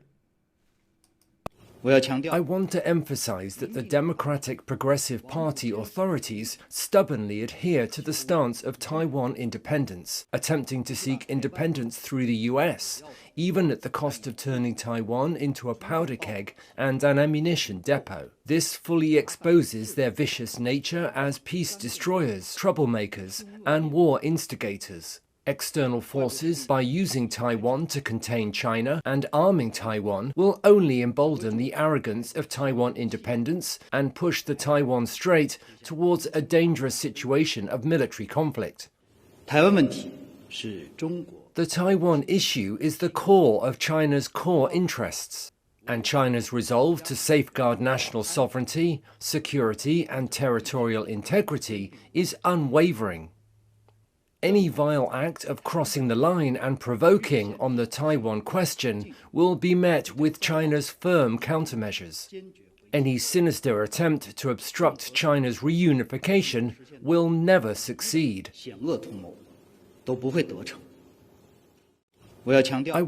So some threatening language from the Chinese government.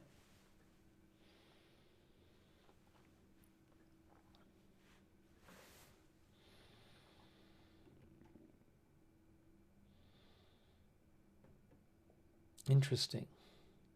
Rich thinks China would likely hit Japan and the Philippines too. Hold on a second here. We'll go back to the Mar-a-Lago shot right now. They're meeting at the moment, so we're waiting for them to stop meeting so we can show you the appearance. Toastmaster thinks they have been talking like this for decades. Pretty Boy Floyd says this is what they usually say. Remember, these are the largest and closest to Taiwan drills yet.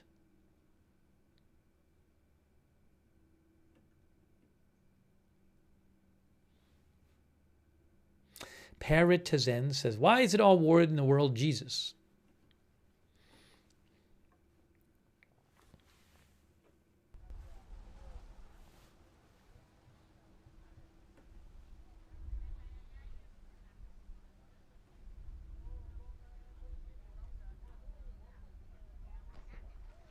GDPPWOW says, is the world going to end in 2026? The one and only says, time to learn Mandarin.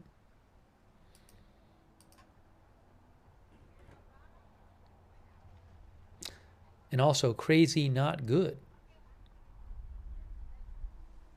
Gulf War vet thinks that Taiwan has been tossed around like a rag doll since its existence. Flag Pony thinks we built up China and we will regret it. Speaking about Venezuela on willful ignorance, says, if I lived in Venezuela, I wouldn't go fishing right now. So when did they start meeting here? Let's see. Okay, so the Trump-Netanyahu meeting has been going on about over an hour and a half now.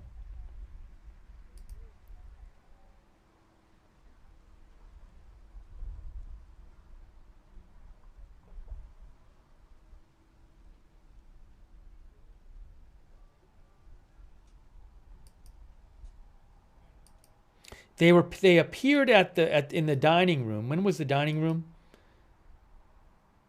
About an hour and a half ago.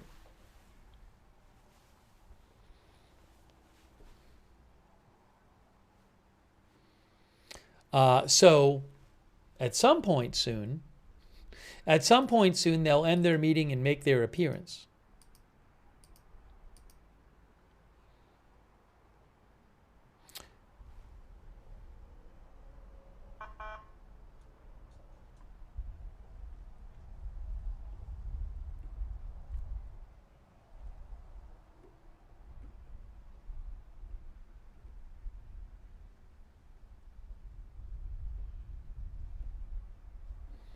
I'm also checking for other updates as well.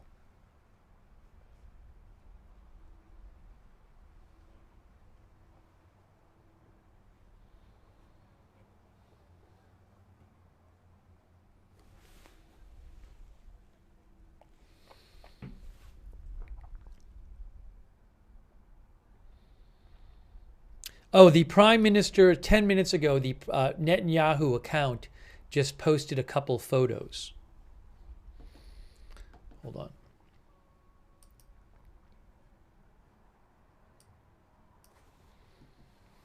Prime Minister Netanyahu and his wife Sarah, together with U.S. President Trump and the family of fallen hostage Master Sergeant Ron Gavili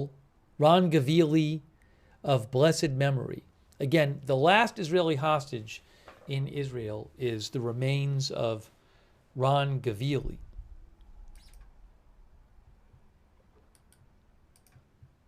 So here's that picture there.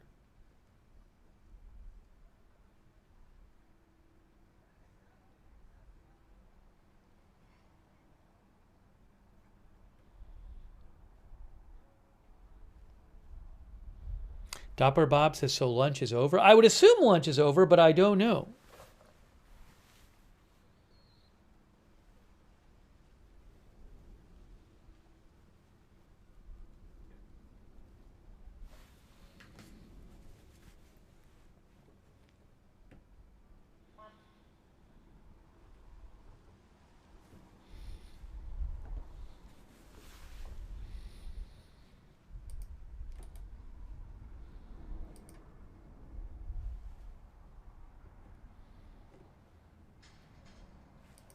I haven't seen another update yet from the meeting. At some point, we'll just hear like, oh, the press is good. They're going in to hear from them. The press is going in.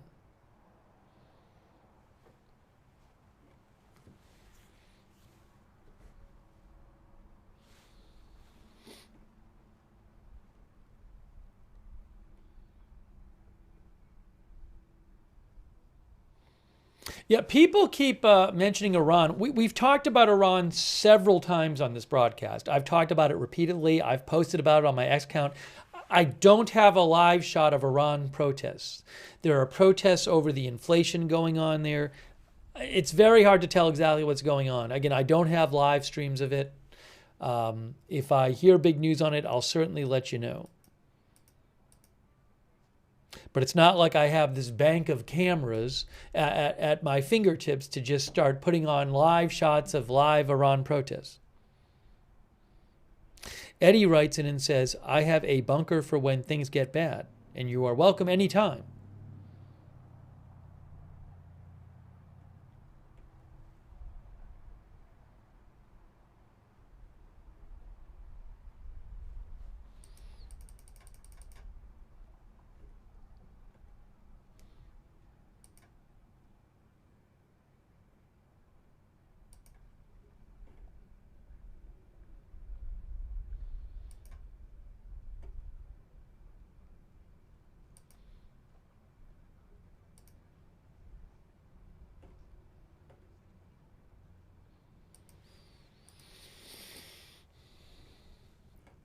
Hey, thanks so much to Soundman for your support. I really appreciate it, Soundman.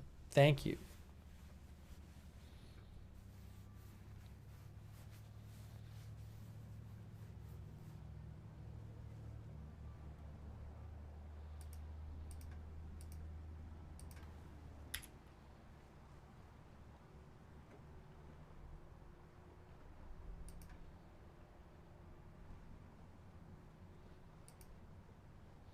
So we mentioned that.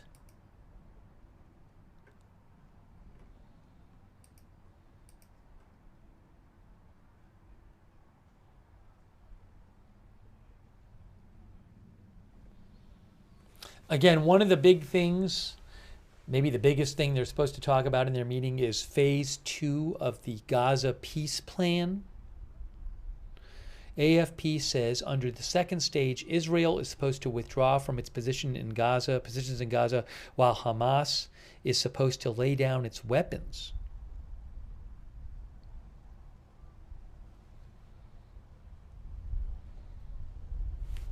That's not all in phase 2. Maybe I can find you what the 20-point. Hold on.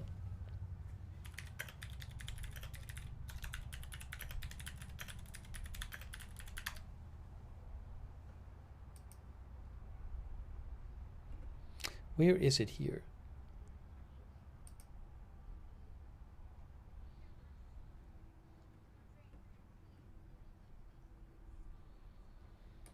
There's a I know that there's an actual document.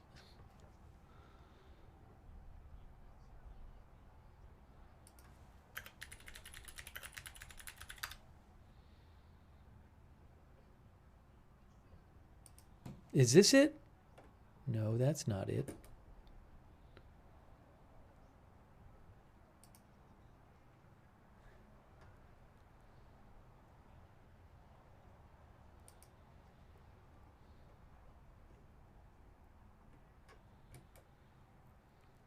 I was trying to find you the actual document so I could tell you exactly what it says about phase 2. I'm looking at it, but hold on. I don't know if it breaks it up there.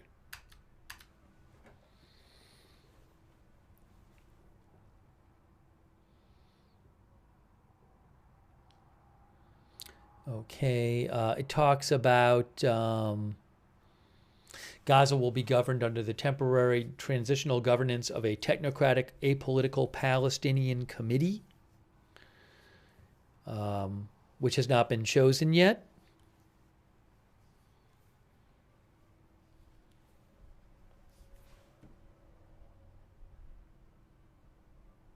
There's supposed to be an international stabilization force deployed in Gaza for security. That has not happened yet.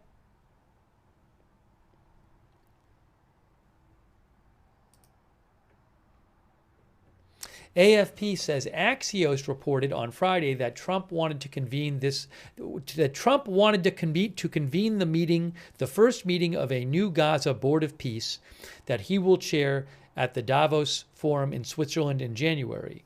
But it said, Axios reported that senior White House officials were growing exasperated with what they viewed as efforts by Netanyahu to stall the peace process.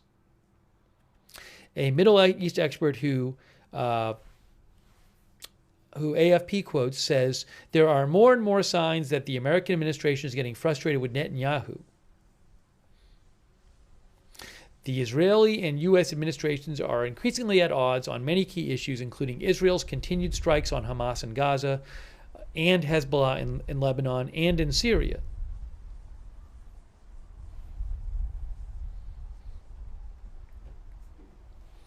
So they've been talking about, the phase 2 of the peace process in Gaza. Also, supposedly going to talk about Iran. Possibly Israel wants to carry out new strikes on Iran because they're allegedly rebuilding their missile program.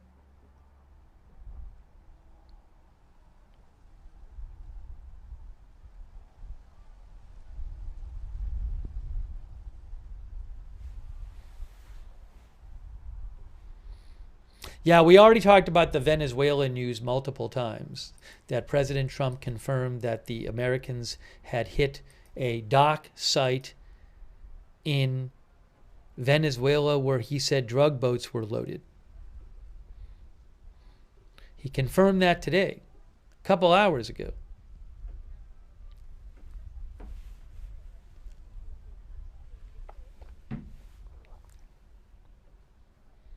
As Connor McGuire said, U.S. airstriked Venezuela.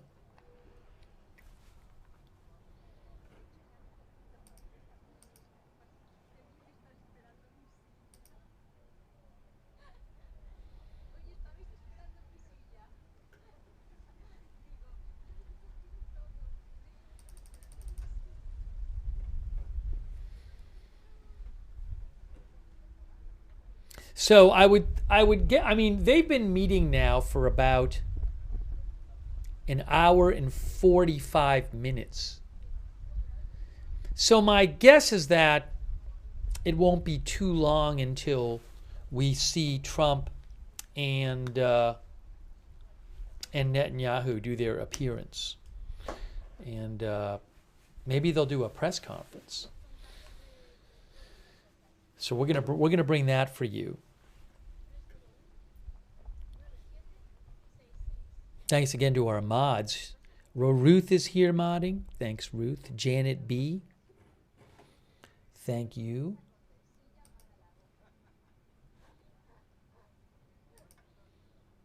Also, Big Ball of Yarn, I got that fire. Matthew Kohai 3 McBritches, thank you. Margaret Riley, K. Lowry Body on Facebook, Paul Anderson, Linda Belk, Larry Misha on X.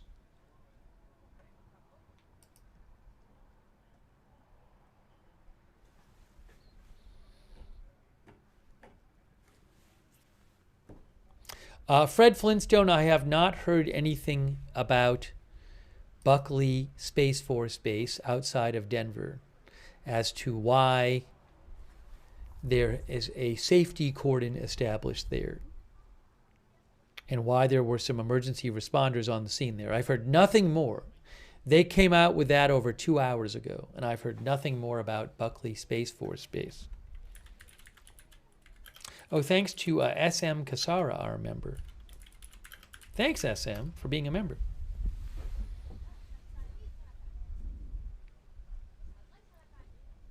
Nothing. I have no word on Buckley Space Force Base, on what happened there.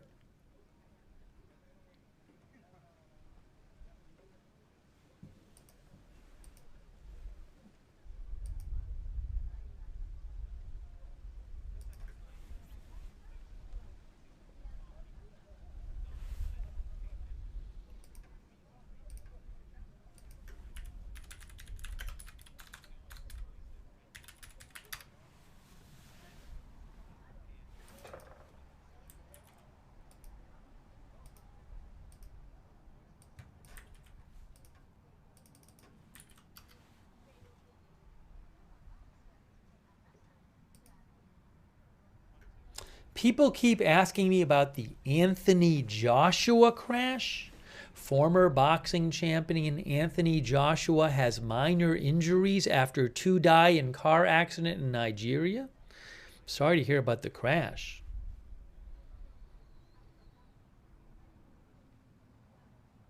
Joshua beat YouTuber Jake Paul, turned boxer Jake Paul on December 19th.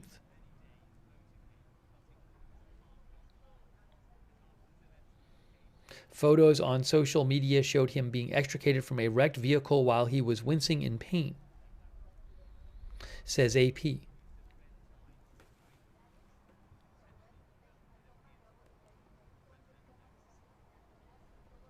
Joshua briefly went to boarding school in Nigeria at the age of 11, says AP. He returned there for the first time in 17 years in 2019 ahead of a fight. Sorry to hear about the people not making it. I hope he recovers, Anthony Joshua. Hey, thanks to SM Kasara. Thanks for the memberships. Was he born in Nigeria? That I don't know. No, he was born in the UK. Thanks, SM Kasara, for the memberships. That's very nice of you. I really appreciate that.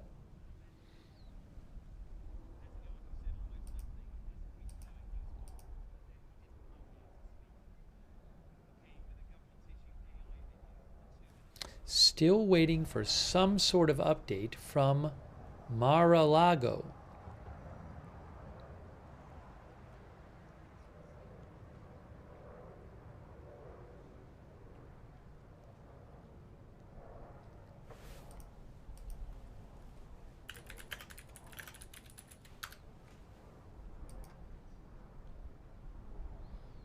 Oh, hold on a second. I just saw an update. The White House press pool, Representative Alex Gangitano of Politico says, now this is as of 20 minutes ago. As of 20 minutes ago, he says, pool is still holding at Mar-a-Lago. We don't have a timing update, but the Trump-Netanyahu meeting is ongoing. Again, that was 20 minutes ago. The press pool had lunch again, just like yesterday, at small tables on the club patio. We were served hamburgers, salad, fries, cookies, and the water bottles again. Note, lunch served to the travel pool is paid for by the press corps, says Alex Gangitano. So that was over 20 minutes ago. Oh, also, I want to give you an update I just saw from Iranian state media.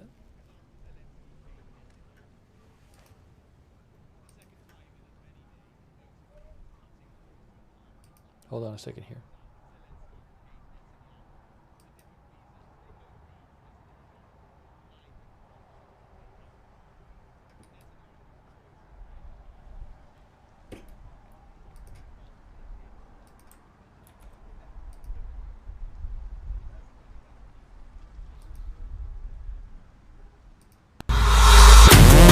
Whoa. Sorry, that's too loud. Why? Sorry, I'm trying to look at something here from China, and it's way too loud. Give me a moment here. Hang on a second. I gotta get all get organized here.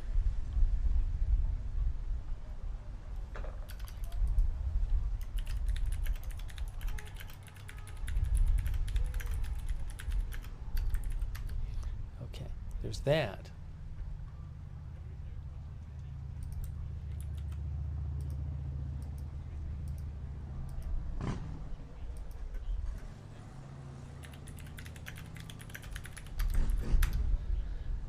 Okay.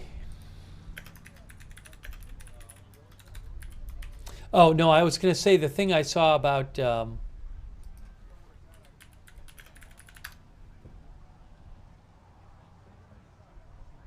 state media FARS, semi-official news agency of the government, FARS news agency. They reported. I'm reading it right now, a story from FARS news agency, which is Iran's semi-official news agency. So President Trump today. Hold on a second here. President Trump today was asked about attacking Iran again, and he said that if they start developing missiles again, they will be attacked. And if they start working on nuclear or developing nuclear, they will be, I guess, nuclear weapons program. He said missiles, yes, nuclear, fast, when asked if they would be attacked. Trump said missiles, yes, nuclear, fact.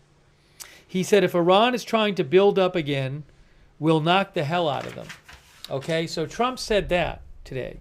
Now, I'm seeing now from Iranian semi-official news agency Fars, a story with the headline, Iran Armed Forces, any new miscalculation to be met with harsher, more damaging blows. The General Staff of Iran's armed forces has stressed that the country's armed forces, with full readiness and authority, will not allow any harm to be inflicted on the nation or the security of its people. In a statement, the General Staff warned that should the enemies commit another miscalculation, they will face strikes far stronger, more forceful, and more damaging than in the previous instance.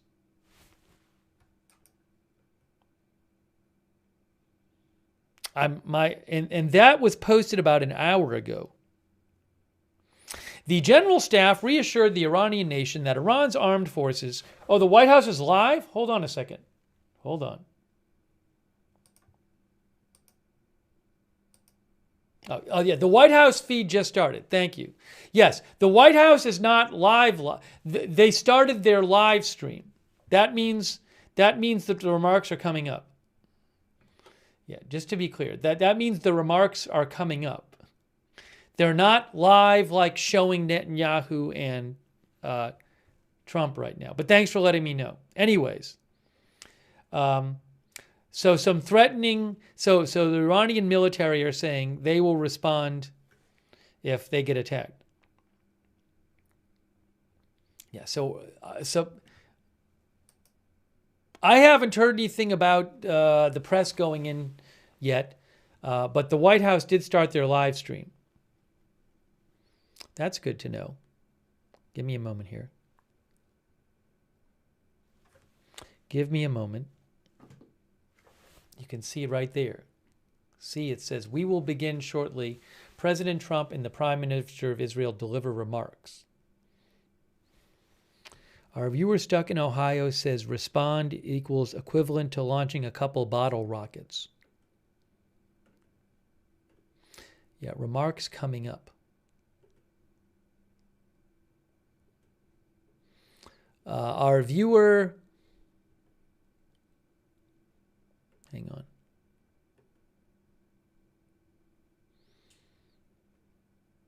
Vince Seda thinks Iran is not afraid of Trump.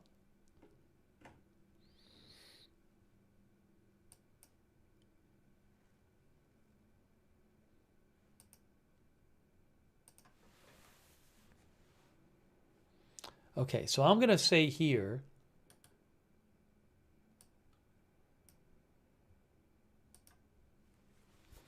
I'm not going to change the headline here.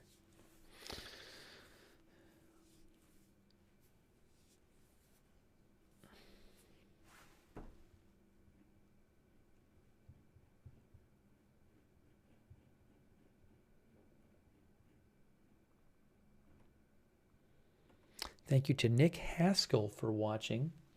I have no idea. I have no estimated time yet for this. Again, the White House went live, but sometimes they go live well ahead of when an event is going to happen. I have yet to see any kind of report that the meeting has ended.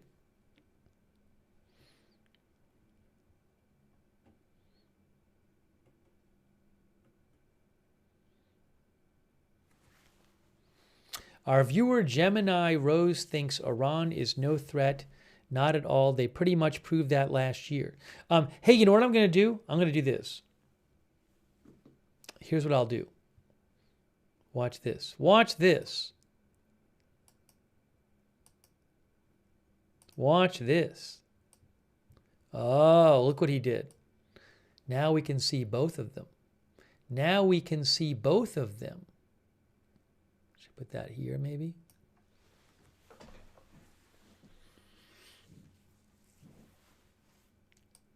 I can see the live White House feed and the water. Look at that. Why not have both of them there? Chip Whitley says incredible. Oh, now hold on a second. Hold on a second. Hold on a moment. Look what I have now. Look at what I have now for you. Oh my gosh, guys, watch this. You are going to be happy with this. Get ready. Oh my gosh, we got the podiums. Oh, wow, amazing. This is fantastic. We did it. We did it. Trump and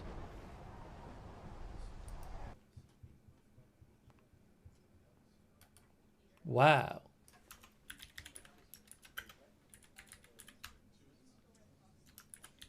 Soon, Trump and Netanyahu speak after meeting.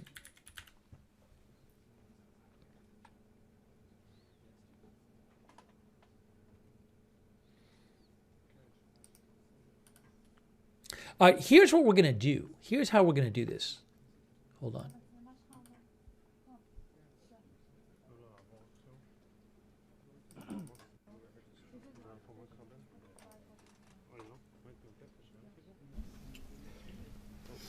They're coming in right now. They're starting right now. You're going to see them right now. Hold on, I can see it on the White House. They're coming in right now. You people could come in. Come on over, fellas. We had a big meeting with a lot of people, a lot of talent. Hold on. From Israel and from the U.S. Hold on. People could come in. Come on over, fellas. We had a big meeting with a lot of people, a lot of talent from Israel and from the U.S. And I think we came to a lot of conclusions. And there's very little difference in what we're looking at and where we want to be, where we want to go. And so I just spending time. I know you're going to be over here for a couple of days, and maybe we'll be surprising us on New Year's Eve. That'll be fine. Oh, thank you. And it's wonderful seeing you and Sarah and your whole group. Very talented group. We've done very good work together, and it'll continue. So thank you very much, baby. Thank you. Thank you very much. Thank you, Mr. President. Thank you. I have to say that in addition to what I said, that we've never had a friend, even close, a friend, as President Trump in the White House. I think he's been extraordinary in his friendship and his support for Israel, his principled positions, his willingness to just cut through and get to the essence of things. And I don't say that as a compliment. I just mean it. People have heard me say that behind your back, Mr. President, many times. But I want to say something else. I think we have a partnership, if I can quote you, second to none. I think it's allowed us to do enormous things. You know, people said there was a different conception at one time, which means that America can advance its interest in the Middle East if it opens a lot of daylight between it and Israel. And President Trump has done the exact opposite. He's achieved remarkable things in the Middle East because we work together. We talk about our ideas. Sometimes we have different ideas, but we work it out. And most of the time we see eye to eye. But it's been a remarkable experience, and this was a very, very productive meeting. And may I say, a very good lunch. Thank you. Thank you for your friendship. Thank you very much, baby. And thank you for your support. It's meant from the heart. Thank you. You know, as I said outside, he's been a wartime prime minister, and we were, well, I guess I could say I was a wartime president in more places than just Israel, if you think about it. But Israel was a big factor, and we're with you, and we'll continue to be with you. And a lot of good things are happening in the Middle East. We have peace in the Middle East, and we're going to try and keep it that way. I think we will be very successful in keeping it that way. And you've been a great friend, and I've been a great friend to you and to Israel, and it's been my honor. And the award that I was given was really surprising and very much appreciated. Well, President Trump has broken so many conventions to the surprise of people, and then they figure out, oh, well, maybe, he was right after all.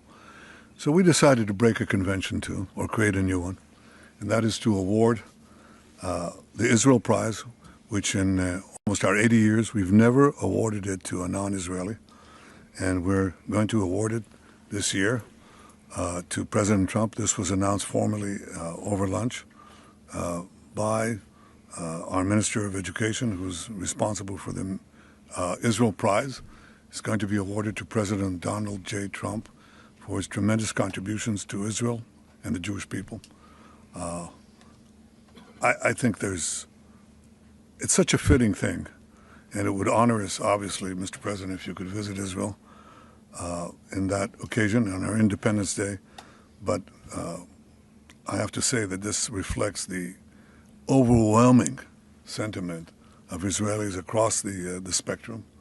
They appreciate what you've done to help Israel and to help our common battle against the terrorists and those who would destroy our civilization. So, again, that's an expression of thanks and appreciation. Thank you, baby, very much. That really is a great honor. Any questions, please? We'll go pretty quickly because pretty much we agree on most of the things, and you would know what most of those things are. Please, go ahead. Thank you, Mr. President. I'd like to know if you and the Prime Minister talked about having Israel pull back its troops before Hamas fully disarms. I know that's been an issue. Did you push for that today? Well, we talked about Hamas and we talked about disarmament, and they're going to be given a very short time to disarm, and we'll see how that works out. Steve Witkoff and Jared Kushner will be in charge of that from our side, but if they don't disarm as they agreed to do, they agreed to it, and then they'll be held to pay for them. And we don't want that. We're not looking for that. But they have to disarm within a fairly short period of time. Is Israel withdrawing its forces? Well, that's a separate subject. We'll talk about that. Mr. President?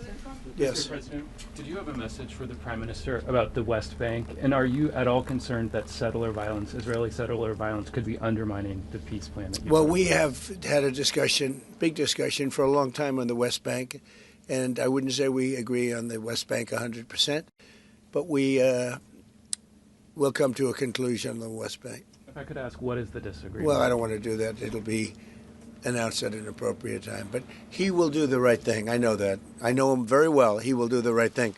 Yes? There is a growing fear of a confrontation between Israel and Turkey. How are you going to ease this tension given the fact that President Erdogan calls Mr. Netanyahu Hitler and compares Israel to the Nazis? Well, I know President Erdogan very well. And as you all know, he's a very good friend of mine. And I believe that, and I do respect him, and Bibi respects him. And they're not going to have a problem. They're not going to have a problem. I know him very well. And you've seen me do things with President Erdogan and Turkey that nobody else could have done. We're not going to have a problem. He's done a fantastic job. I'm with him all the way. I'm with Bibi all the way. Nothing's going to happen. Yes.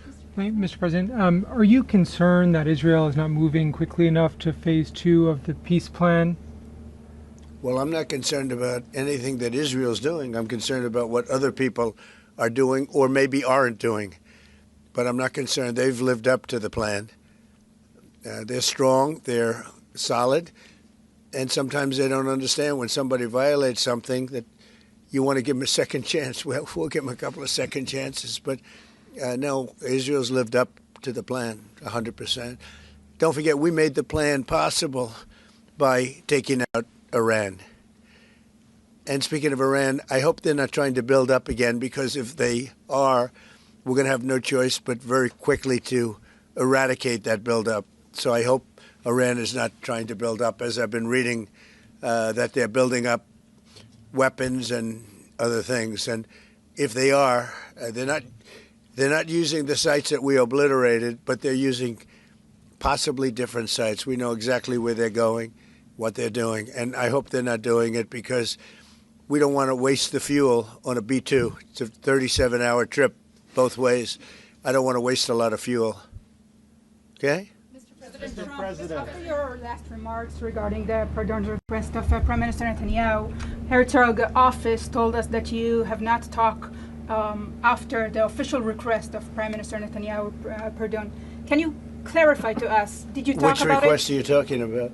with the President Herzog, the Israeli President Herzog? Did you talk with him directly? President Erdogan? Herzog. The Israeli President so you're talking Herzog. about pardon? Yeah. Oh, well, you got to say that. No, I think he's going to be in great shape. He's a wartime prime minister at the highest level. He's achieved tremendous success.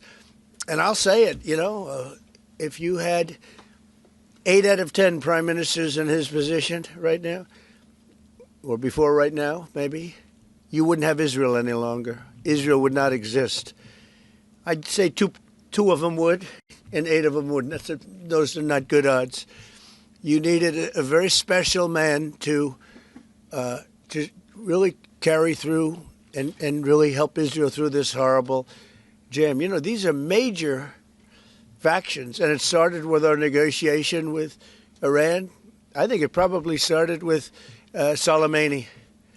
That was really where you mentioned that today, which started with Soleimani. Bad guy, doing bad things, hurting a lot of people, killing American soldiers and other soldiers. But it started right there, would probably be the starting point. And then from that point forward, but you have a wartime prime minister at the highest level. There could be other wartime prime ministers, but they'd lose. He won. And I think the people of Israel appreciate it. I think a lot of the people in the world appreciate it, actually. And because of that victory, we were able to get peace in the Middle East. If you had a different kind of a personality, if you had a weak person or a stupid person, and there are plenty of both of them, you would not have had success, and you might not have Israel. And you report for Israel. I know you're very proud of it, and you do a great job. You might not have a job because there might not be an Israel right now if you had a different prime minister. That's a big statement, but to me it's a very simple statement to make. I'm looking at Pete Hegseth, and he's sort of nodding. If they don't have a strong prime minister, Pete, you might not have Israel today. I think he'll go down in the record books. And, I was a big help. I'll be honest with you, big help. Somebody said in the room, if you don't have Trump, you needed a proper combination of everything. And if you didn't have that combination, which they had, you would not have an existing Israel right now. And the people of Israel know it. That's why they like me, and it's why they actually like him. He's got a little bit of a love-hate more than I do over there. But you know what? Even the haters have a lot of respect for him. There's a lot of jealousy about him. A lot of jealousy. Jealousy is a bad word. But I believe you would not have Israel right now. So it's a big deal. Yeah, please. A recent poll showed that as many as half of Gazans would be willing to leave the Gaza Strip if afforded the opportunity to do so. Back in February, you said that all Gazans should be resettled. I heard that number today, half of Gaza would leave. I've always said it. I said if they were given the opportunity to live in a better climate, they would move. They're there because they sort of have to be. I think it would be a great opportunity, but let's see if that opportunity presents itself. But we're helping the people of Gaza a lot. So is Israel, by the way. So we'll see what happens. But I saw that it was a poll. It was actually more than half the people would leave if they were given the opportunity. And I've been saying that for a long time. To me, it was common sense. So it's interesting. Why wouldn't countries accept them? Look, let's not talk about it because we don't want the controversy. Right now, we're helping Gaza. But if they were given the opportunity, I think even higher than that, the group that did the poll is usually, I call them negative pollsters. You have a lot of them. And yet this poll was, I think, very accurate, other than it would be more than half the people if given the opportunity. But they haven't been given that opportunity. So we'll see what happens. Mr. President, have you reached a point of understanding regarding Syria? We do have an understanding regarding Syria. Now, with Syria, your new president, I respect him. He's a very strong guy, and that's what you need in Syria. You can't put a choir boy. You can't put somebody that's a perfect person. Everything's nice, no problems in life. You have the opposite there. He's a strong guy. We get along with him great. I can't ask for any more. He's been with us all the way. We had that mishap with ISIS, and he was with us all the way. He was fighting us. He was fighting them. So I hope Israel. I'm sure that Israel and him will get along. I will try and make it so that they do get along. I think they will. Bibi, do you have anything to say about that? Yeah, well, our interest is to have a peaceful border with Syria. Our interest is to have, and we openly say it, we want to make sure that the border area right next to our border is safe. We don't have terrorists, we don't have attacks, and we also want to secure our Druze friends. And by the way, I think not only the Druze, but other minorities, especially the Christians, should be protected as well in Syria and throughout the Middle East and in Nigeria. In your efforts, we back completely because Christian communities are beleaguered around the world and especially in the Middle East, but in parts of Africa too. And we stand for the same thing.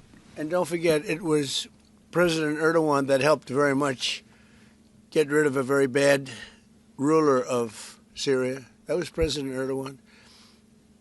And he never wanted the credit for it, but he really gets a lot of credit. Bibi agrees with that. I agree with I mean, I know it.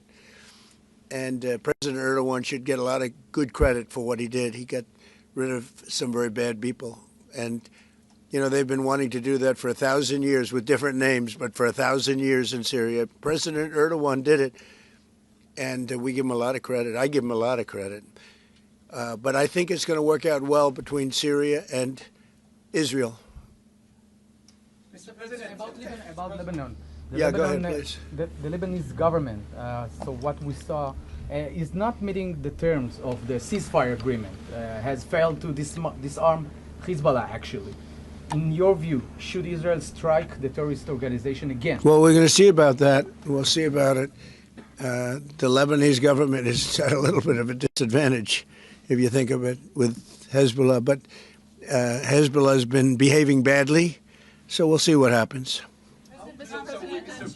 Closer to another operation of Israel in Iran. You said before the meeting with Netanyahu that you are in support of Israel if the ballistic missile project will take on and also the nuclear weapon. But after the meeting, after what you know from the intelligence, how close are we to another war with Iran?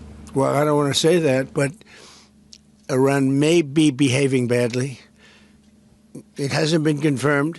But if it's confirmed, look, they know the consequences. Consequences will be very powerful, maybe more powerful than the last time. Yeah. And Iran should have made a deal the last time. I gave them the option. I said, you can make a deal. Do it. I told them, do it.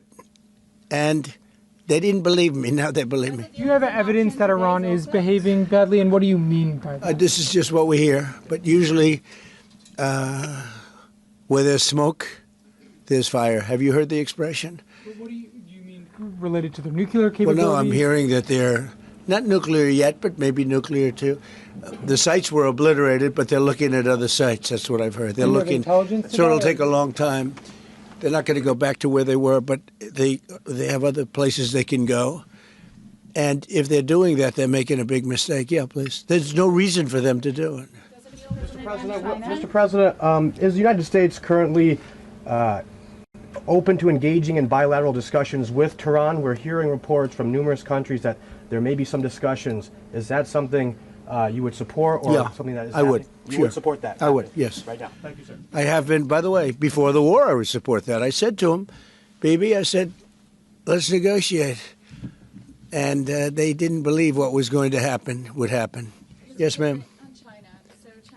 Doing naval exercises basically to test encircling Taiwan. Can you explain to us what your knowledge is of that? What do you think about that? Have you had any discussions with China? Well, I have a great relationship with President Xi, and he hasn't told me anything about it. I certainly have seen it, but he hasn't told me anything about it, and I don't believe he's going to be doing it. No, nothing worries me. But nothing. You said where there's smoke, there's fire, right? So if you're if you're doing naval exercises and air exercises. Well, they've been doing naval exercises for 20 years in that area. Now people take it a little bit differently, but in fact, larger than they're doing right now. So we'll see. But they've been doing that for 20, 25 years. Yeah. Mr. President, if you don't see Hamas disarm in that short amount of time that you're giving them, can you tell us what the next steps would be? It'll be horrible for them. Horrible. It's going to be really, really bad for them. And I don't want that to happen. But they made an agreement that they were going to disarm. And you couldn't blame Israel. By the way, we have other countries that will come in and do it. They said, let us do it for you if they don't. Countries that were with them wanted the deal to be made, agreed that they would disarm. And now if they say they're going to disarm, that's fine. If they say they're not going to disarm, those same countries will go and wipe them out. They don't even need Israel. You know, we have many countries, 59 countries that are in agreement. This is a real peace in the Middle East. And Hamas is a small part of it, but it's still a part of it. But we have 59 countries that signed on, big countries, countries that are outside of the Middle East, as you know the Middle East. They want to go in and wipe out Hamas. They don't want Israel. They don't need Israel. They want to do it because it's the right thing to do, because they were for the deal based on the fact that Hamas pledged, they swore that they were going to disarm. Now, if they're not going to disarm, those same countries will wipe out Hamas. Yeah. President Trump, do you think that the PA should be involved the day after in Gaza Strip, even in the near future? And the same question to Prime Minister Netanyahu. Do you see a real opportunity that the PA will be in Gaza? Go ahead, Mimi. I think President Trump put clearly the conditions of reform that he wants to see in the PA for them to be involved. And I think he put it very clearly what he wants to see, the kind of real reforms, not just perfunctory reforms, but real reforms. Stop pay to slay, change the curriculum in your textbooks, open up, a different society and a different future. If they do it, well, let them, I think it was clear. He put pretty clear. He put guidelines that were, by the way, in the Trump plan of 2020. And they were put then in the 20 points, and it's up to them. Remember this, if we didn't do what we did to Iran, just to make the subject just slightly different, you wouldn't have peace in the Middle East. You wouldn't have a deal signed in the Middle East. You wouldn't have a deal. Because other Arab nations, which are great people, I know them very well, I know them all, they're great people, they wouldn't be able to have agreed to peace in the Middle East because you would have had a dark cloud hanging over everything. It wouldn't have been possible. So Iran has been greatly reduced in power, prestige.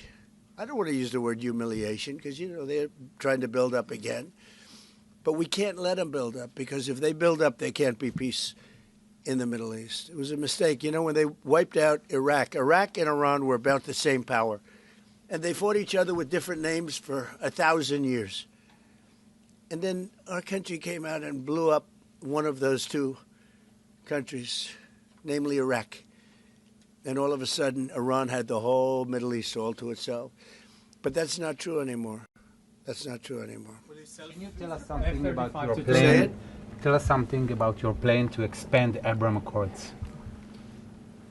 If you can tell us something about your plan to expand Abraham Accords. Well, the Abraham Accords are a great achievement of Jared and everybody. It was one of the great achievements. They'll be expanded. Countries are already talking about expanding it, and they'll be expanded fairly quickly. Yeah, please. What about Saudi Arabia? Is it still on the table? The normalization. Saudi Arabia is great. We have a great leader and a friend of mine and a friend of a lot of people. Also an enemy of some people, but those people aren't doing so well. No, Saudi Arabia has been very good as far as I'm concerned. They've done everything that we can ask for. But normalization with Israel is on the table? They're getting along great with Israel. They will. And at some point, they'll sign the Abraham Accords. Mr. President, so one of the big domestic tasks ahead of you is to pick a new chairman for the Fed. Yeah. You've said that you have one favorite, but you're also doing interviews. Still do. Hasn't changed. Yeah, I'll announce them at the right time. There's plenty of time. But in the meantime, we're doing numbers that nobody's ever seen. We have $18 trillion coming in. We had a 0.3% GDP. They thought it was going to be 2%. And that's despite the Democrat shutdown. Had the shutdown not occurred, we would have had an extra 1.25. Think of that. We are doing, and also despite the fact that we have a fool at the Federal Reserve. I mean, Biden reappointed him, and it's too bad. You would have thought he wouldn't have done that. But he's an absolute fool who's building a new Federal Reserve, or he's doing a renovation of a building. Maybe he's up to $4.1 billion to do a renovation of a few very small buildings. It's the highest price in the history of construction. He's spending more money than any building has ever spent per square foot on the renovation of, as an example, I'm doing a magnificent, big, beautiful ballroom that the country has wanted, the White House has wanted for 150 years. It's a massive job, and it's a tiny fraction of that number. And we're under budget and ahead of schedule. Now, it's bigger than I told you. After realizing we're going to do the inauguration in that building, it's got all bulletproof glass. It's got all drone, they call it drone-free roof. So drones won't touch it. It's a big, beautiful, safe building. But it's a big project. For a tiny fraction of that, we're under budget and ahead of schedule. And they've wanted it for 150 years. Think of it, the Federal Reserve building, 2 buildings there, they don't know what they're doing. They're way over budget. I mean, this was built during the Biden administration. And I rode by it the other day, and it's headed by the head of the Federal Reserve. Too late, too late, Powell. Too late because he's always too late with interest rates, except before the election. He was too early because that would have helped. That was supposed to help get her elected. It had no impact. We won all 7 swing states. But no. We're thinking about bringing a suit against Powell for incompetence. Because think of it, these aren't outstanding buildings. These are small buildings. He's at $4 billion more. It's going to end up costing more than $4 billion. $4 billion. It's the highest price of construction. Again, Democrats, highest price of construction per square foot in the history of the world. There's never been. Gorgeous monuments are built for a much smaller price. So we're thinking about bringing a gross incompetence, what's called gross incompetence lawsuit. It's gross incompetence against Powell. And it was his baby. And the guy's just incompetent. I mean, there's nothing you can do about it. He's just a very incompetent man. But we're going to probably bring a lawsuit against him. Thank you all very much. I appreciate it. Bibi, congratulations. When do you expect an announcement then on Powell's replacement? January sometime. And will you ask Jay Powell to resign from the board entirely? He'll be a favor to the nation. But he's come close. I mean, we're getting pretty close. I would fire him. I'd love to fire him, but we're so close, maybe maybe I still might. Will you sell F-35 to Turkey? Say it? Are you going to approve a selling of F-35 to Turkey? We're thinking about it very seriously. And what is your reaction to this? They'll never use it on Thank you, press. I promise they'll never use it on Thank you, press. Thank you, press. Thank you, everybody. Thank you, press. They never use it. All right, that was President Trump and Netanyahu. Hold on here.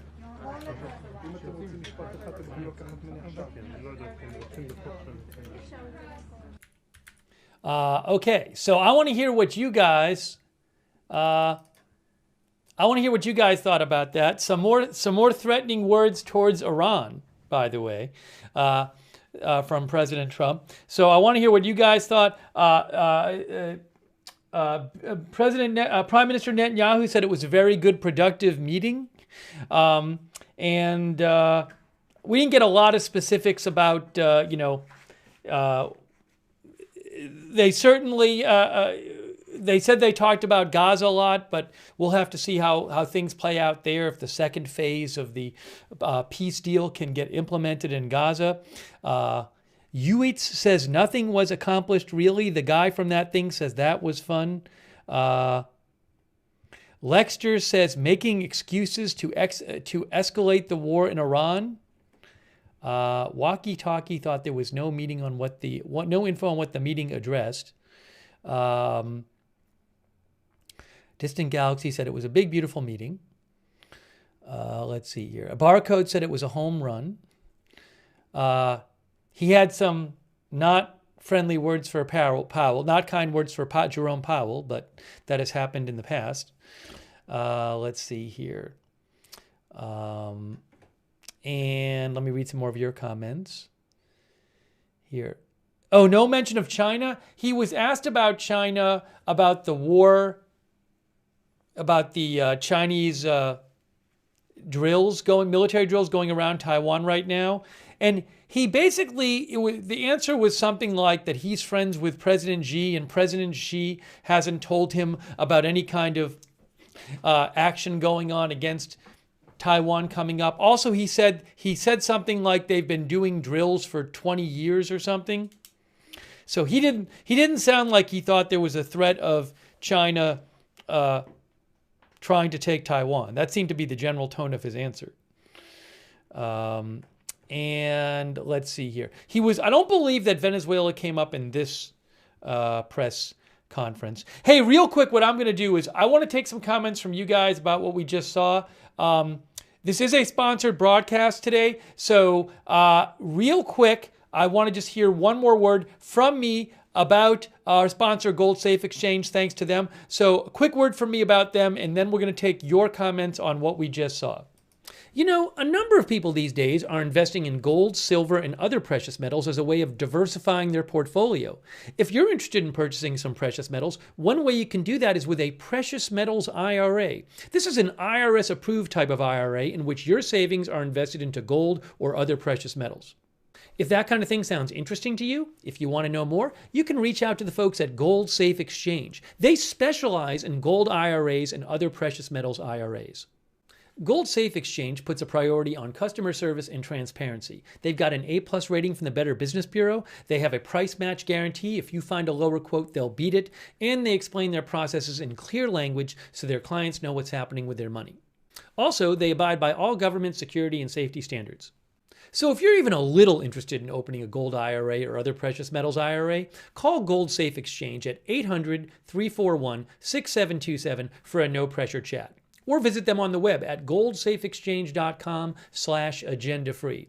And mention Agenda-Free TV when you reach out to access a special offer where you could get free gold or silver with qualifying purchases. All right. Hey, something I forgot that was said in that press conference, or the press, it was called, I would say that's a press conference. Prime Minister Netanyahu said that Israel was going to award the Israel Prize to President Trump, and they wanted him to come to Israel and receive it. And they said that I think that Netanyahu said it had never gone to a non-Israeli. So they said that. President Trump also said he thought that well more than half of people who live in Gaza would leave Gaza if given the opportunity. He said that. Let's see here. He also again said that if Iran is building up, he said if Iran is building up, that the U.S. and Israel would take action against it. He certainly said the U.S. would take action, he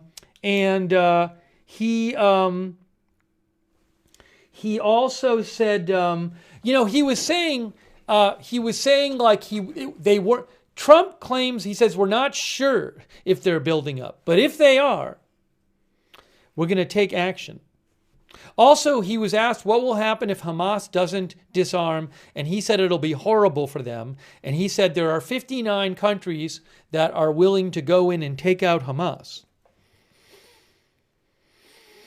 Let's see here.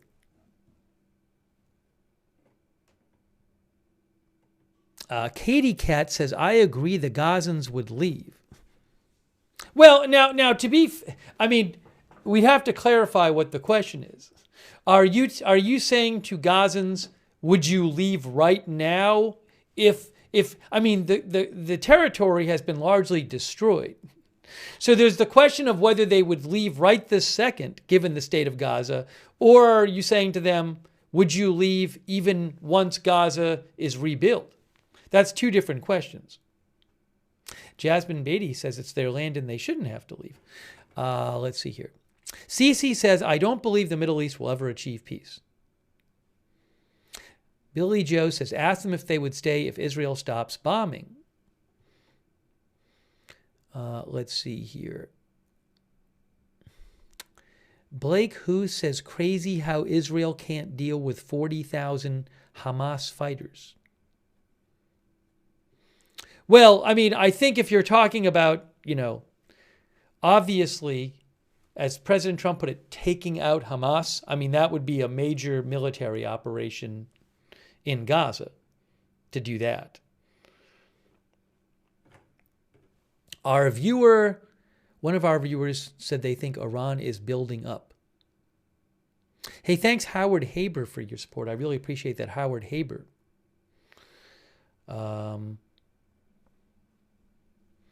Let's see here.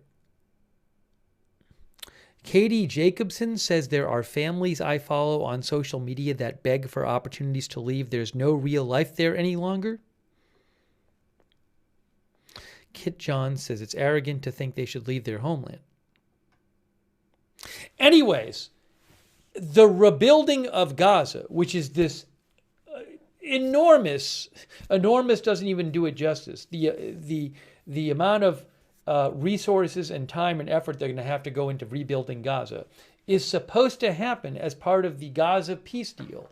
But you're not going to have investors go in there and put money into it and people be rebuilding if they think there's just going to be more fighting there. So will that happen anytime soon? I have no idea.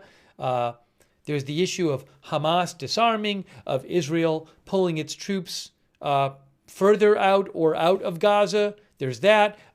There's an international security force that's supposed to be there for security. Hasn't happened yet. There is a technocratic board of Palestinians that are supposed to oversee the internal governance of Gaza, at least temporarily. That hasn't happened yet. So what they were supposedly talking about a bunch today is moving this peace plan forward. But when you get to the details, there's a lot of questions about the details. I was telling you before, reporting about that supposedly Israel doesn't want Turkey to take part in the international security force in Gaza. But I mean, you have to get forces to be involved. You might have some countries who, for example, Arab countries might say, well, we don't want to have our forces there if we're seen as an occupying force. So all of these details and putting all of this into place, is it actually going to happen or not? We know what's supposed to happen there, but when you get down to the specifics, there can be a lot of issues. Rebuilding is not going to happen until things are secure there, and investors are confident they can rebuild, and it's not going to just be more fighting there. Thanks to Louis R. Hey, thanks Louis R. for the memberships. That's really nice of you, Louis. Maybe we could do a quick poll question. To say will Gaza rebuilding start? I mean, they can be start in a very small way. Will large scale rebuilding in Gaza start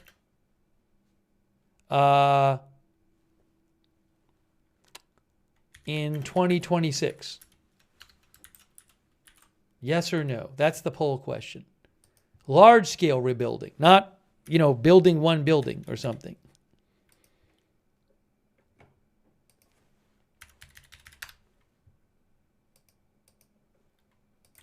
So let's see what you have to say about this.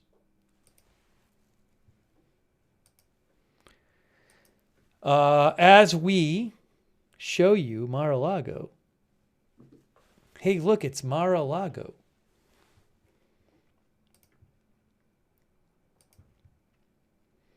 Okay, on YouTube, our poll is 78% say no over there. How about on Twitch? Hasseldehoff said, yeah, like they rebuilt Iraq. LOL. Hold on a moment here. Jasmine says, I say and hope no. You hope no? Or you say yes and hope no, maybe she meant. 94% say no in Twitch.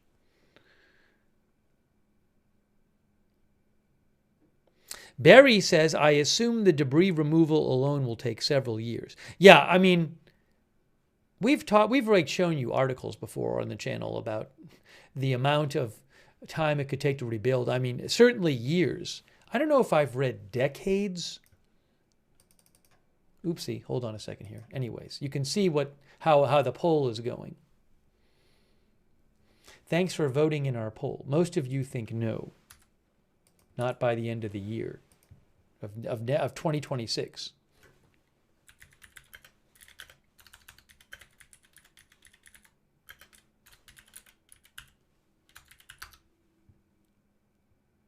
Yeah, I mean, I'm looking, there's an ABC News article from October that said, the headline says, rebuilding Gaza will take decades. Decades.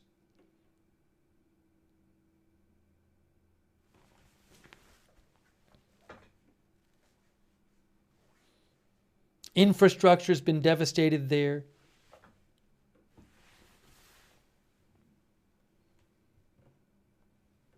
No, Facebook has not fixed the polls.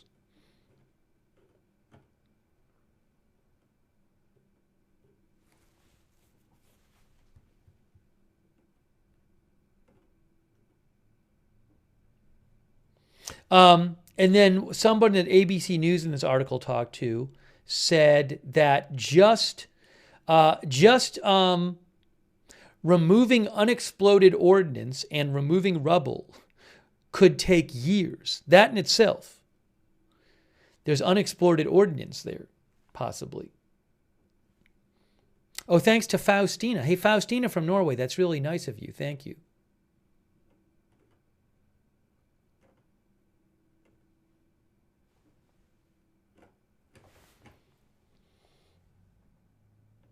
All right.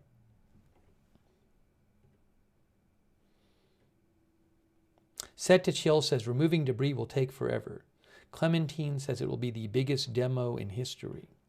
I have no idea when that's going to happen. I mean, that's a whole huge question.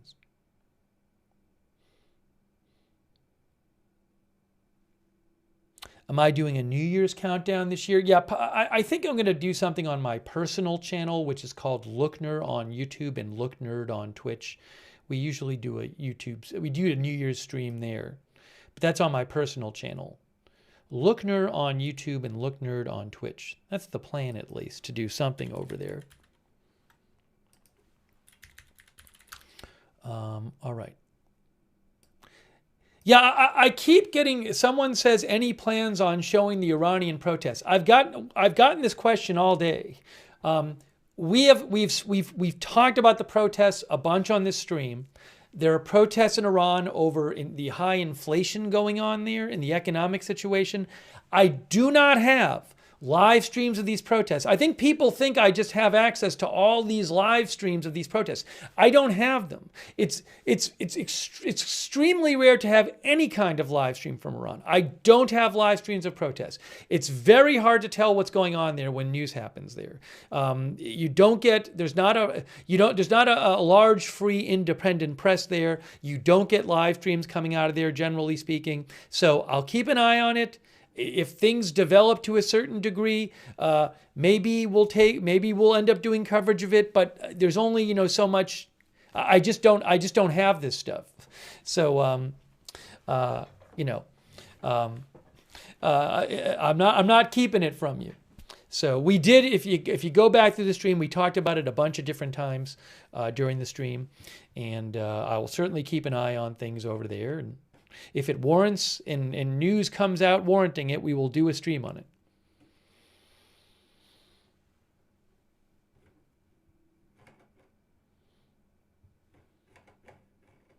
Red Squirrel says, I'm surprised if there is any live stream.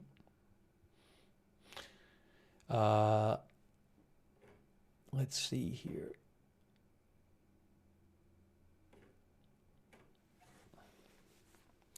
Going on a trip thinks that Gaza won't be rebuilt anytime soon. They don't care about it. They are preparing for war. There's this whole other question, which we've been talking about today, is will there be new U.S./Israel military action against Iran? By the way, my personal channel is, which you can see right here, Lookner on YouTube and Looknerd with a D on Twitch. All right. Gina Marie says, how many years will it take just to remove the rubble? And that's assuming that everything can be, remember, the reconstruction project assumes that there's no more fighting going on, right? That you have stability there, you don't have fighting, you have security force, you have a government of some sort. All that's got to be the case as well. All right, guys, I think we're going to start wrapping up this stream, but I really appreciate you guys joining me for our live coverage of the Trump-Netanyahu meeting. If you missed it, we showed you both the early press conference. And remember, President Trump did in the early, it wasn't an official press conference, but when they took questions initially, when Netanyahu showed up, President Trump did confirm that the U.S. had struck a site a site in Venezuela where he said drug boats are loaded. He confirmed that it happened, but still no other official word on that from the United States government. So we talked about that. We talked about a bunch of different stories during the broadcast, and we showed you the Trump and Netanyahu news conference at the end. You can go back and watch all of that. I'll be keeping an eye on different stories, including China-Taiwan, which we talked about today. Maybe we'll do a stream on that at some point. But for right now, I'm going to start wrapping up this live stream. I really appreciate you guys being here for the broadcast and tuning in and sending in your comments and questions and sending me your news updates. Thank you. Thanks for hanging out while we were covering some other stories too in the middle while the meeting was going on. And we'll continue to bring you live breaking news coverage here. And subscribe, follow if you want. Agenda Free TV. We cover all kinds of live breaking news without an agenda. Agenda Free TV. And I would suggest strongly turning on the if you don't want to miss a stream, turn on our notifications, because I can't tell you when big news is going to happen. I'm going to jump on the air, but you can get notified before every stream, free, if you sign up for our notifications. We do it through Discord. The mods will post a link in the chat, and you can find the notification sign up link in the description of this video on YouTube and Facebook. So sign up for those. Also, I will post news updates about the stories we talked about today and other stories on my X account. You can see at Lookner on X. I posted earlier about the live fire drills coming up. More live fire drills starting from 8 a.m. to 6 p.m. December 30th. I think that's from roughly 7 p.m. to 5 a.m. I think that's 7 p.m. to 5 a.m. Eastern Time. Major military drills, including live fire. China conducting it around Taiwan. So anyways, you can follow me on X at Lookner for updates over there. Hey, and I really appreciate our moderators. Thank you so much, moderators. It is great that we can have chat rooms where we have people with different views sharing their views and discussing things, but that's only because we have our moderators keeping things under control. We could not have our chat rooms without our moderators. Thank you so much, moderators. People like Ruth, Leslie Ladyhawk on YouTube, huge thanks. Janet B., thank you. Linda Belk, Larry, Misha on X.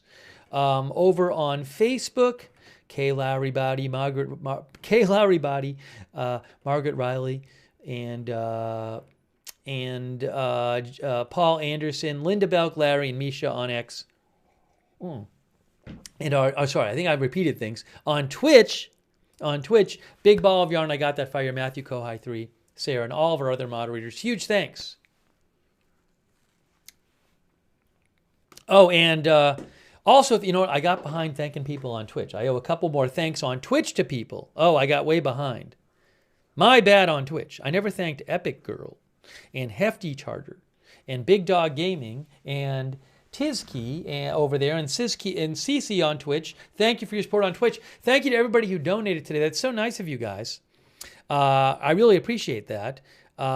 Your support is what allows the channel to exist. If you ever want to support, donate, go to agendafree.tv, agendafree.tv. But huge thanks. Thanks to SNN US, Jonathan Sharp. Jonathan says, worried what China will do next with the distracted USA. Thanks, Jonathan. And I will say thanks to CIDF. Thanks, Roy1822. And Stephen Roberts and everybody else I thanked earlier. Thank you so much for supporting the channel. And also, hey, another good way to find out when we're going live. If you're on X, follow us on X at Agenda Free TV. I always post there before we go live. I post updates about the channel there too at Agenda Free TV. Also, we do have a chat where you can chat with other viewers when we're not live. Our Agenda Free TV Discord chat. It's free. Check it out. The link is the same link as the free notifications link. So check out our Discord chat. Thanks so much to our Discord mods for all you do over there on Discord. I really appreciate that. And also for those of you who watch on YouTube, I would suggest turning on the YouTube notifications.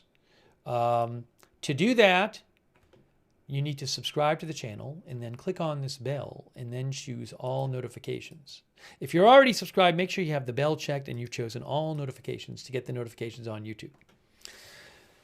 Okay, also, hey, thanks so much to our Twitch subscribers again. I really appreciate you for supporting the channel. Wall Street and Shaggy, for example, and Hefty Charter, and Amalian, and Manchester is Red Forever, and Billy Joe, and D. George, I Got That Fire, Wall Street and Shaggy, Unleashed Flute, Douthis, Sarah, Distant Galaxy, Annie Cush. Thank you, subscribers on Twitch, and all of our others over there. Did I say CC? Mort Vickers R, or Mort Vickers Sr.? And Jazzy Renee, ZZG, ZZYGYY, thanks for subscribing. Secret Formula, 3333, thanks for subscribing. All of our subscribers, thank you. Facebook subscribers too, thanks so much for supporting the channel, subscribing over there. Like Sharon Klassen Goslin, Robert Rial II, Kristen McConnell Gates, Margaret Riley, Kay Lowry Body, Shannon Davis Hughes, Chuck Mosca, Christy Claft. Big thanks to all of our subscribers over there. Thank you so much. And also our YouTube members, huge thanks to you. CAC, Val Cargo, Ken Lansberry, Phil's Mod Squad, Eddie C., Eric Johnson, Red Squirrel, Rich XXXXX, Zesty Zomp, Sevenfold, Tina's TV, Roy, thank you. Ed Weeby, Paula Faust, Patricia Grace, everybody else for watching, all of our viewers as well, our other viewers. Thank you, JG, Nisto Nismatic, Brendan Brumond, Teresa Riddle, Melissa Terry, thank you. Juliana Martin, thank you.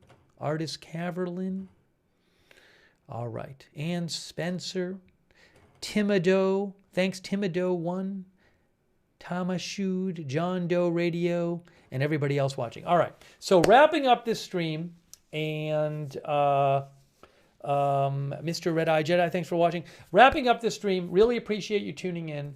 And I know a lot's going on, so maybe we'll have more coverage very soon. But that is it for now. Thank you so much for watching. We will see you soon with more live breaking news coverage right here at Agenda Free TV.